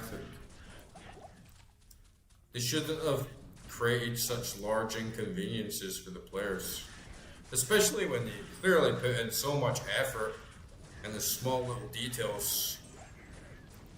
It feels more than an oversight, it feels very intentional.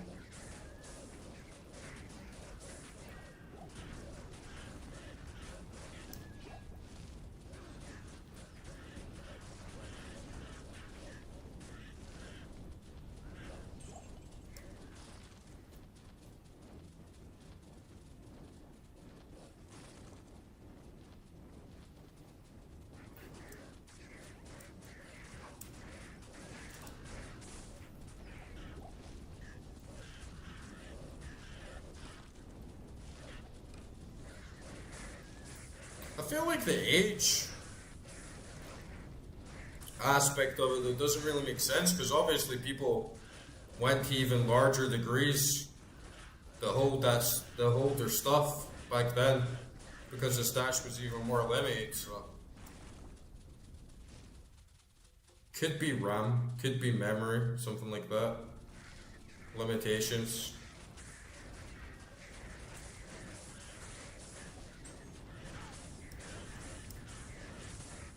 And I remember when I got World of Warcraft for the first time, and it required something like a 32 megabyte graphics card to run.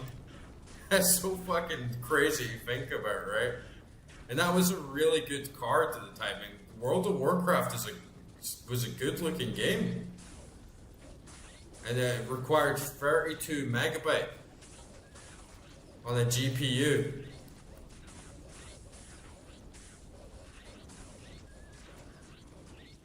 And my computer still ran it like shit.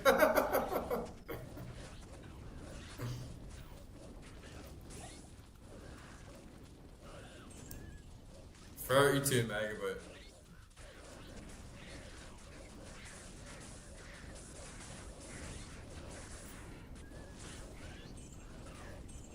I think it's the same in Project Diablo.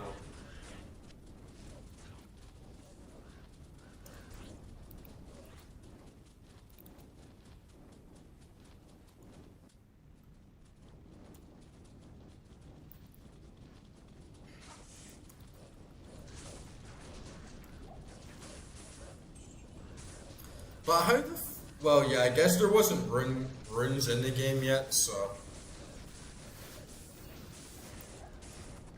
you had less stuff to hold and carry. But overall, it's still really limited. To a bizarre degree, for a game that's all about getting loot and picking more stuff up.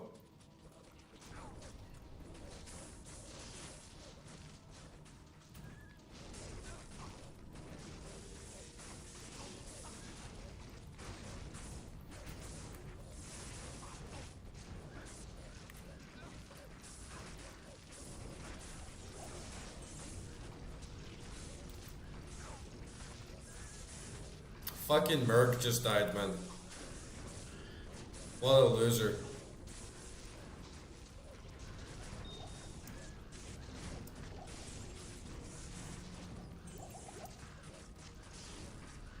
Oh, bye-bye, mana.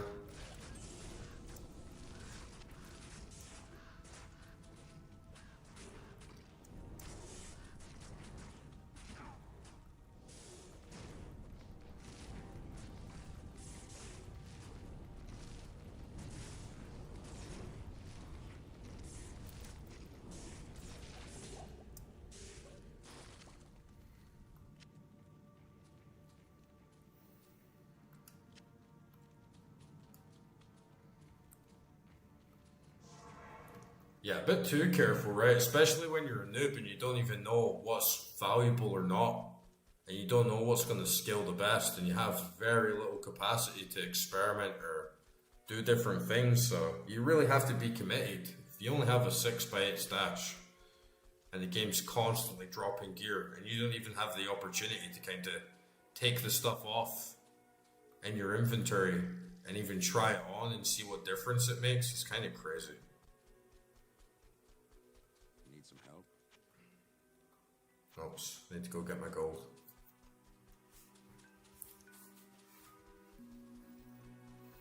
But I wouldn't want unlimited stash, because that just feels too much. And especially for someone like me, I would just be scrolling page after page after page, not knowing what I should get rid of. So it's the opposite side of the spectrum.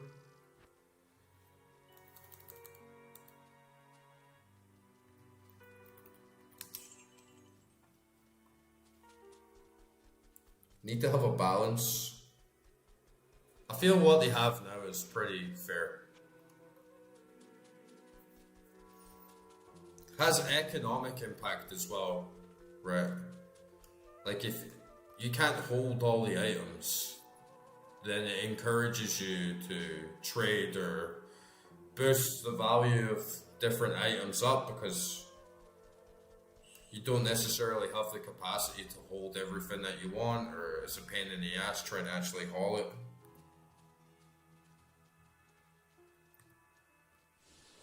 Yeah, no stash in D1. It's like, I'll get the real old school experience then for sure. For better or worse. I'm looking forward to playing that game though. It's probably going to take me 2 more weekends, I would say, to get through hell. Depends how much grinding I do along the way, of course, but I can start playing Diablo 1 blind as well.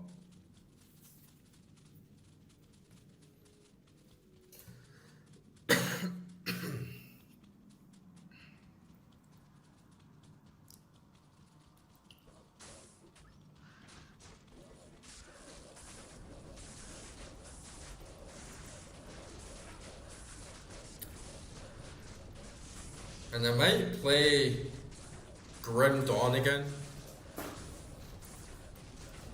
I hardly give it a chance. Maybe got about 10 hours into it or something. But now that I've played Diablo 2 a lot more, I feel like I want to give that another try as well. It's probably not going to be as popular on stream though.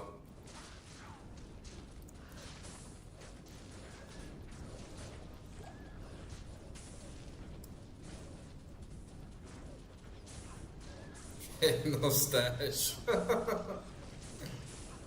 Ain't no stash, man. Ain't no stash, man.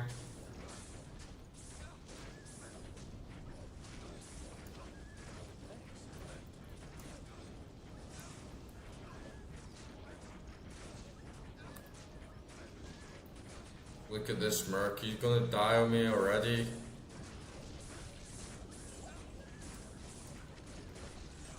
Can I give him a juvie?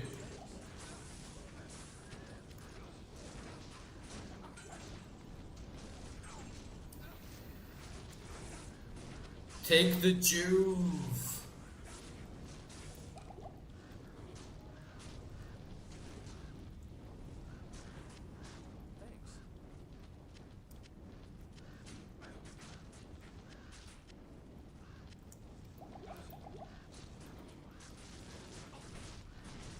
Alright, come back.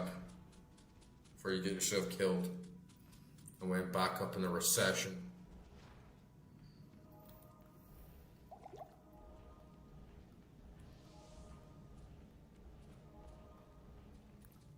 This poison is cracking me up. Might be better going back to get that Viper Claw or whatever the hell it's called.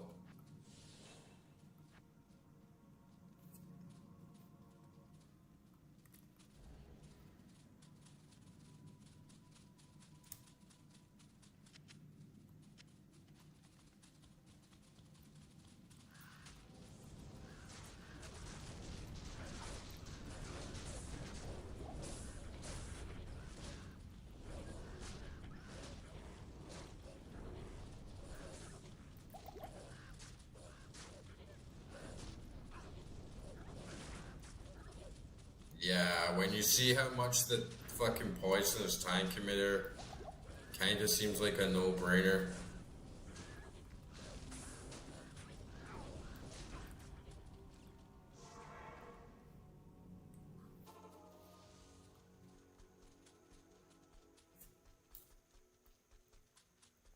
Good evening. Sucks how some of the NPCs don't heal you, like a Kara does. Even though they sell potions and stuff.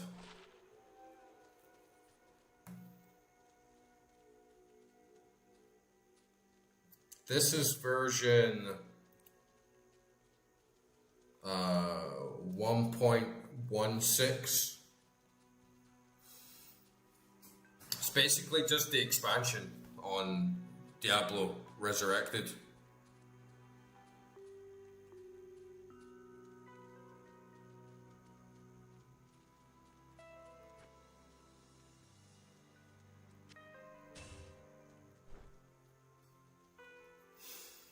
Kimbo Clutch. That's a sick name.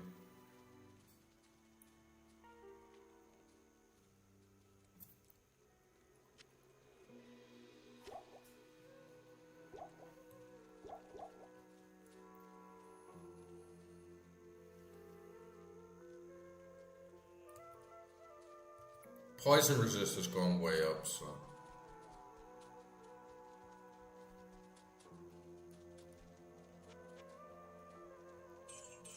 Should be enough.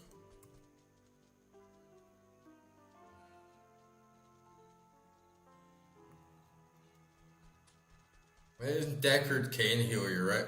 So I always say it's supposed to be such a wise grandmaster. It's like, can't you even give me a heal, Deckard Cain? You fucking dumbass, dude. Allow me to advise you. And then he doesn't give you a heal. It's like, what the fuck are you useless bastards even doing with your life, man? You're just sitting down all day, acting like big shots, like you're all fucking unemployed, man. You do fucking nothing for this place. No wonder the demons take over. Like, this is why the demons found it so easy to just steamroll the whole world. Atma.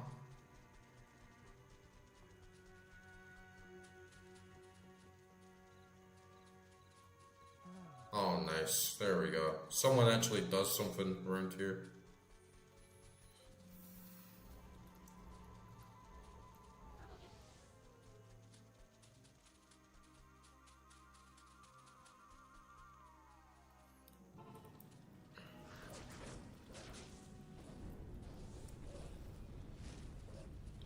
You're always like, oh, do this, do that. Oh, lost my Heratric Malice. Can you go get it for me? It's like, what the fuck have you been doing your whole lives, man?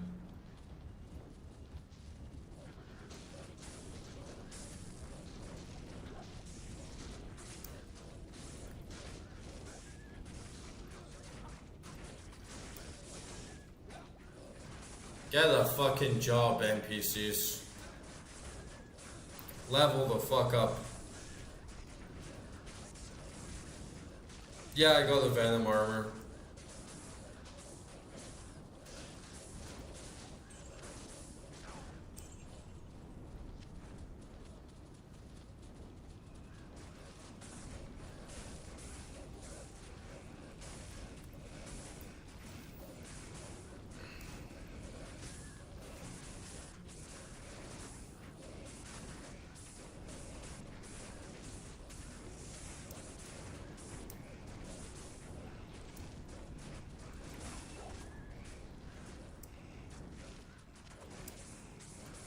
Ironically, as soon as the poison enemies stop giving me so much hassle.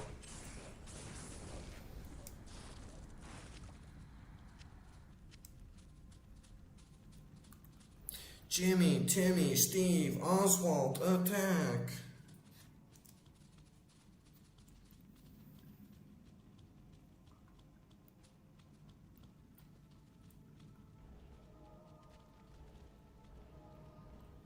Stinking beetles, man.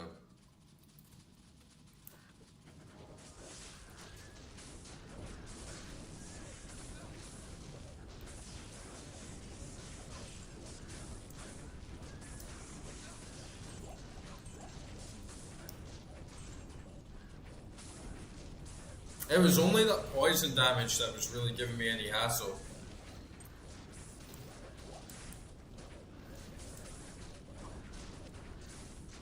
Oh yeah, you can see it now. It's hardly doing anything, man. Compared to before.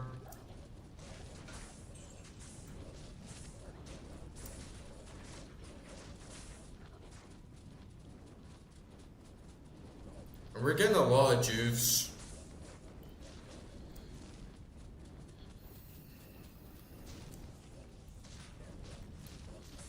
So many Jews.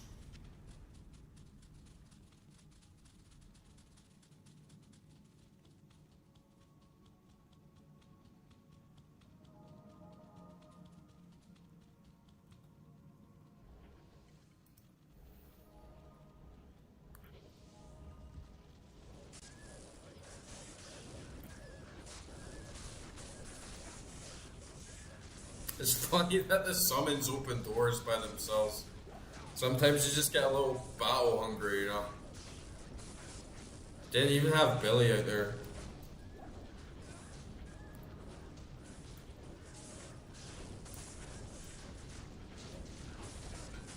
Ooh.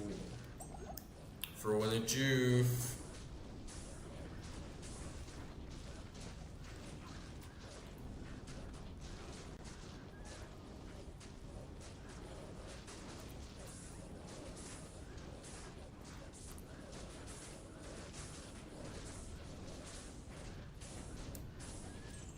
Come on, Billy, stay with the group.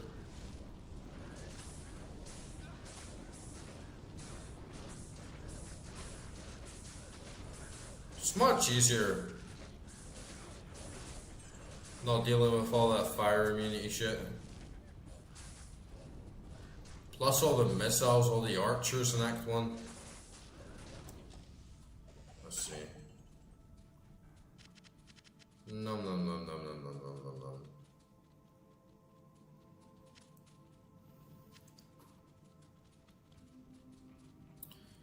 Sweet juicy juice. Yeah, gold is fine. I think I have maybe 150k in total now. Plus we'll sell these. What do we get here? Meh. 2 sockets. 60 maximum damage. Yeah, nothing really good there.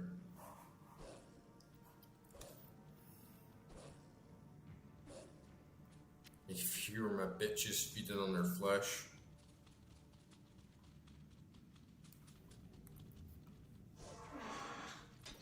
Kick some of these urns. I love a good urn breaking sound effect.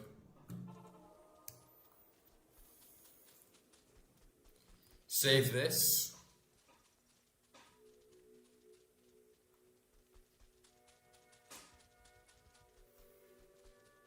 Hello.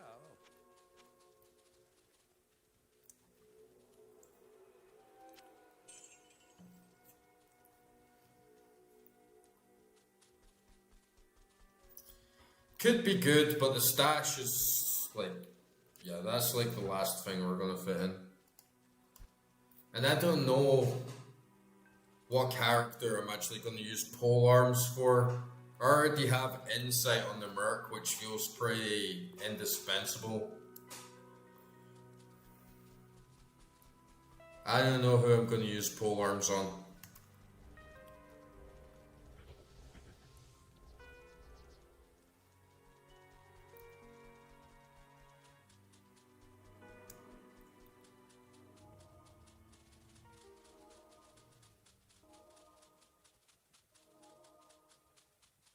Yeah, I really don't know. Guess if I roll like a second pally or something, could be pretty good.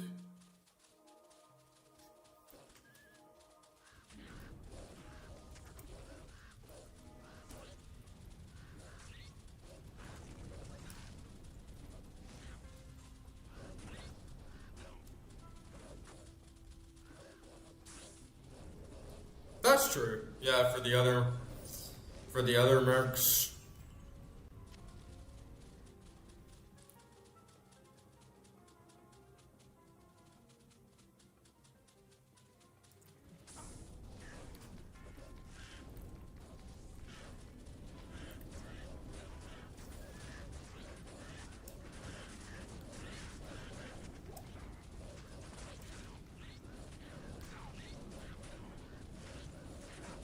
I just got into Act 2 with my pally, but it must be too high level though.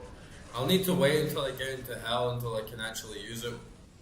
You know, hell with another character. Probably my sorceress will be the first one.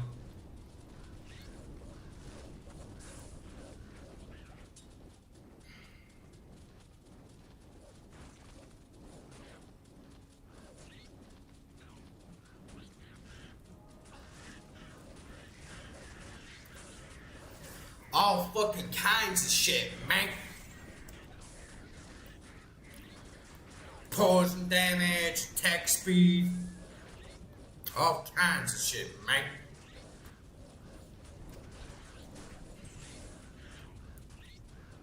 Yeah, dudes. Thank you so much, Diminished. Really appreciate that. Goes a long way. But yeah, anyone who's along for the ride, don't forget to leave a like. Sub to the channel. Hate saying that shit.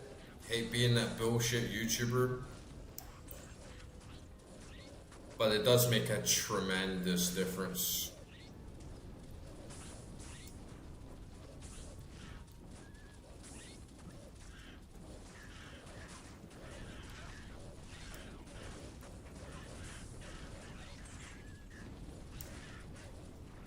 And don't forget about the Discord as well.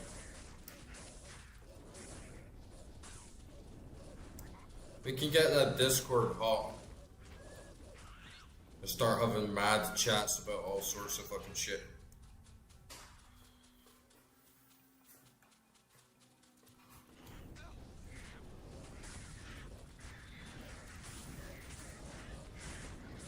It's funny that bullshit in Act 1 was really wearing me down compared to Act 2.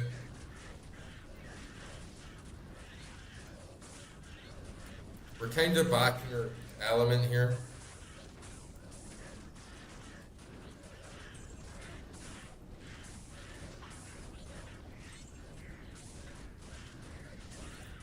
Are you in the Discord, Corey? Are you sure you joined the right page, man?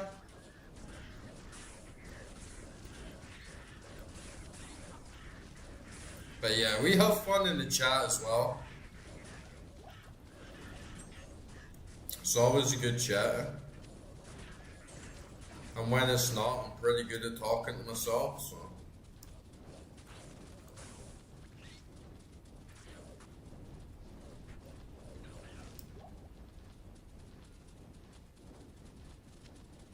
Yeah, we got the big stinky maggoty lair. We've had nothing but maggoty bread for 3 stinking days.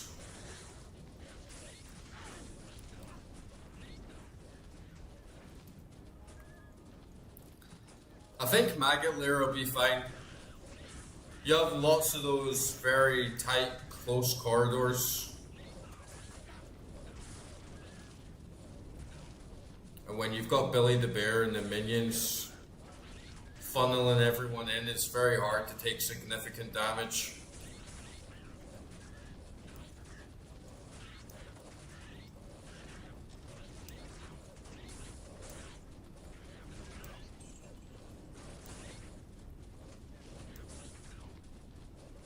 Yeah, I feel, especially fire, it's cliche because pretty much every game I play, I go a mage. I'm so drawn to fire naturally, and I feel it's the same for so many people because in my experience in RPGs, fire magic is always way more developed than other types of magic. And it normally is the strongest type or the most good general base type of magic to specialize in. So that when you get fire immunity everywhere. But it's not so much that fire immunity is it stacks with other things like enemies having way bigger health pools. And some of them are immune to physical as well, which is probably even worse than them being immune to fire.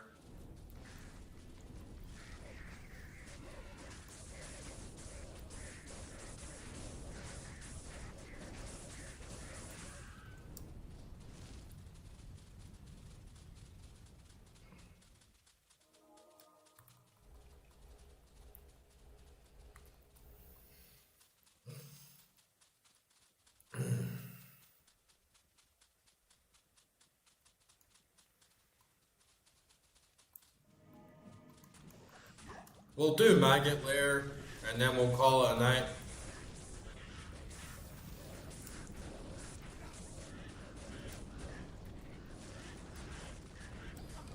When you kill the big mama maggot, she makes such a horrendous squeal.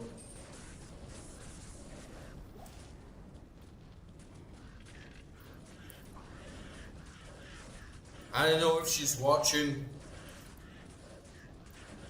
but there's an old, really old subscriber from the channel, and she has her own channel as well. She's in the Discord a lot, and she started playing Diablo 2 when she saw how many of us were going on about it and saying it's a great game, and it was so funny watching her video play it, because she talks so much about the atmosphere of Diablo 2 and how it's scary, and she walks like very slowly, and is talking about every time you open the door you don't know what's going to be behind the corner, and all the blood and the violence, and how it's a really dark and scary game.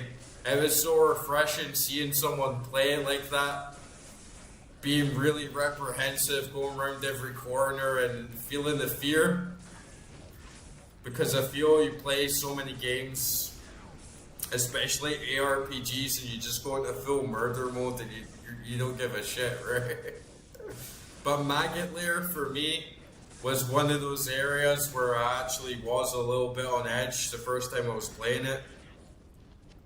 Because it's just so disgusting to go down into these massive maggots' lairs and try and kill all these giant bugs, man. Like, fuck that.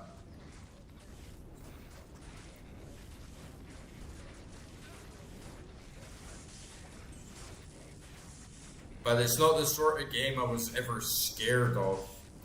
Even though I feel it has lots of horror elements, it's not the sort of game that ever scared me, you know?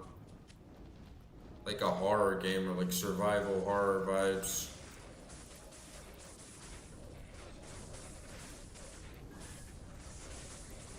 But if some of you guys played this when you were 10 years old or whatever, I could see it having that effect as well, especially when the game came out. There wasn't too many edgy, violent games.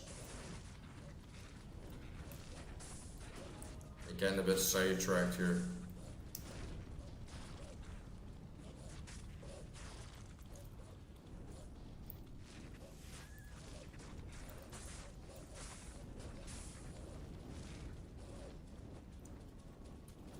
Where are you flying to, bitch?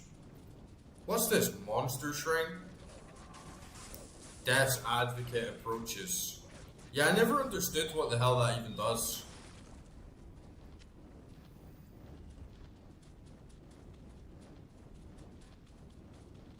Yeah, I know about that. But like I was saying to you, people were telling me that generic meta for Duriel when I was trying to do it. And I tried a bunch of different tips. I tried like some different builds or gear to give me different perks, and honestly kind of just made it more complicated than it really was.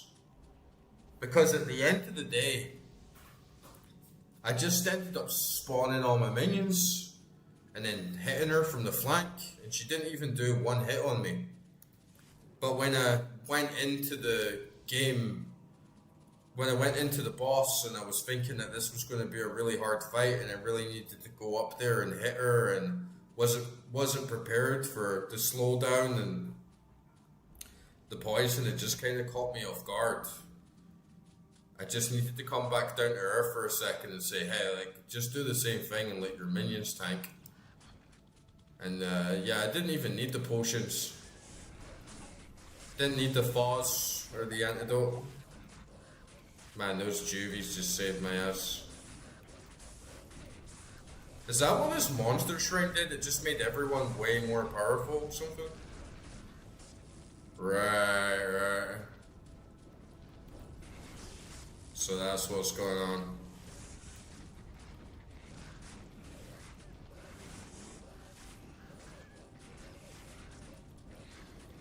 No, dude. I'm saying with my strategy, she didn't even hit me. So there's no need. And same with Sorceress. When I did Duriel on Sorceress, I just ran around in a circle with Blaze on. And it was GG.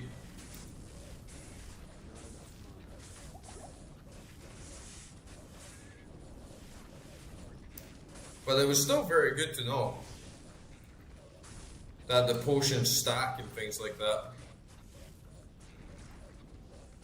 It just wasn't necessary.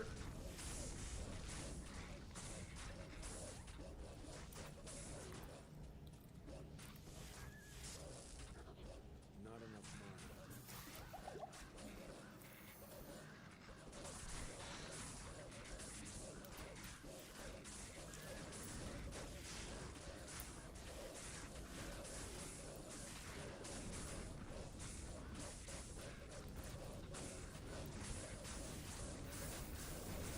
Man, there's a fucking lot of them though.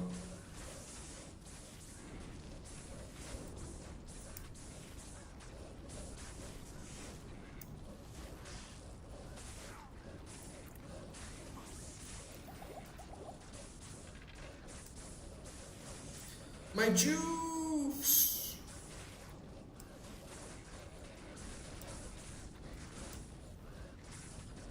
I think with my Sorceress I had maybe 30% run walk speed on a good item. And that was enough for sure. But on my Druid I don't even need to move.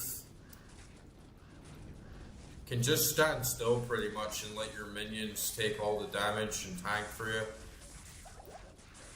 But on a Paladin and Barb,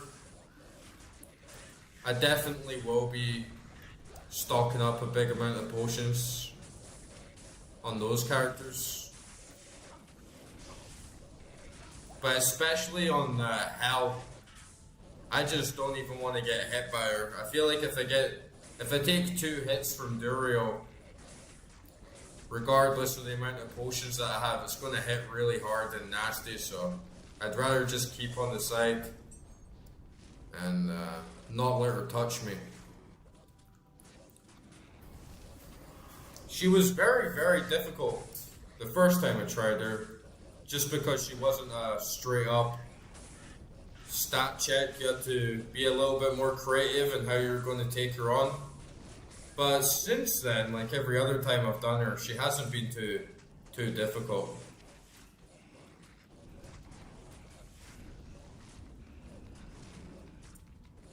Yes, it's because all the champions spawn down here, you know, I wanted to loot. But I'm gonna run back and get my merc. Because the stairs are here anyway, if I want to move down to the next level.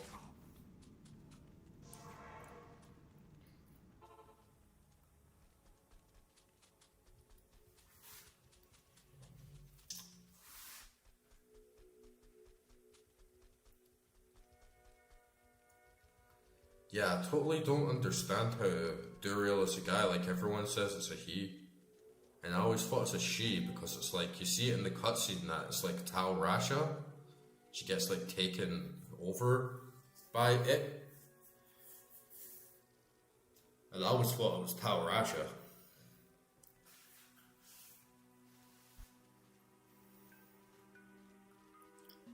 But I have to step up in my lore. That's another reason why I want to play Diablo 1, so I understand the story a bit more.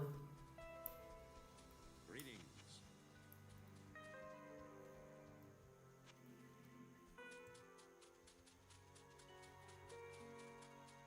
Ask and learn.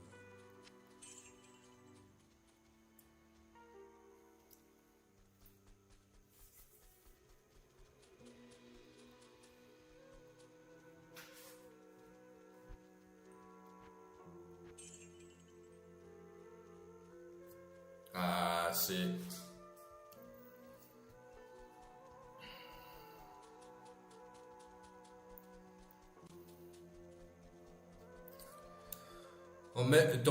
Don't assume Duriel's gender, right? Like he may have like a male appearance and a male voice, but you don't know if Duriel identifies as a male or a female, or maybe he's non-binary or is a gender queer. Like you just don't know, dude. So little fucking respect, huh? Little respect for the maggot monster.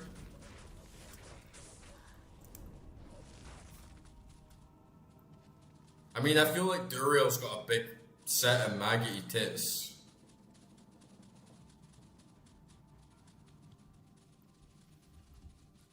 I don't assume Duriel's gender, man. Duriel's got a big set of tits, man.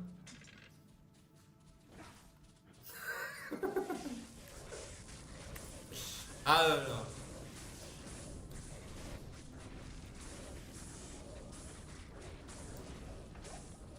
I don't know how Blizzard is gonna feel about you assuming Duriel's gender today.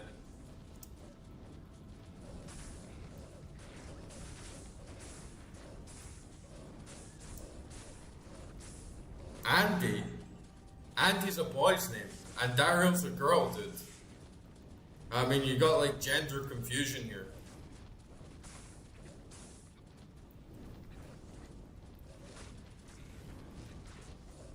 Is that like Andy? Andy is like Andariel's new name now that she's trans? Is that the lore? Like she used to be Andariel, but now she's a he called Andy? Is that right?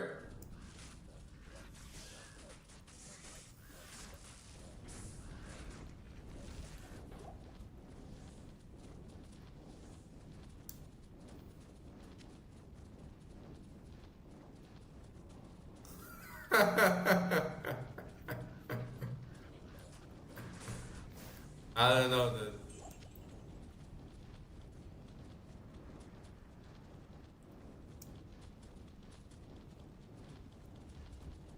I would keep your bigoted views off the Blizzard forums in case you get your Battle.net account banned.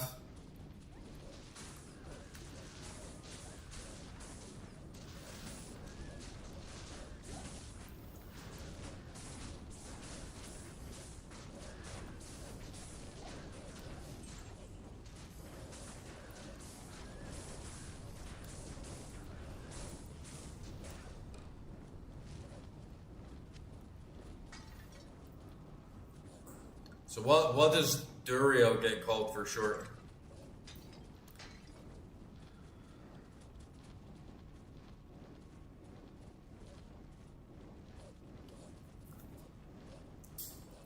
Yeah, maybe they're gender queer, right?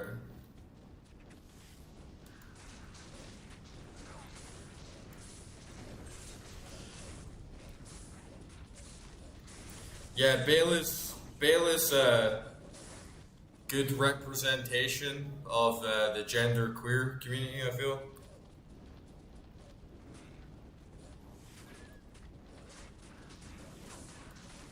It's very nice of Blizzard to be inclusive in that regard.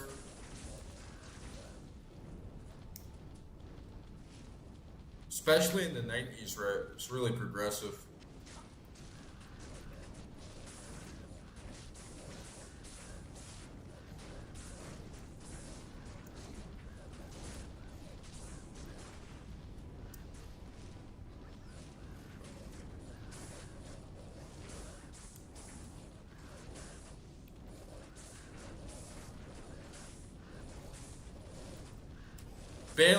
Bela's like the most badass of them all.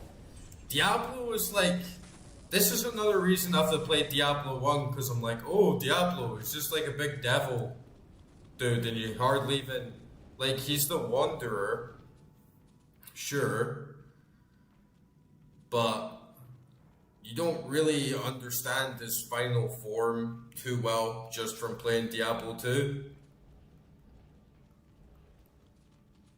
And he's kind of out of the blue. when you do face them without context. So definitely want to understand what Diablo is more in Diablo 1. But Bale is the most badass and well developed out of all the bosses. He has the most distinct character and speech and like presence. At least in Diablo 2.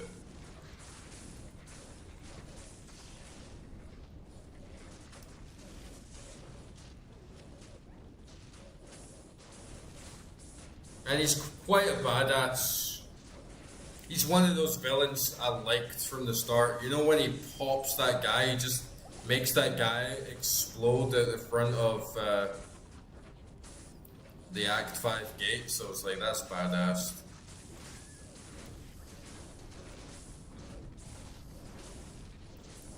Dark Wanderer is not really that badass, right?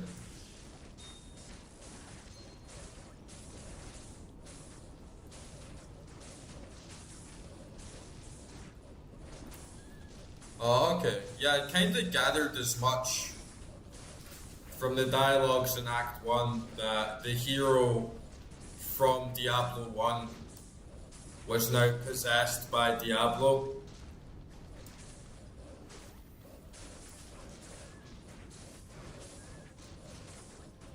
But the lore's not that fleshed out and developed in Diablo 2 in terms of the overarching narrative. It does mostly drop you in without much context, so sometimes it's a bit confusing. Or not even confusing as much as a lot of the missing gaps.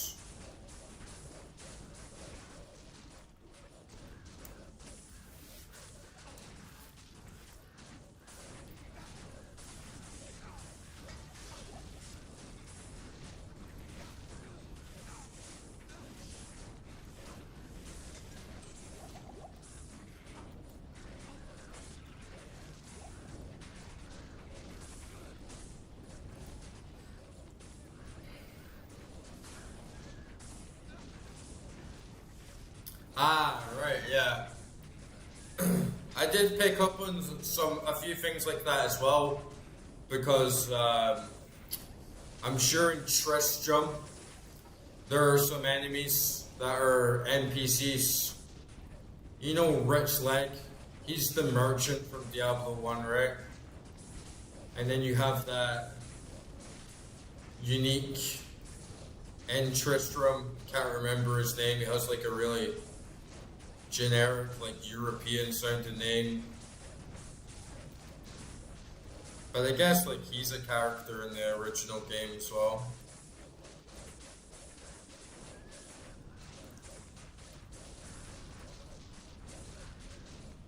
I'm not gonna watch the cinematics because I'm gonna play the game blind after I finish Hell with my Druid here.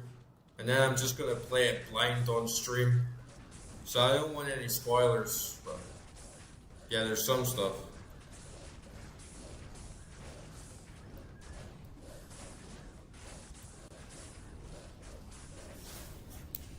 Yeah, Griswold. Yeah, that was the guy I was thinking of.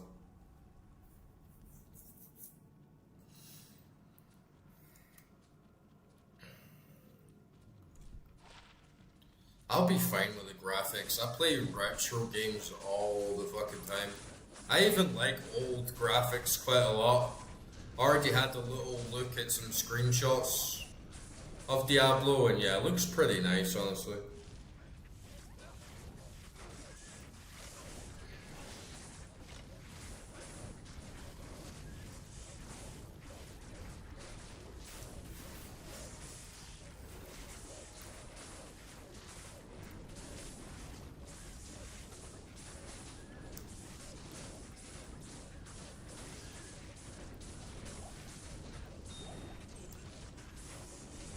Now, I'm not going to watch the cinematics before I play the game, right?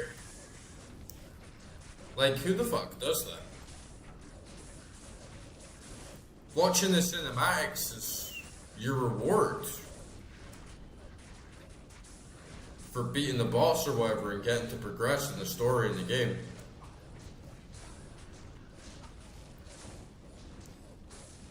Okay, okay.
I still really want to find the Diablo 2 audiobooks.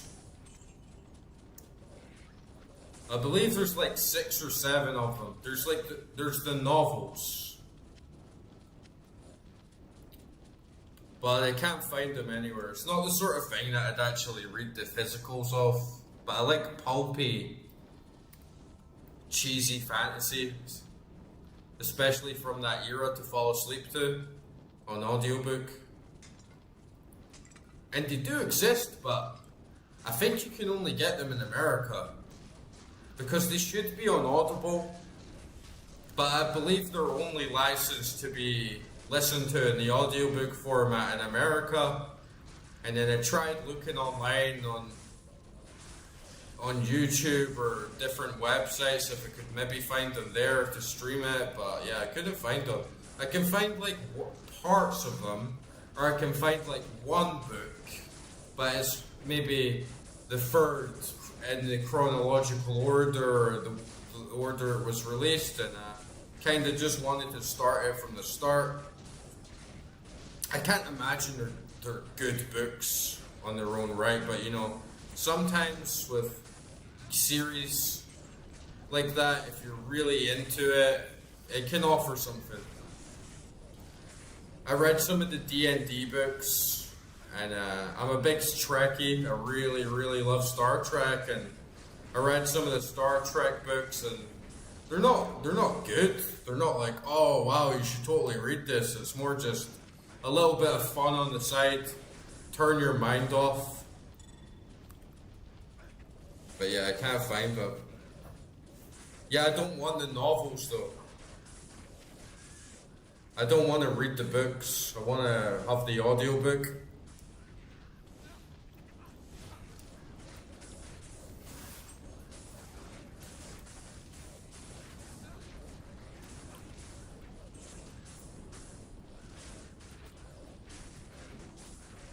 And I think there's one of them on Audible.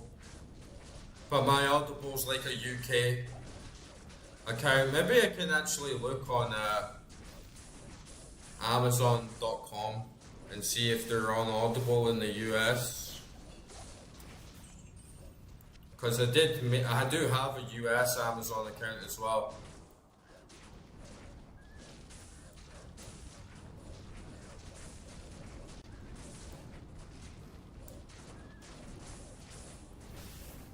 But yeah, I like listening to audiobooks. Don't get me wrong. I mean, I've read over 1,000 books. I had a library back home of over 1,000 books. Just a crazy amount of reading, and I gave most of them away to charity because there was just no way to hold on to them and have them all in storage, and you're talking like hundreds of kilograms of books, even just carrying them up and down the road to the charity shop was a huge fucking task. I have like maybe 100 books still left in storage of my favorites or ones that have a lot of sentimental value to me. And I still read, but I always fall asleep listening to audiobooks. And sometimes it's really nice to have a light, pulpy fantasy, something to not take too serious. And just imagine this other world.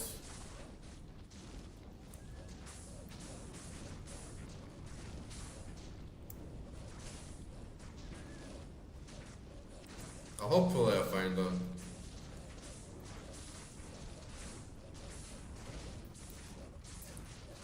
Sometimes those licensed books by big game companies can be a bit tricky to get internationally.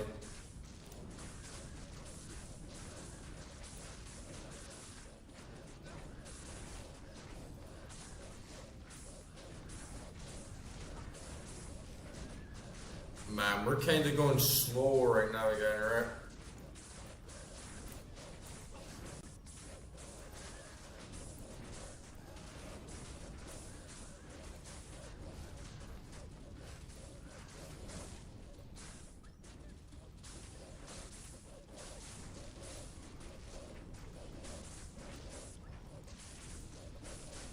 I like the idea that they rolled with it in the sense that it doesn't have its own cosmology, if that makes sense. It's really just about how the same satanic forces that govern the earth could be manifested in another fantasy planet. You know, Baal is like a real deity, and Diablo is obviously just a word for devil, and he looks like the devil, and it's a nice mix. Instead of going full on with making completely your own lore and gods from the ground up, gives it a nice little grounded twist. It's very metal. It's very like Doom, if you get me. Whereas playing with the motifs of Christianity. Okay, what we get here is green plate. Tal Rasha's guardianship. Ooh, 400 defense. 400 defense plus 40 to all resistances. Plus 88 better chance of getting magic items. Holy shit, nice. That is a fucking good find. 40, 40, 40 plus 400 defense plus 88% chance of getting magic items. That is fucking amazing.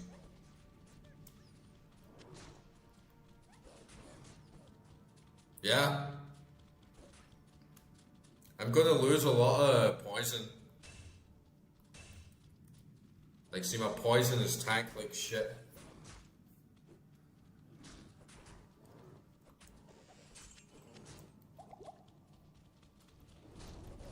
That's good. Tal Rasha's armor. It looks fucking sick.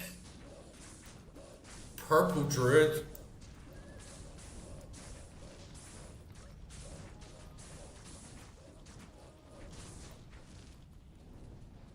Yeah, it looks fucking sick. Like rocking around with my ponytail and like purple scale armor. It's fucking OG, man.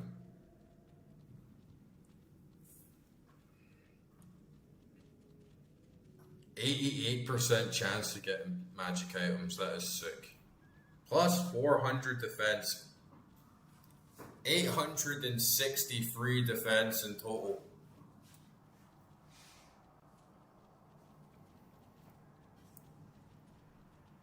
I have gloves that give me poison damage. So I have the belt, the boots. The armor, the tiara, the amulet. I sold that Nago ring, but fuck it. Now that we have that, it kind of counters it.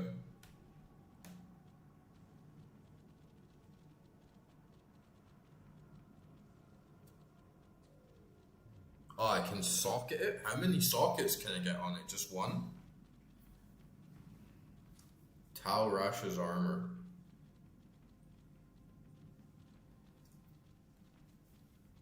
I wonder if it's worth getting the full set. I think it's definitely the first one that I've seen though.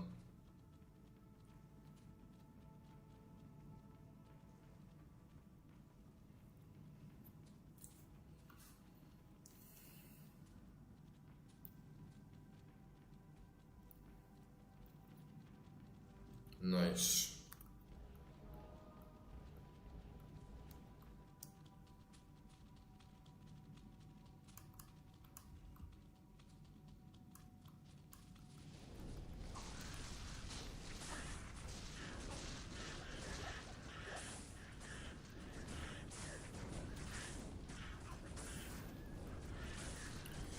Turn it up.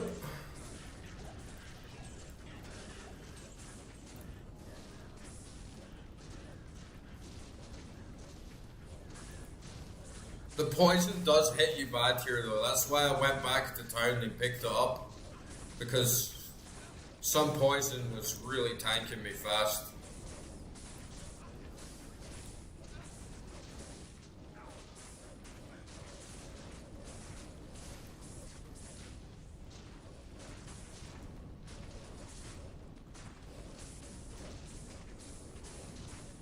Why is it good for sorceress? It doesn't stand out to me as particularly good for sorceress.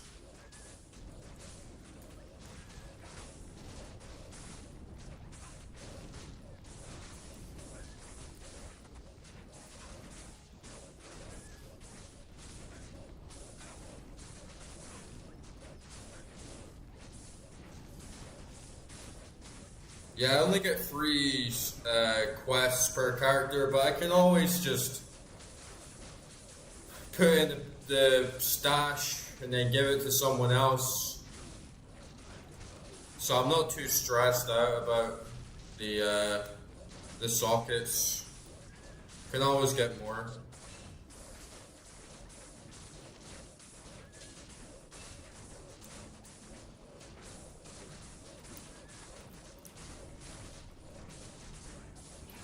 Oh, right, so only sorceresses can actually wield the full set. Oh, okay.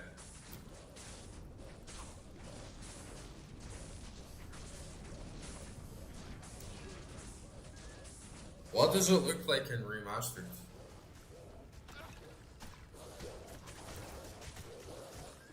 It's not as, I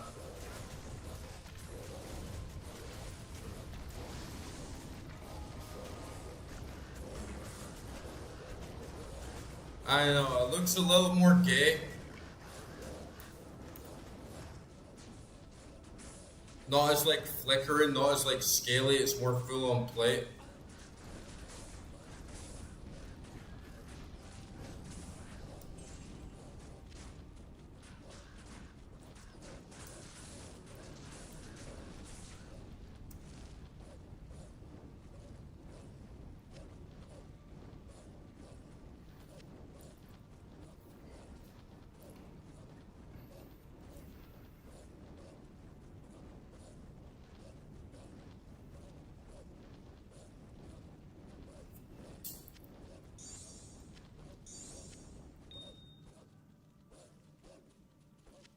Let's just see what this bow is.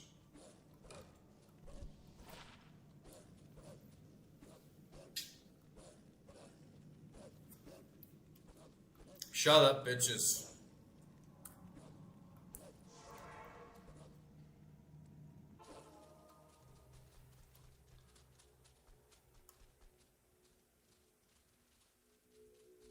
Yeah. The 88% item drop is huge. But 40 to all the resistances except poison is also really, really good.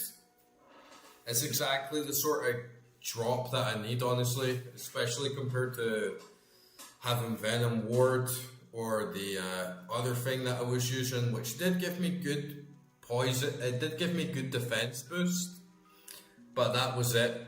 And especially when I'm trying not to get hit as much as possible, kind of lacks. Whilst this has even more defense, plus the resistances, plus the magic find. So yeah, it was a really, really big drop.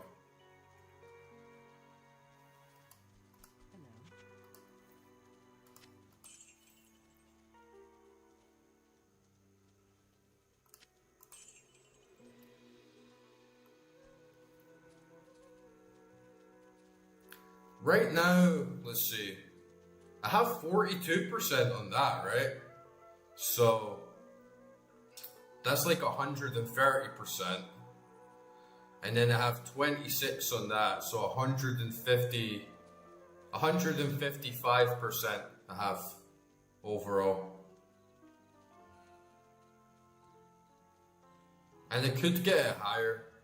I have more rings. Too bad that I sold that other Nagel ring,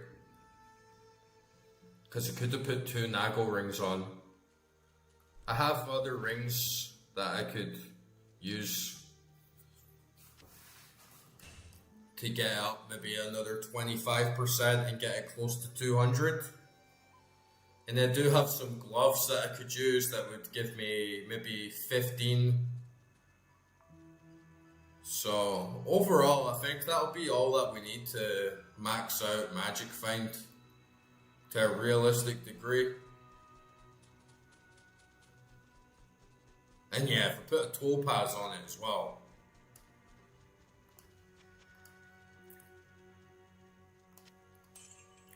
Yeah, if I put a topaz on it, I'll probably be up at 200% or above with the rest of my gear.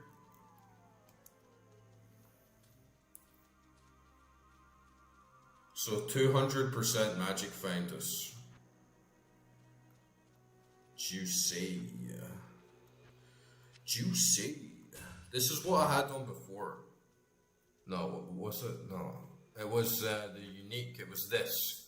This is what I got earlier. See, it's quite good for defense, but overall, it's nowhere near as good as that. Too bad that the full set is no good for me, but maybe I can put on the sorceress.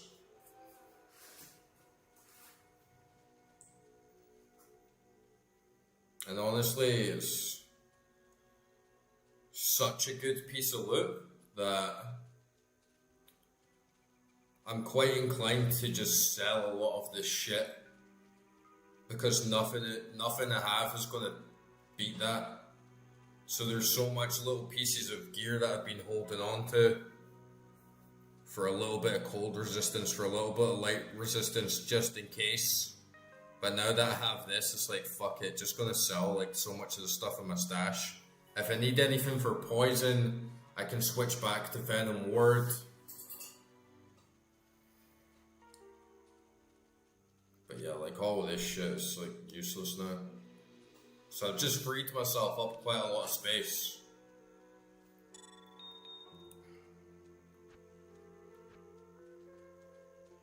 Which I desperately need.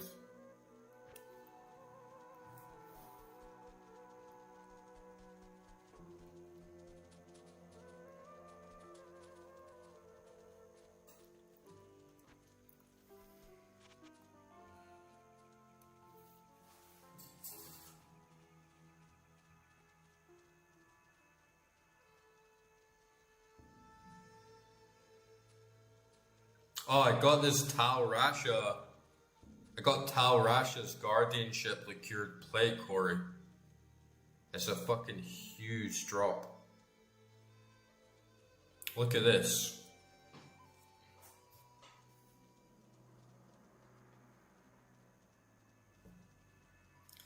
Yeah, plus the Ami.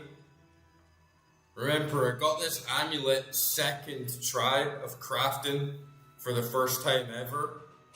And the second try, I got +1 to all druid skills. Then I got the tiara.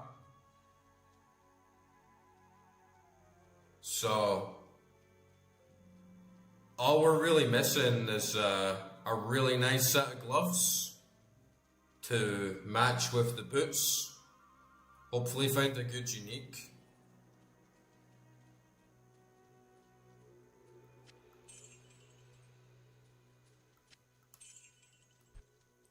And I'm selling a lot of this shit in my stash. Because we've really made some good ground and so much of it is now just useless.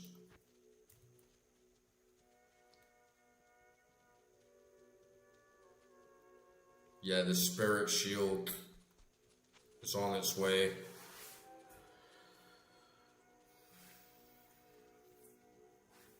I feel like 39 resistance, fire resistance could be pretty good.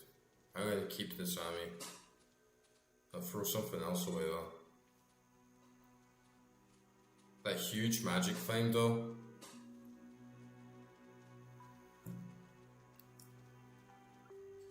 Lost that Nago ring, but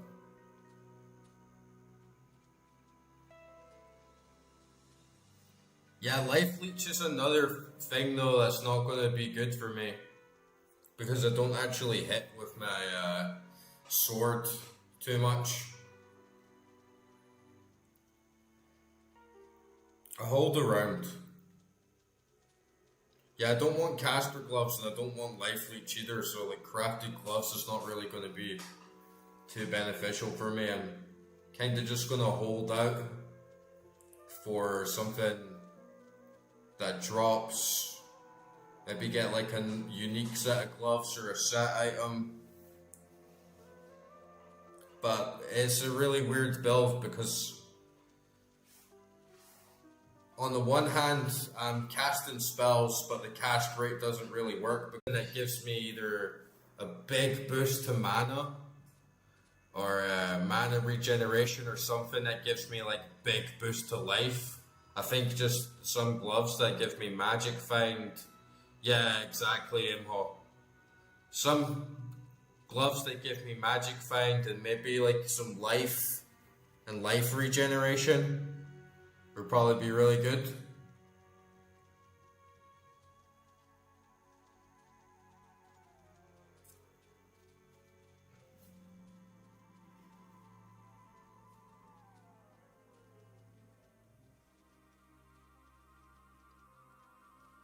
Oh, really?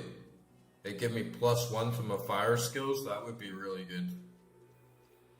Yeah, Mage Fist could be good.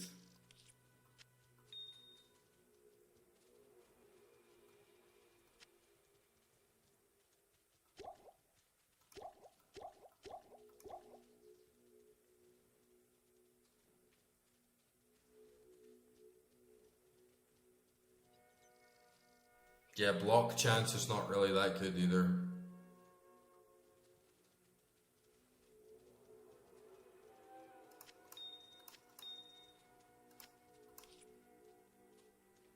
I'll need to have a little think about it. But if we keep getting lucky, then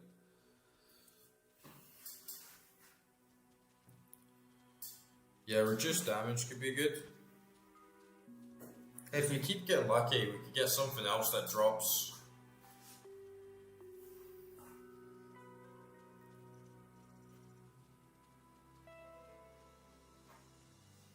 I got those for gold.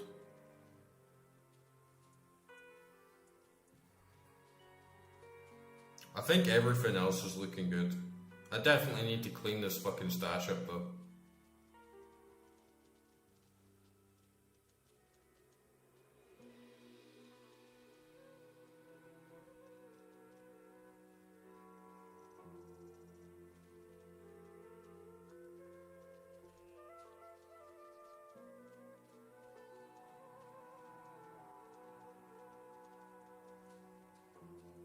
Yeah, I really like streaming this game. And it's actually, like, it sounds kind of cliche or maybe a bit over the top, but it's like really changed my life because it's become such a big part of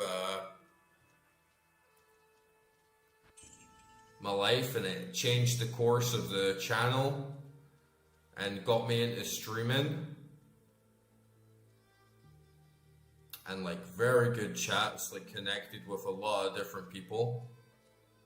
And I would say that the game has been way more enjoyable streaming than it would be just playing it on my own.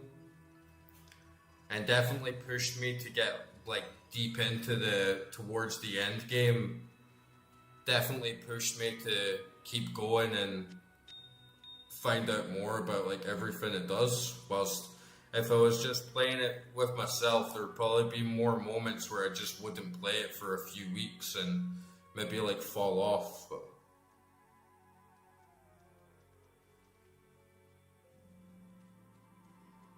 But nice.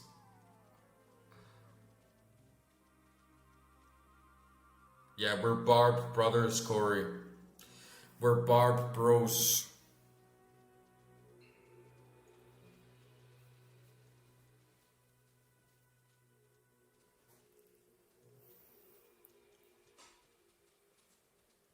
Yeah, my barb is axes as well. And I have a lot of really nice axes. I have this tomahawk, I have this 5-socketed 2-hander. I have this unique here as well.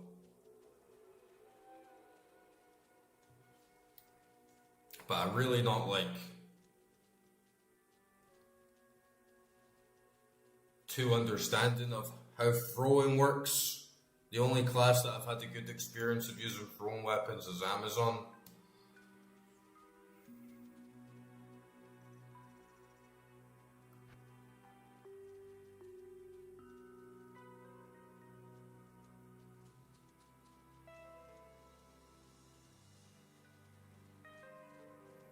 But yeah, we should get a game sometime, honestly.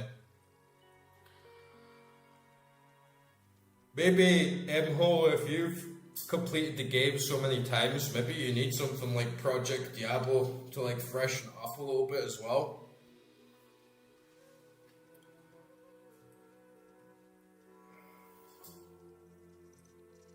But yeah, the streams have been awesome.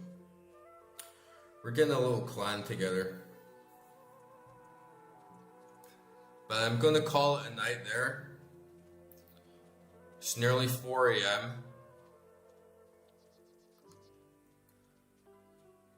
And a really good session. It started off pretty slow with all that bullshit in the Countess. And taking a while to like burn through everything. There's a raid. Well, raid. Am I getting raided for the first time?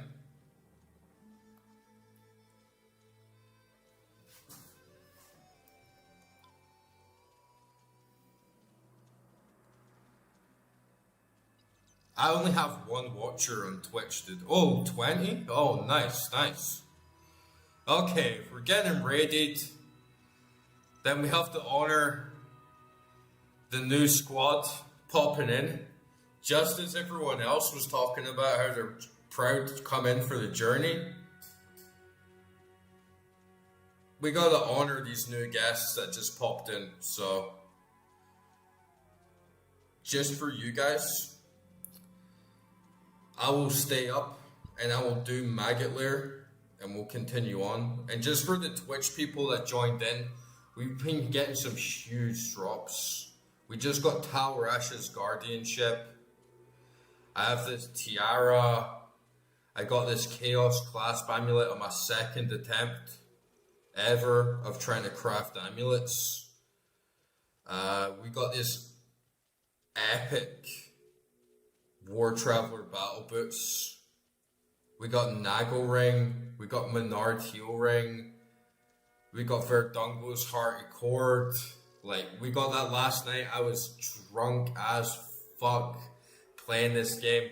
I couldn't even move. I was basically blurred out, like holding my head and raging at NPCs.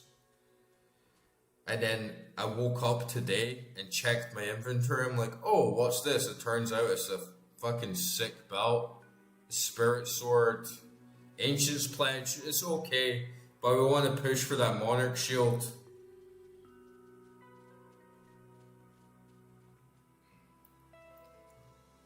Yeah, it's a lucky run. It's been a lucky fucking run. I don't even know who this person is in this raid. Someone that I've never heard before has decided to raid my stream. Okay, I can't complain.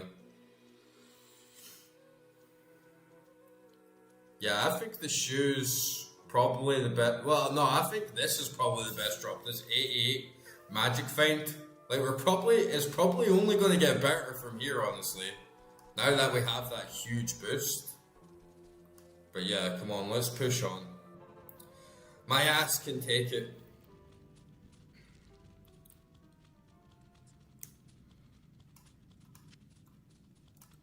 Run back and sell this as well, and then I might as well just run out. I've been sleeping on those waypoints though. Blessings to you. Yeah, I was raging at her. She was telling me about these ancient religions, and I'm like, all you do is fucking stand here in town and do nothing. And Deckard Cain. It's like, fuck off, Deckard Cain. I'm out there risking my ass, delving into dungeons, delving into magical lairs, maggot lairs, fending off giant bugs, traveling through different incarnations of the whole planet. And all you've got to say is, stay a while and listen, hello there. It's like, come on. The world is at threat. I must be a secret fan considering I only have 2 followers on Twitch. And they're both people I know. And I'm always looking at my stream summary on Twitch and it's the lowest performing platform by far. Everything else does okay, but Twitch has always been doing nothing essentially.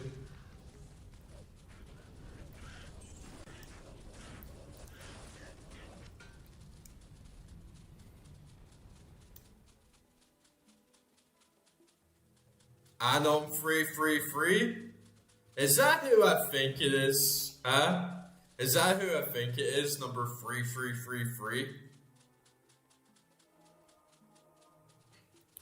Oh man, get this waypoint is right here.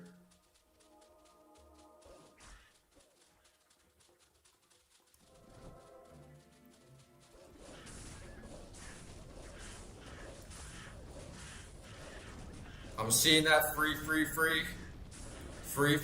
man. That's the number of destiny right there. That's the angels.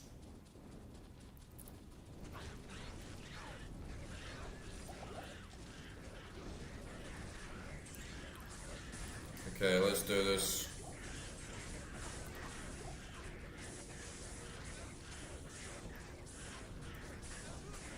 Oh man, stupid Merc.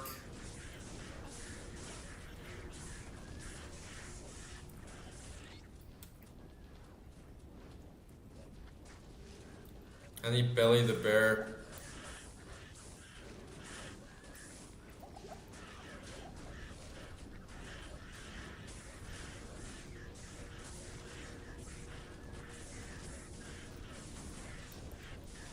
Do you think I should give that? You know that unique I was using before, Corey? Oh, I just got another level up as well, nice. You know that? Yeah, exactly, that's what I was thinking, man. And then my Merc's gonna have big defense as well.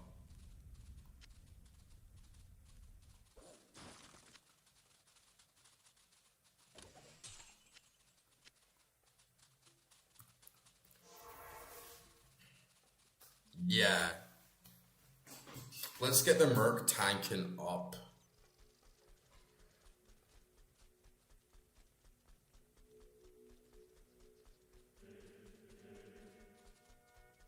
goes there. Oh, god damn it. I need to get my gold.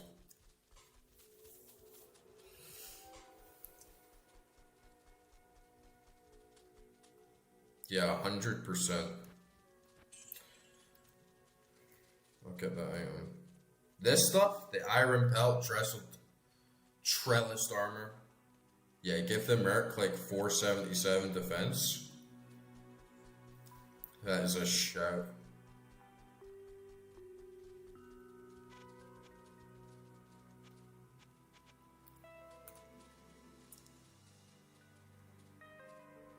Yeah, he's basically getting double.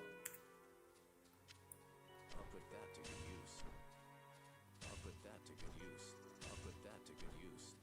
Lower resist, but like way higher defense.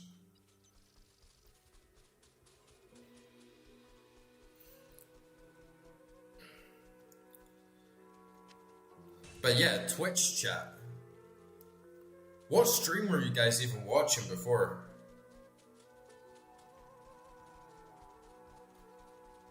I feel like I should know this person.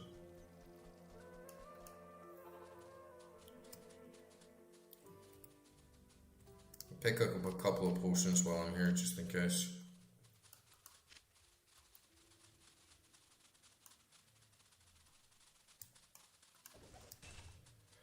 Stinking, filthy maggot lair.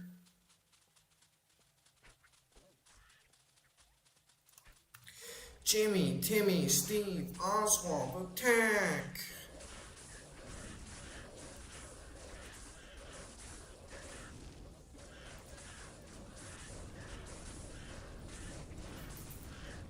The defense will work out a lot better for him, for sure. Because the main thing is just sometimes he gets really squishy. When he's alive and he works, everything's fine, everything's good. But then when he just starts dying suddenly to some enemy that does slightly bigger damage. So hopefully that's the little boost that he needs.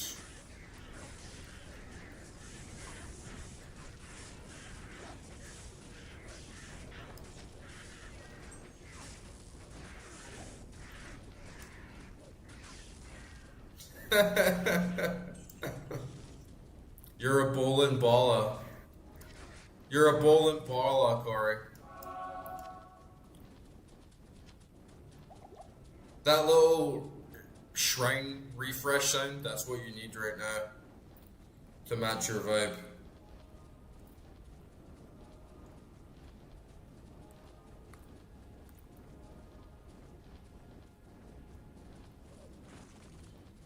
Okay, let's squish some maggots.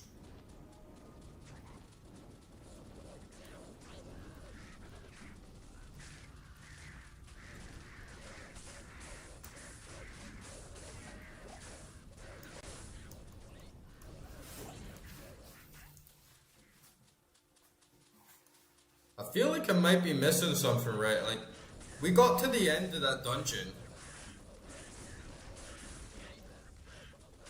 I'm pretty sure it was another optional one. But we might be missing the heraldic staff thingy. Oops.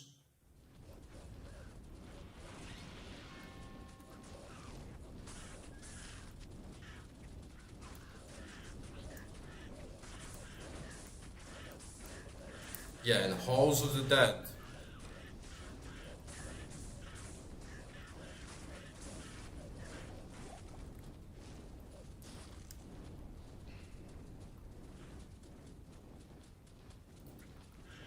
He was doing alright before, it's just now and then he got fucked.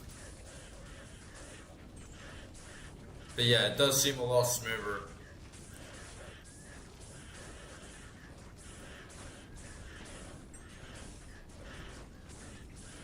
Ah, yeah, you're right. That's what was tricking me out there. It's that you get the heraldic cube in that dungeon, so since I already have it, I didn't get anything at the bottom.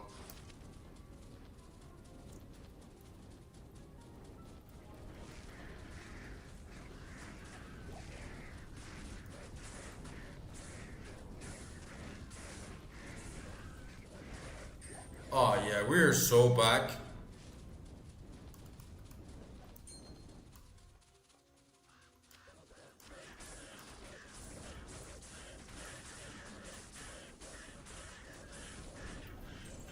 And it makes you wonder, what the hell was the point in even trying grind the Countess for that long at the start?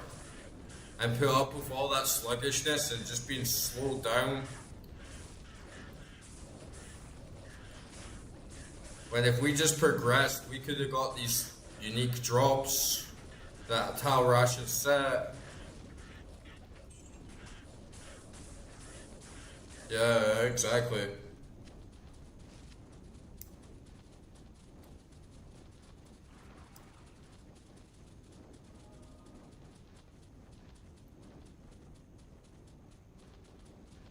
Trying to grind the Countess was actually such a bad move.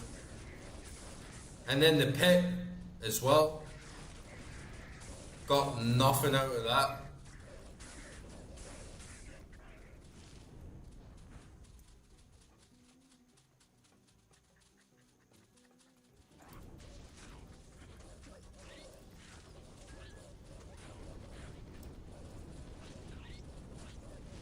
Start trying to play tricks on this game, you know, oh, give me this loot, give me this loot. The spirit of the game can hear you. The demons are aware in this game. There's been a lot of irony. There's been a lot of subtle little moments where it feels like something is watching you. Or your mind's being read for that like quantum bullshit that goes on. Where you're like, oh, I just need this item. And then that's the only item that will never drop. Oh, we got another faster run walk speed Dark Charm.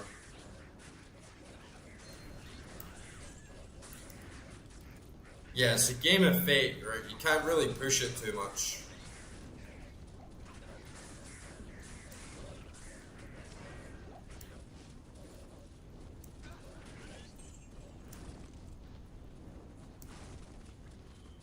But I have been fairly lucky and got a really nice amount of gold the entire game without any grinding.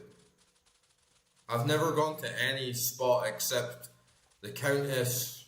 When we got into Hell, I've done like 5 runs of the Countess. Any other time throughout the entire game, I've never stopped and grind. And I've always got like really, really good gear.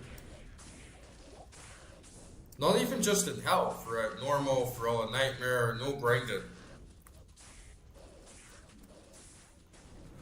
And then the irony is that one time we actually stop the grind, we get nothing.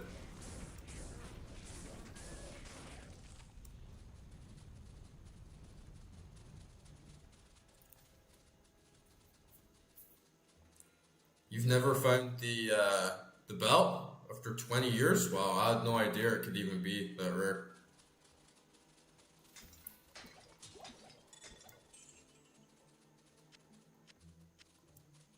The Diablo gods are watching. And you guys have seen me as well. I will have a legit prayer for the RNG gods. You know, I'm closing my eyes, I'm putting my hands together, I'm having like this deep, thoughtful, manifesting prayer to the RNG gods. Like, that goes a long way. You've seen all those videos on my channel where it's like, come here to the low polygon church and pray to the RNG gods. That shit works, man. People think I'm just memeing. It's like, no, you take like 5 minutes of your day to sit in the PS2 low polygon church and listen to the little music. The RNG gods respect that shit, man. That's penance.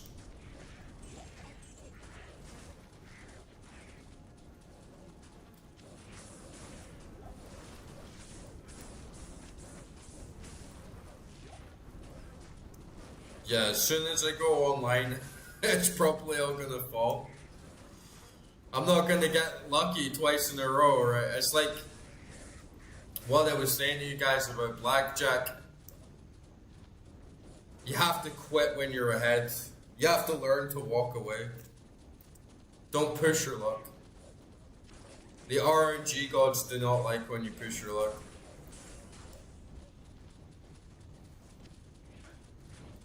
But at least in online you can trade, so...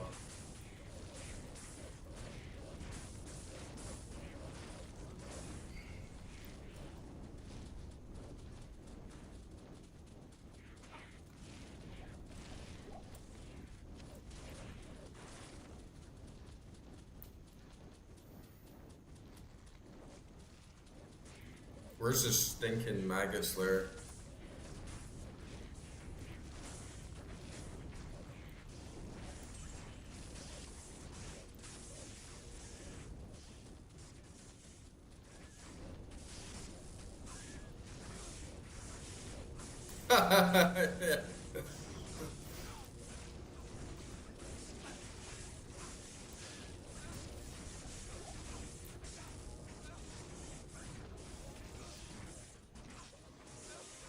Oops.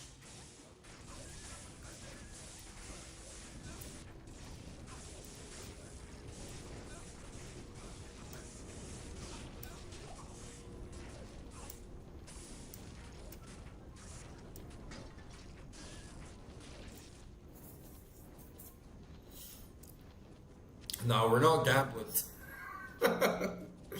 We don't need to gamble. We're like maxed out. The best we can get in a gamble is some good gloves, maybe?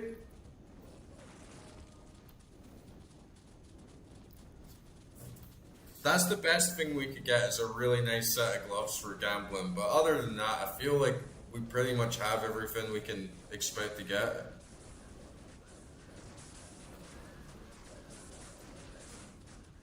I know, I'd never hit on a 19, man, never. Like, that is just dumb as hell. But you know, doubling on a 17, I mean, you don't have to double, right? Like, you don't have to, we can't all be John Brave, right, guys? But doubling on a 17, hitting on a 17, if you're counting high-low, it's actually the sweet spot for that big move. Because if you know the next card is going to be low, you have the full range. You have 1 to 5. You have the whole way there. So when you know that next card is going to be low, and you're sitting on 17, fucking hit it, man.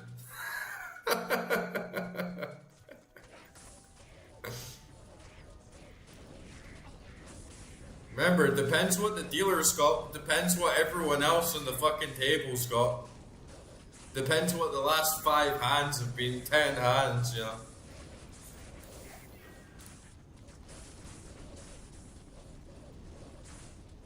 If you buy 4 more of the same item in gambling, you're guaranteed a rare. Are you sure? Are you sure?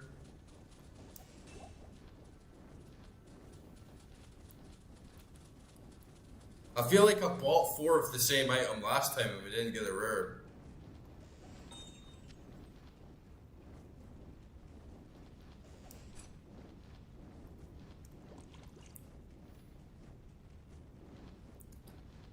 That's kind of not really gambling then, is it? If you're guaranteed to win after 4. Maybe it's like scratch cards. You know, it's like, oh, you're guaranteed to win, and then all you win is your money back to buy 1 more ticket. Come on, bitches. Move in there, fight.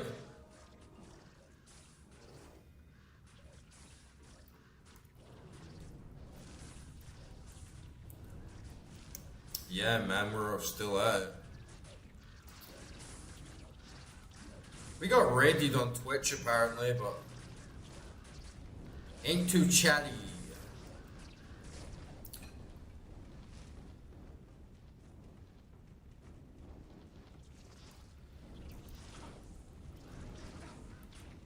And you should have seen the drops that we got diminished.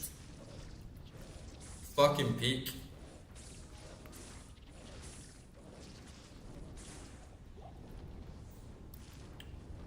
I am using Fisher. I always use it.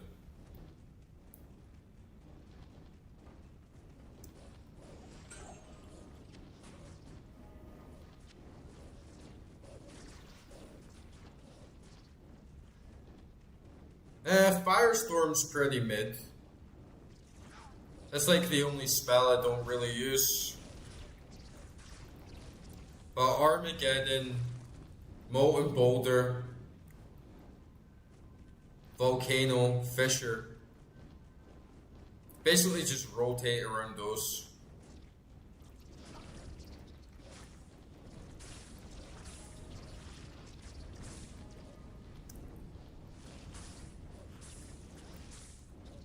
You see this flashy purple armor here? You got Tal Rash's Guardianship Lacquered Plate. 88% better magic find. Plus 40 to all resistances except poison. 400 defense. Magic damage reduced by 15.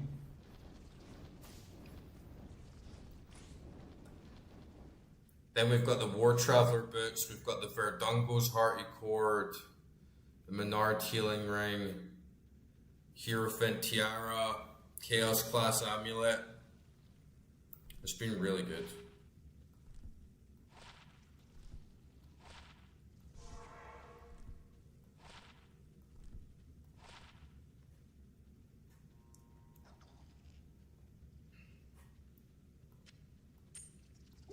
But this is definitely coming to an end of the session soon because I'm overflowing with gear in my loot. I need to do a little cleanup soon.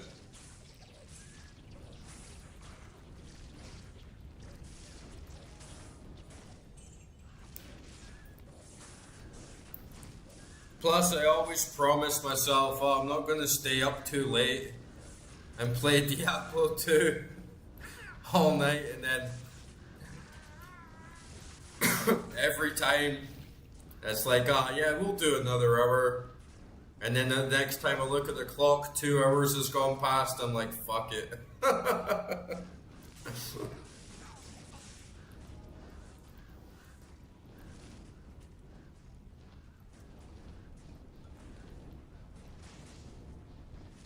Oh, look, we got another green here. Shark skin gloves. Wow, we need a pair of gloves as well, right? This is exactly what we've been saying, is we need a good pair of gloves. Right.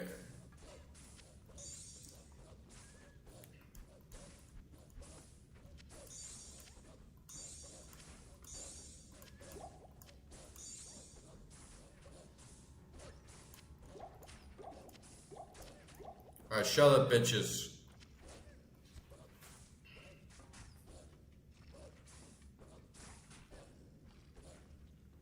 Okay, we need to find somewhere quiet to pray to the RNG gods and hope this is a good drop.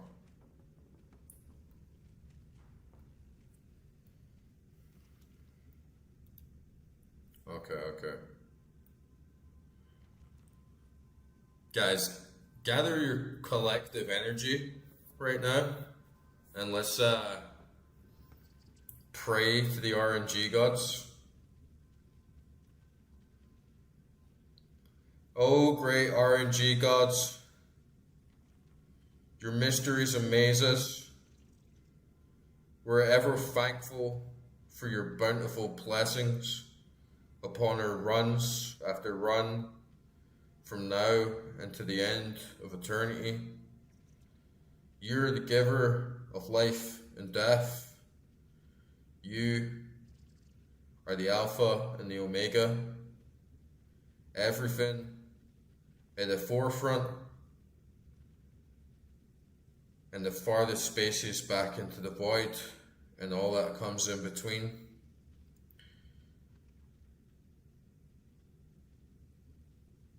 We bow before your glory. We honor your wishes. And we pray today that you grant us a great boon so that all that are here today may experience.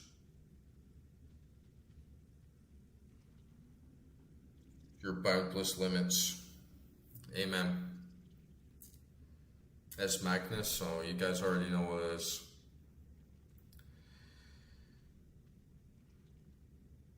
%20 increased attack speed. You can praise though, Magnus.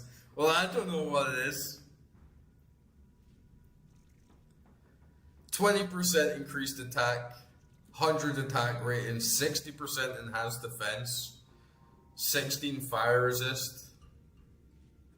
To be honest, it's still pretty fucking good, right? 3 light radius, I mean, who the fuck needs that? But yeah, 20% increased attack.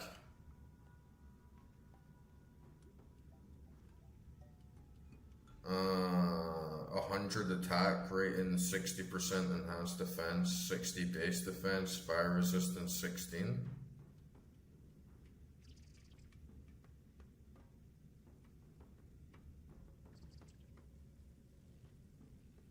I'm gonna put them on. I think that's still a really good drop, honestly.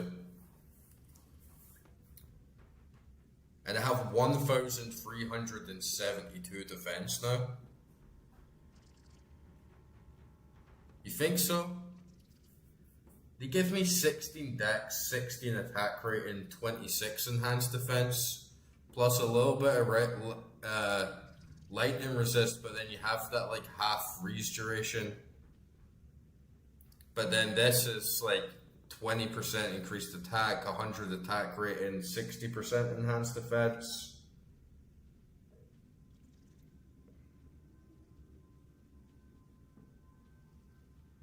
Yeah, but this gives me the same thing, right? This gives me way more defense, plus it has the attack boons, and it has a little bit of fire resistance instead of the lightning resistance, which I think is going to be pretty handy here. We're not going to get frozen here, at least for now. If we start getting frozen, we can switch back. But just for the defense boon alone, I think it's really good.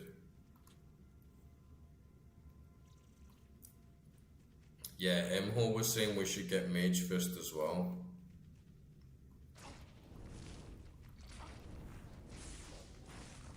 And guys, even if it's like... Even if we prayed for a unique that already has its set items, it doesn't mean that the RNG gods just disappear. They're always watching over us. They're always having a presence in the game.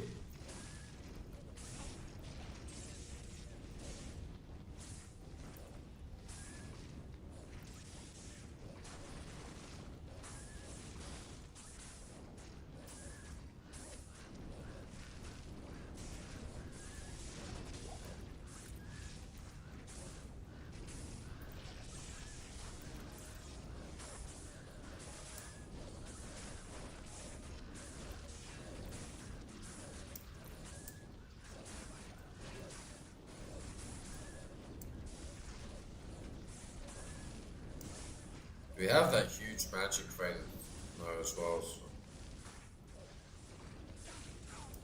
And maybe with that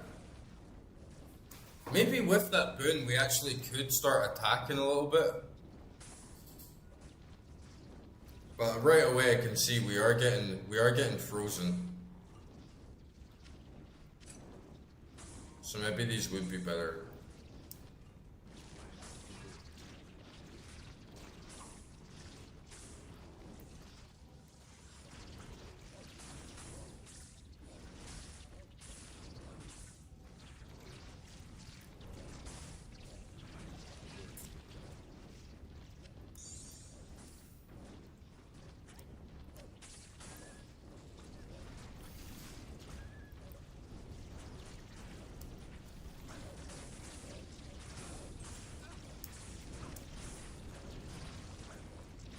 I need to look some shit up about what these items actually do. Because it's mostly just throwing names out there and I don't really understand what half of it really does, but I'll look them up and then I can make a decision what's going to be best for my build.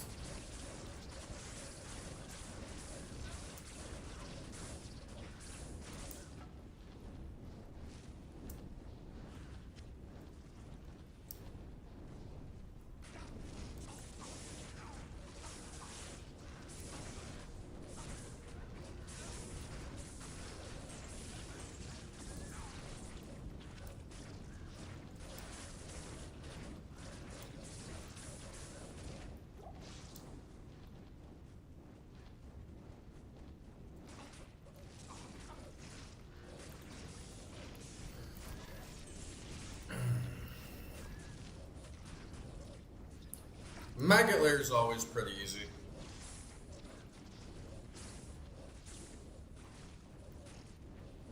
Yeah, like something that would give me +1 to my fire skills, like Imho was saying, that would be peak, honestly.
Hoto.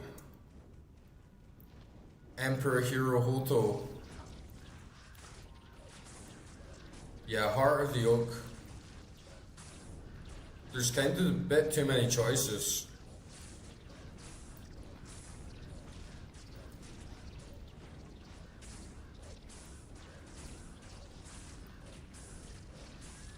See what I mean of Maggot Lair is really easy, but I just have my army stacked up. The Merc can't get through. No one can move in. You only have Jimmy, Timmy, Steve, Oswald, and Attack up there. And one bitch.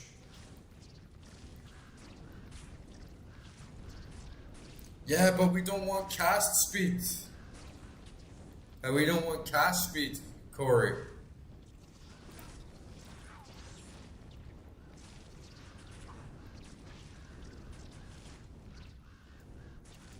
We're not feeling so pure. We just got absolute peak drops for this run.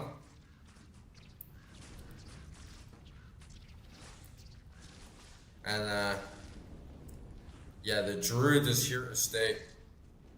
It's taken me all the way through normal, hell, blind, normal, nightmare, blind, and now we're going down into hell. And the Druid's doing me really well, honestly.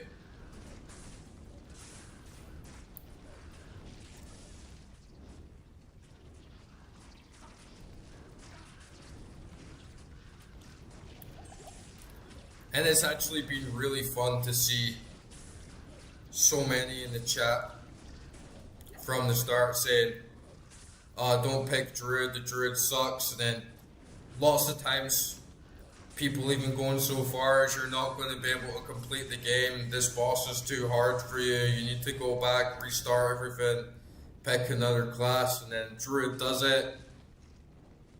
Some bosses very, very hard. Diablo, it's not the best fit for this. Bale is not the best fit for it. But we absolutely mow the Ancients. Like, we crush the Ancients. We crush Duriel pretty hard. Mephisto. So I think in a lot of ways, Druid is underrated. But it is slow.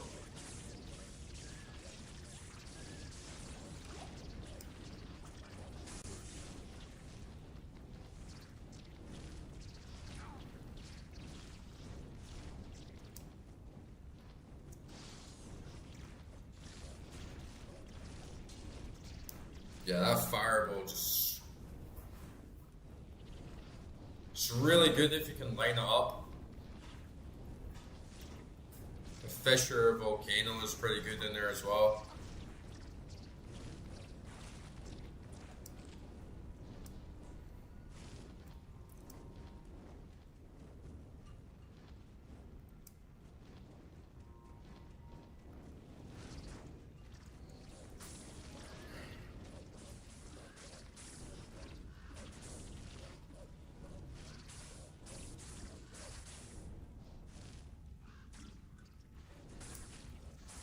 Yeah, the names on a lot of the monsters are sick.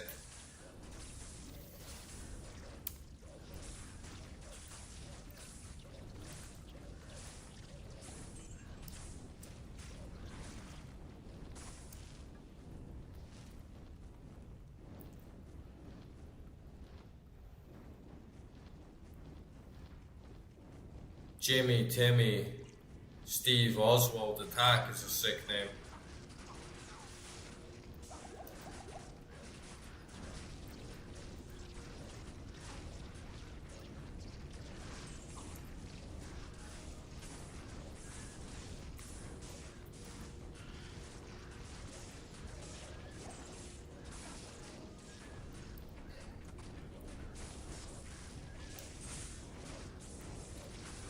It is Diablo 2 Resurrected, but we just play on Legacy mode. Because it looks way better. Like this shit, like come on, look at this shitty fire. It's way too dark. Scabby animals. It looks bleh. It looks fucking ass. It looks like the worst ARPG I've ever seen. Path of Exile looks way better. Torchlight 2 looks way better. Grim Dawn looks way better. I can't carry anymore. All the Diablo games look way better. It's gotta be Legacy, man.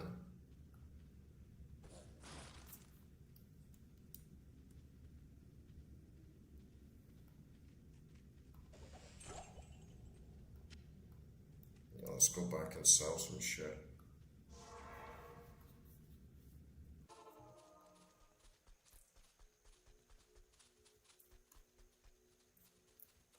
No, the darkness sucks. It's too dark. It's way too dark. I'm not talking about the darkness in Legacy. I'm talking about the darkness in Resurrected. It's terrible.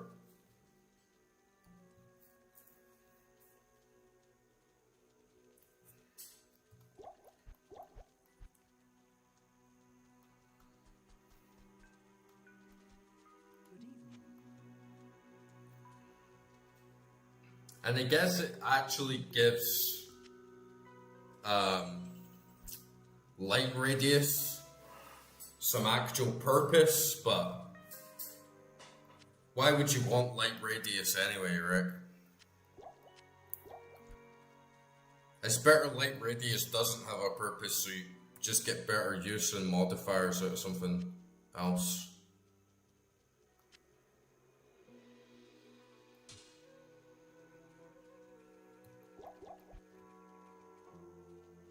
It's dark everywhere though, it's dark in the whole game. It looks very bland and ugly. You see how much more vibrant and saturated the color palette is? This is all dull grey, even in the daytime it's very dull grey.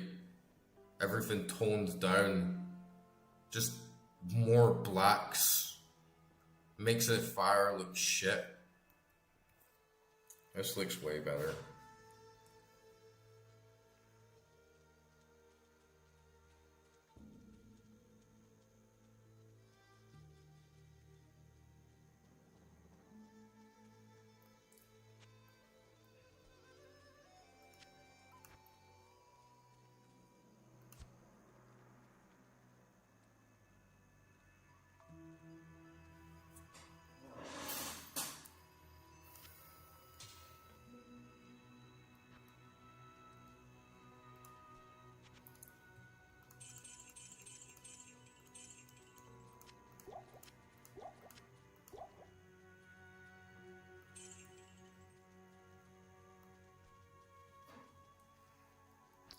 Deposit all that gold in case I die foolishly.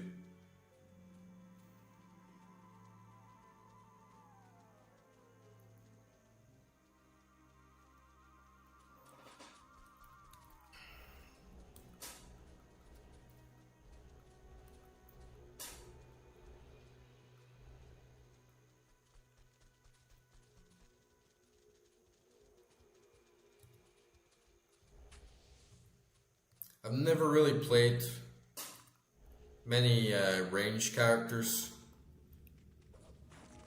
I can imagine it can help, but like you guys are saying as well, you can just turn the gamma up and just reduce any amount of darkness that you want. So if it's really getting in the way, it's really problematic, you can just change the settings on your screen. But it doesn't take away from the lack of color and vibrancy.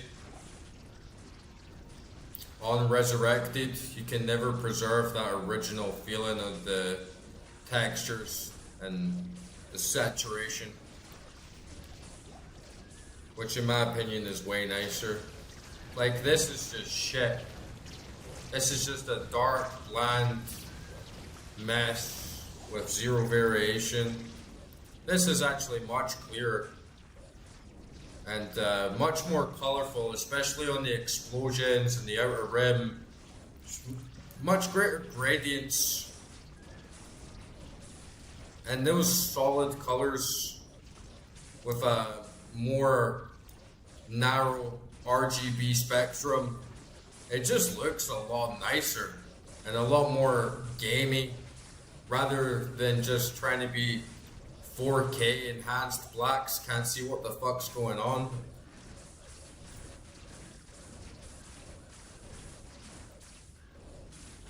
Yeah, I still haven't played Diablo 1, but it's going to be on the list soon. After I beat Hell, we're going to start doing Diablo 1 for the first time ever playing.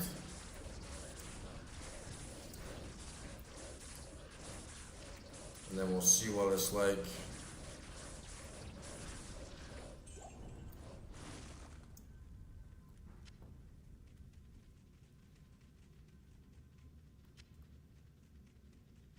But there's some people on Reddit creaming out at the game, literally saying word for word, I think Diablo 2 Resurrected is one of the most faithful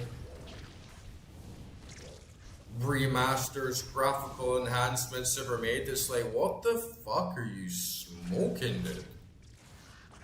It's like, are you for real? How could anyone even have this opinion? It's absolutely bizarre. Plus, you have the very ugly characters, like the Amazon. She's gone from like a real hot, low polygon babe to just this ugly old granny. Just little things like that really detract from the original vibe.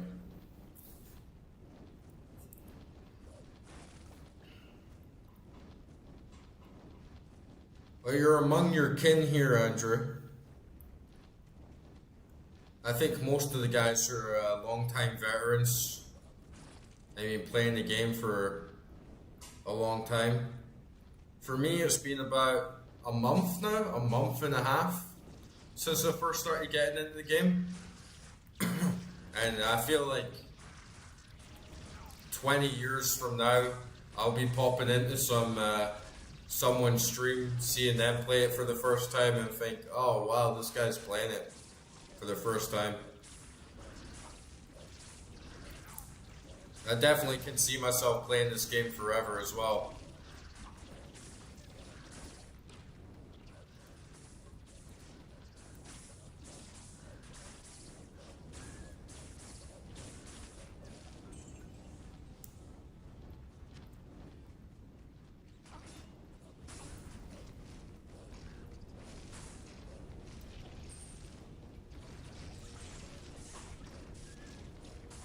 I personally really hate the resurrected graphics, but each to their own.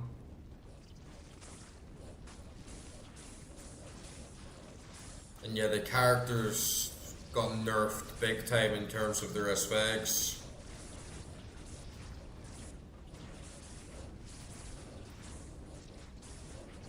Especially the Amazon. That was so dirty what they did there.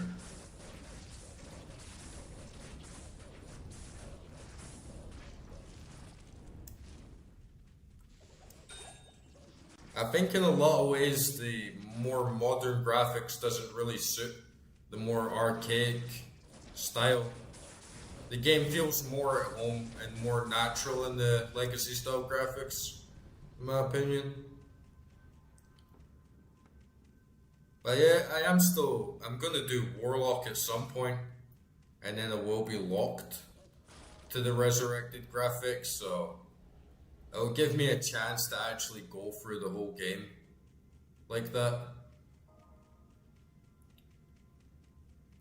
I do think the sound design is mostly better on the resurrected.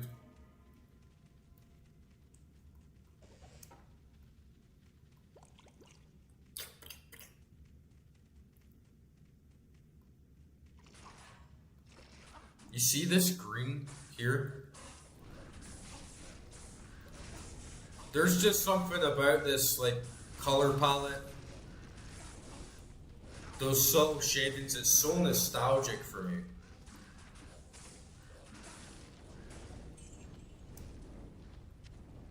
Let's see what the sploogey door sounds like. Yeah, the sploogey door doesn't sound as good.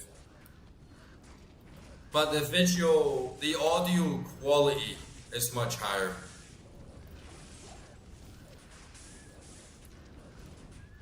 Like, the fidelity is very nice.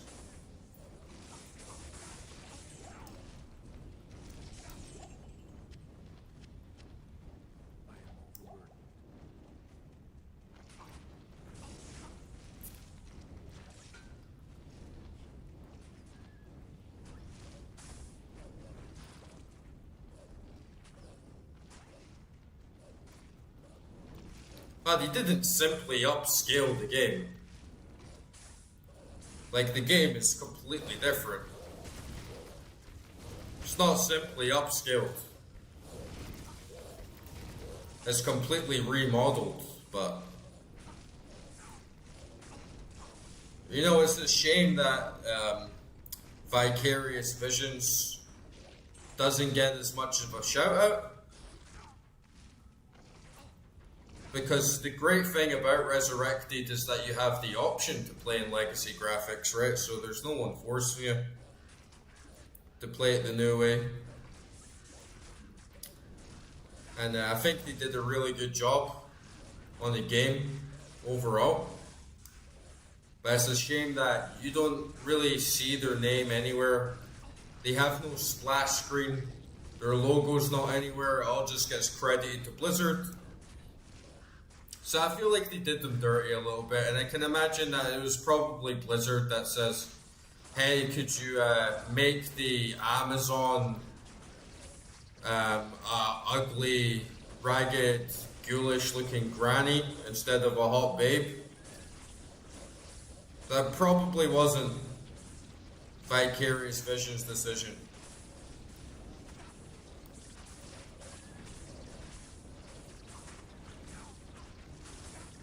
As the way you word it, watching the game look nicer is great. See, the way you word it is very biased.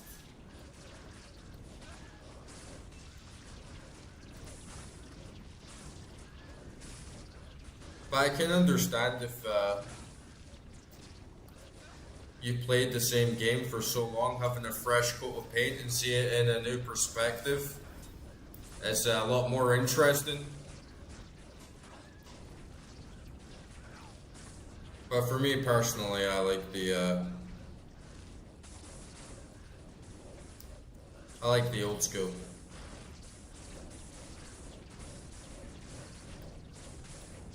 I'm generally quite an old school guy.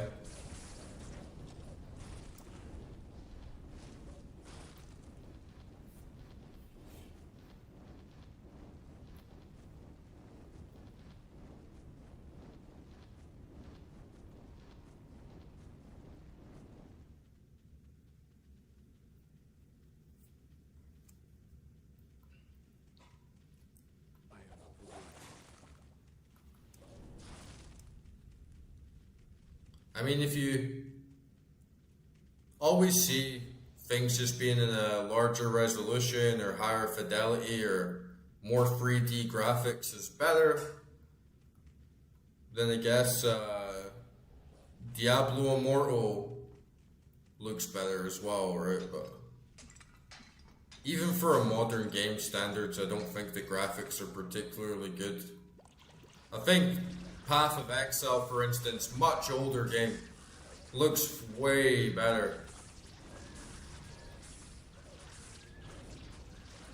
So even it's not even so much just Diablo 2 versus resurrected graphics. I think even resurrected on its own right, it just doesn't look too good. Could look a lot better.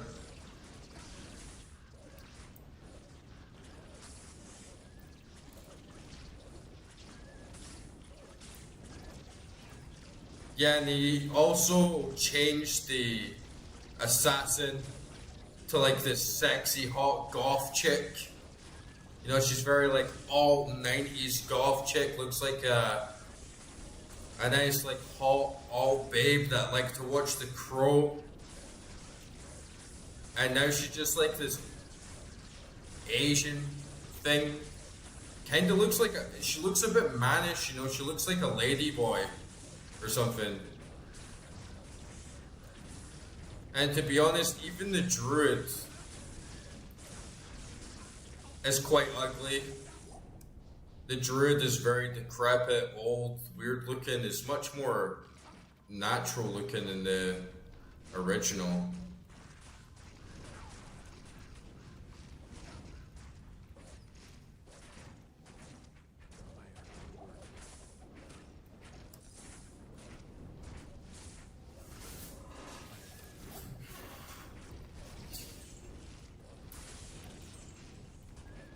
Does Diablo 1 have a lot of hot polygon babes?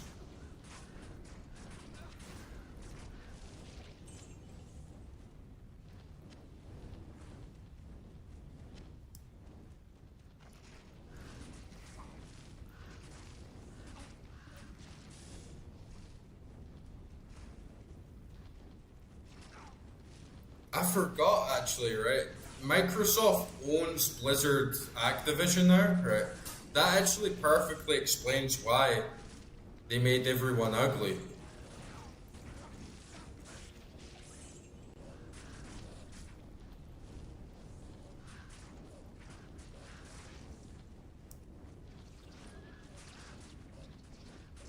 Oh, hell yeah.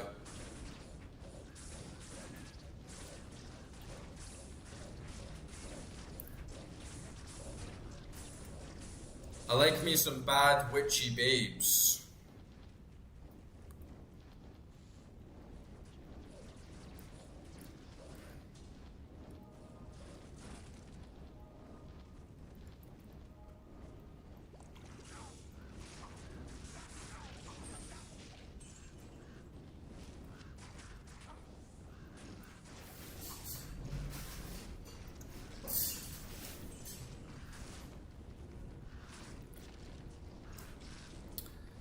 I think low polygon women are hot, man.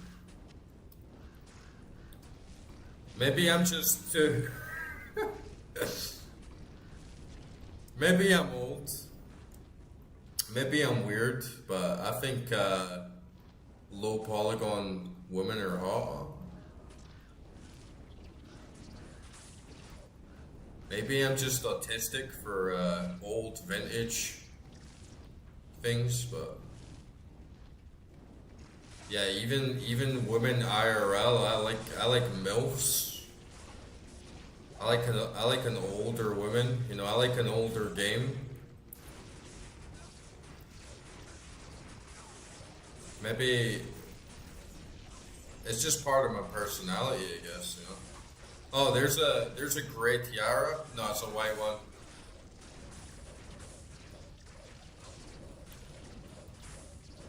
The good thing about Diablo vibes is it's very 90s gore, right? 90s cheese. Such a great time to be alive where it's never taken itself too seriously. So it's very fun and cheesy and pulpy. It's not over the top. It's very metal.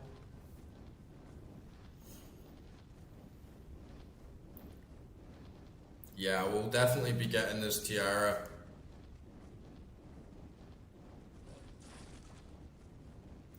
Bro, what are you saying? MILFs are the best, man. I'm a bona fide motherfucker, and I'm proud. Okay, we should be able to get this, how many sockets can we get on that? Like 2?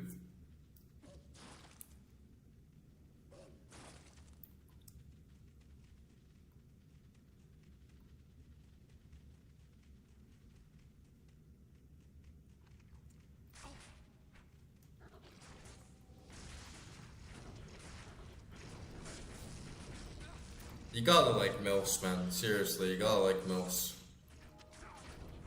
All these young girls these days, they don't know what the fuck they're talking about, yeah. They don't know how to be treated.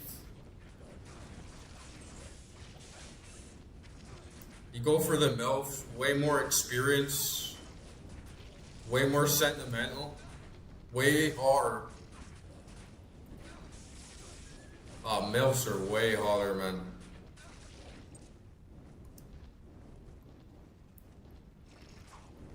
I'll sock it if I can and use it on my sorceress.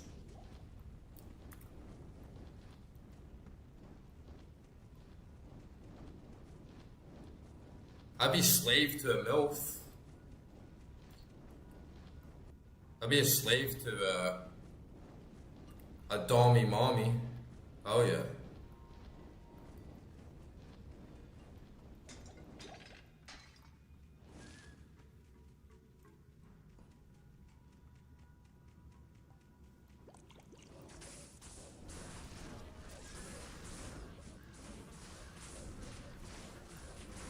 Yeah, we do need to do something with these gems. I feel they really have no purpose. The amethysts and the topazes are worth keeping around, but everything else, at least for my druid.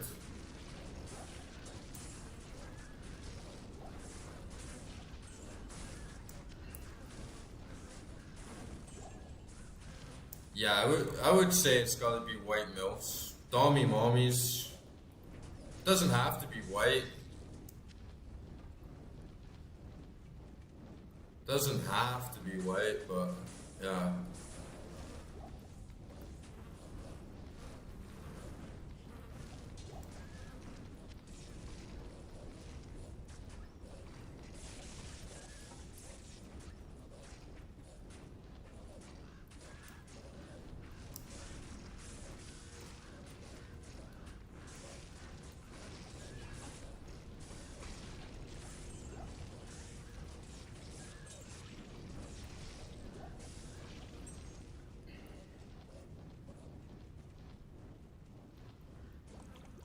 If you've never had a dommy mommy in your life, you're missing out, man. Seriously.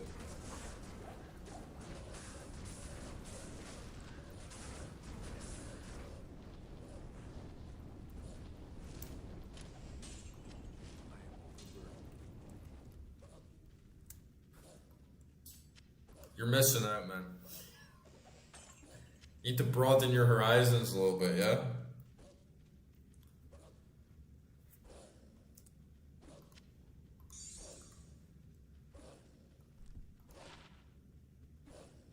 Ooh, nice scepter for the pally.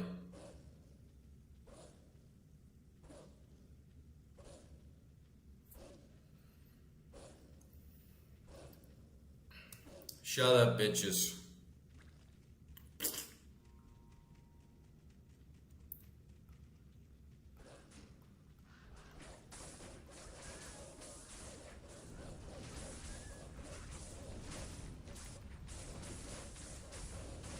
It gives me a very nice variety of plus to my skills, so I might end up keeping a hold of it, but if not, yeah, we can sell it.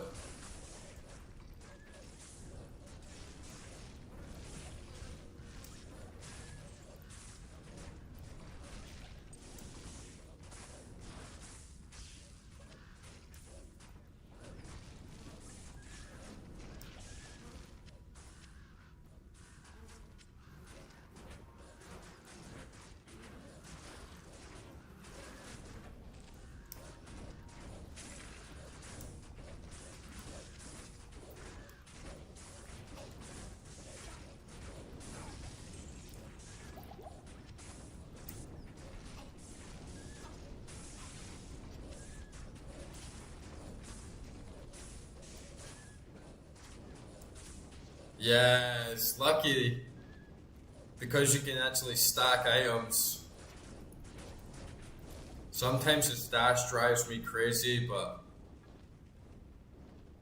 I wanted to really experience the way the game was meant to be played. Or I wouldn't say meant to be played, there's lots of different ways it was meant to be played. I wanted the OG experience, and then part of that includes taking some of the bad parts as well. So yeah, the stash, being able to stack runes and gems, that is a huge improvement for sure. And I might end up playing Project Diablo. I will be playing Warlock as well at some point, and that's one of the main draws, is to get that big stash.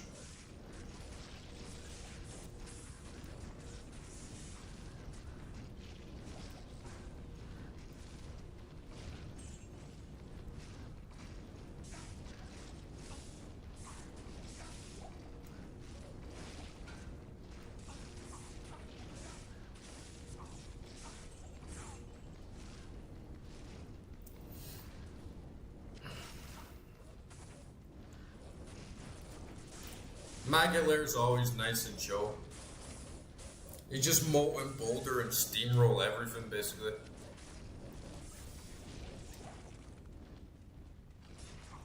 Alright, here we go. This is the end. This is the end. Ba-da-da, my dearest friend. The end.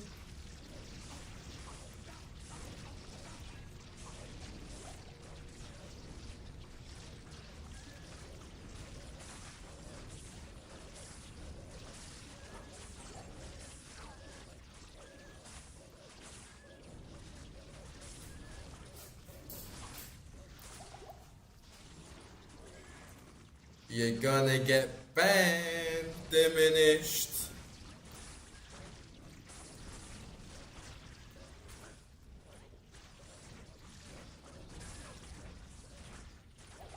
Don't make me do it.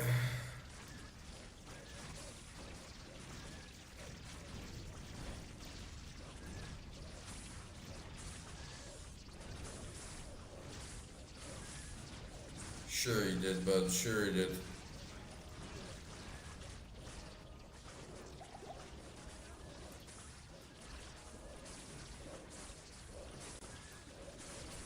Why don't you get yourself a nice MILF in life and settle down, you know?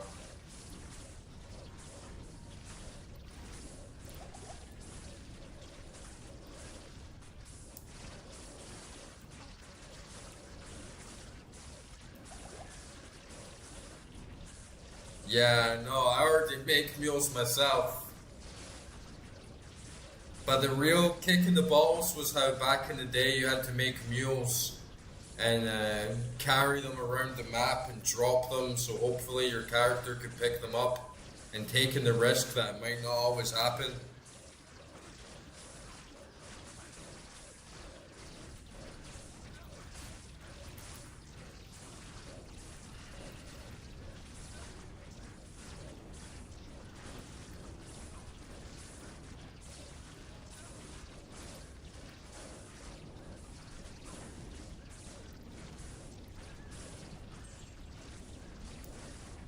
That would just drive me insane, honestly.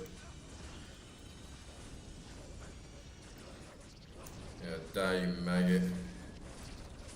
Look at this disgusting pile of gore. Man.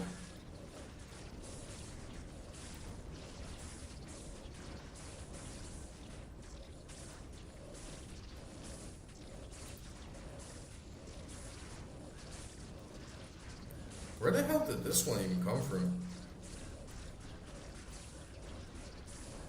Oh, it came out of this one's ass. Yeah, eat flesh, bitches. You have a good fill tonight.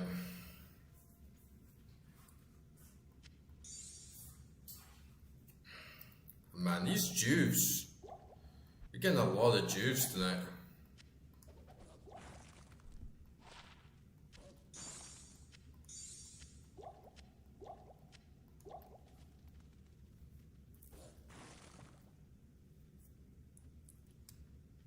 You don't have a PC?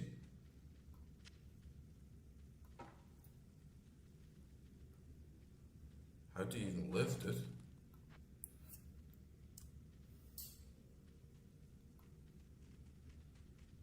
Guy fixes the master race, he doesn't even have a PC.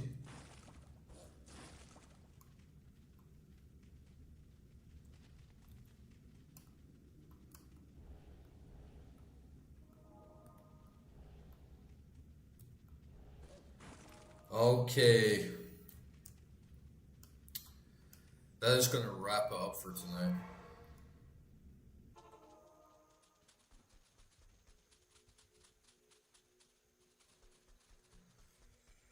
Oh, it's nearly 5 a.m. You can't deny it's a pretty good effort. Especially after yesterday. And having that huge, crazy drinking session.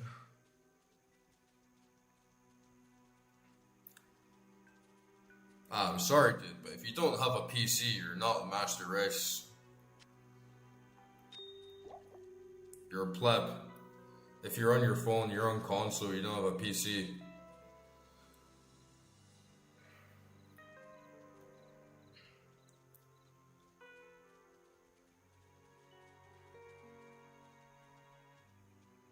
Can you play it on your phone? You can play this game on your phone? Surely not.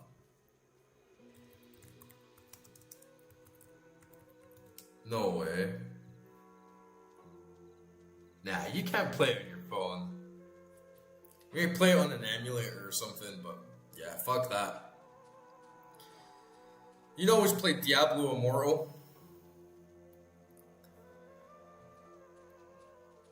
And buy those loot boxes. But yeah, that's gonna be it, guys. Thanks everyone for tuning in. It was another great session.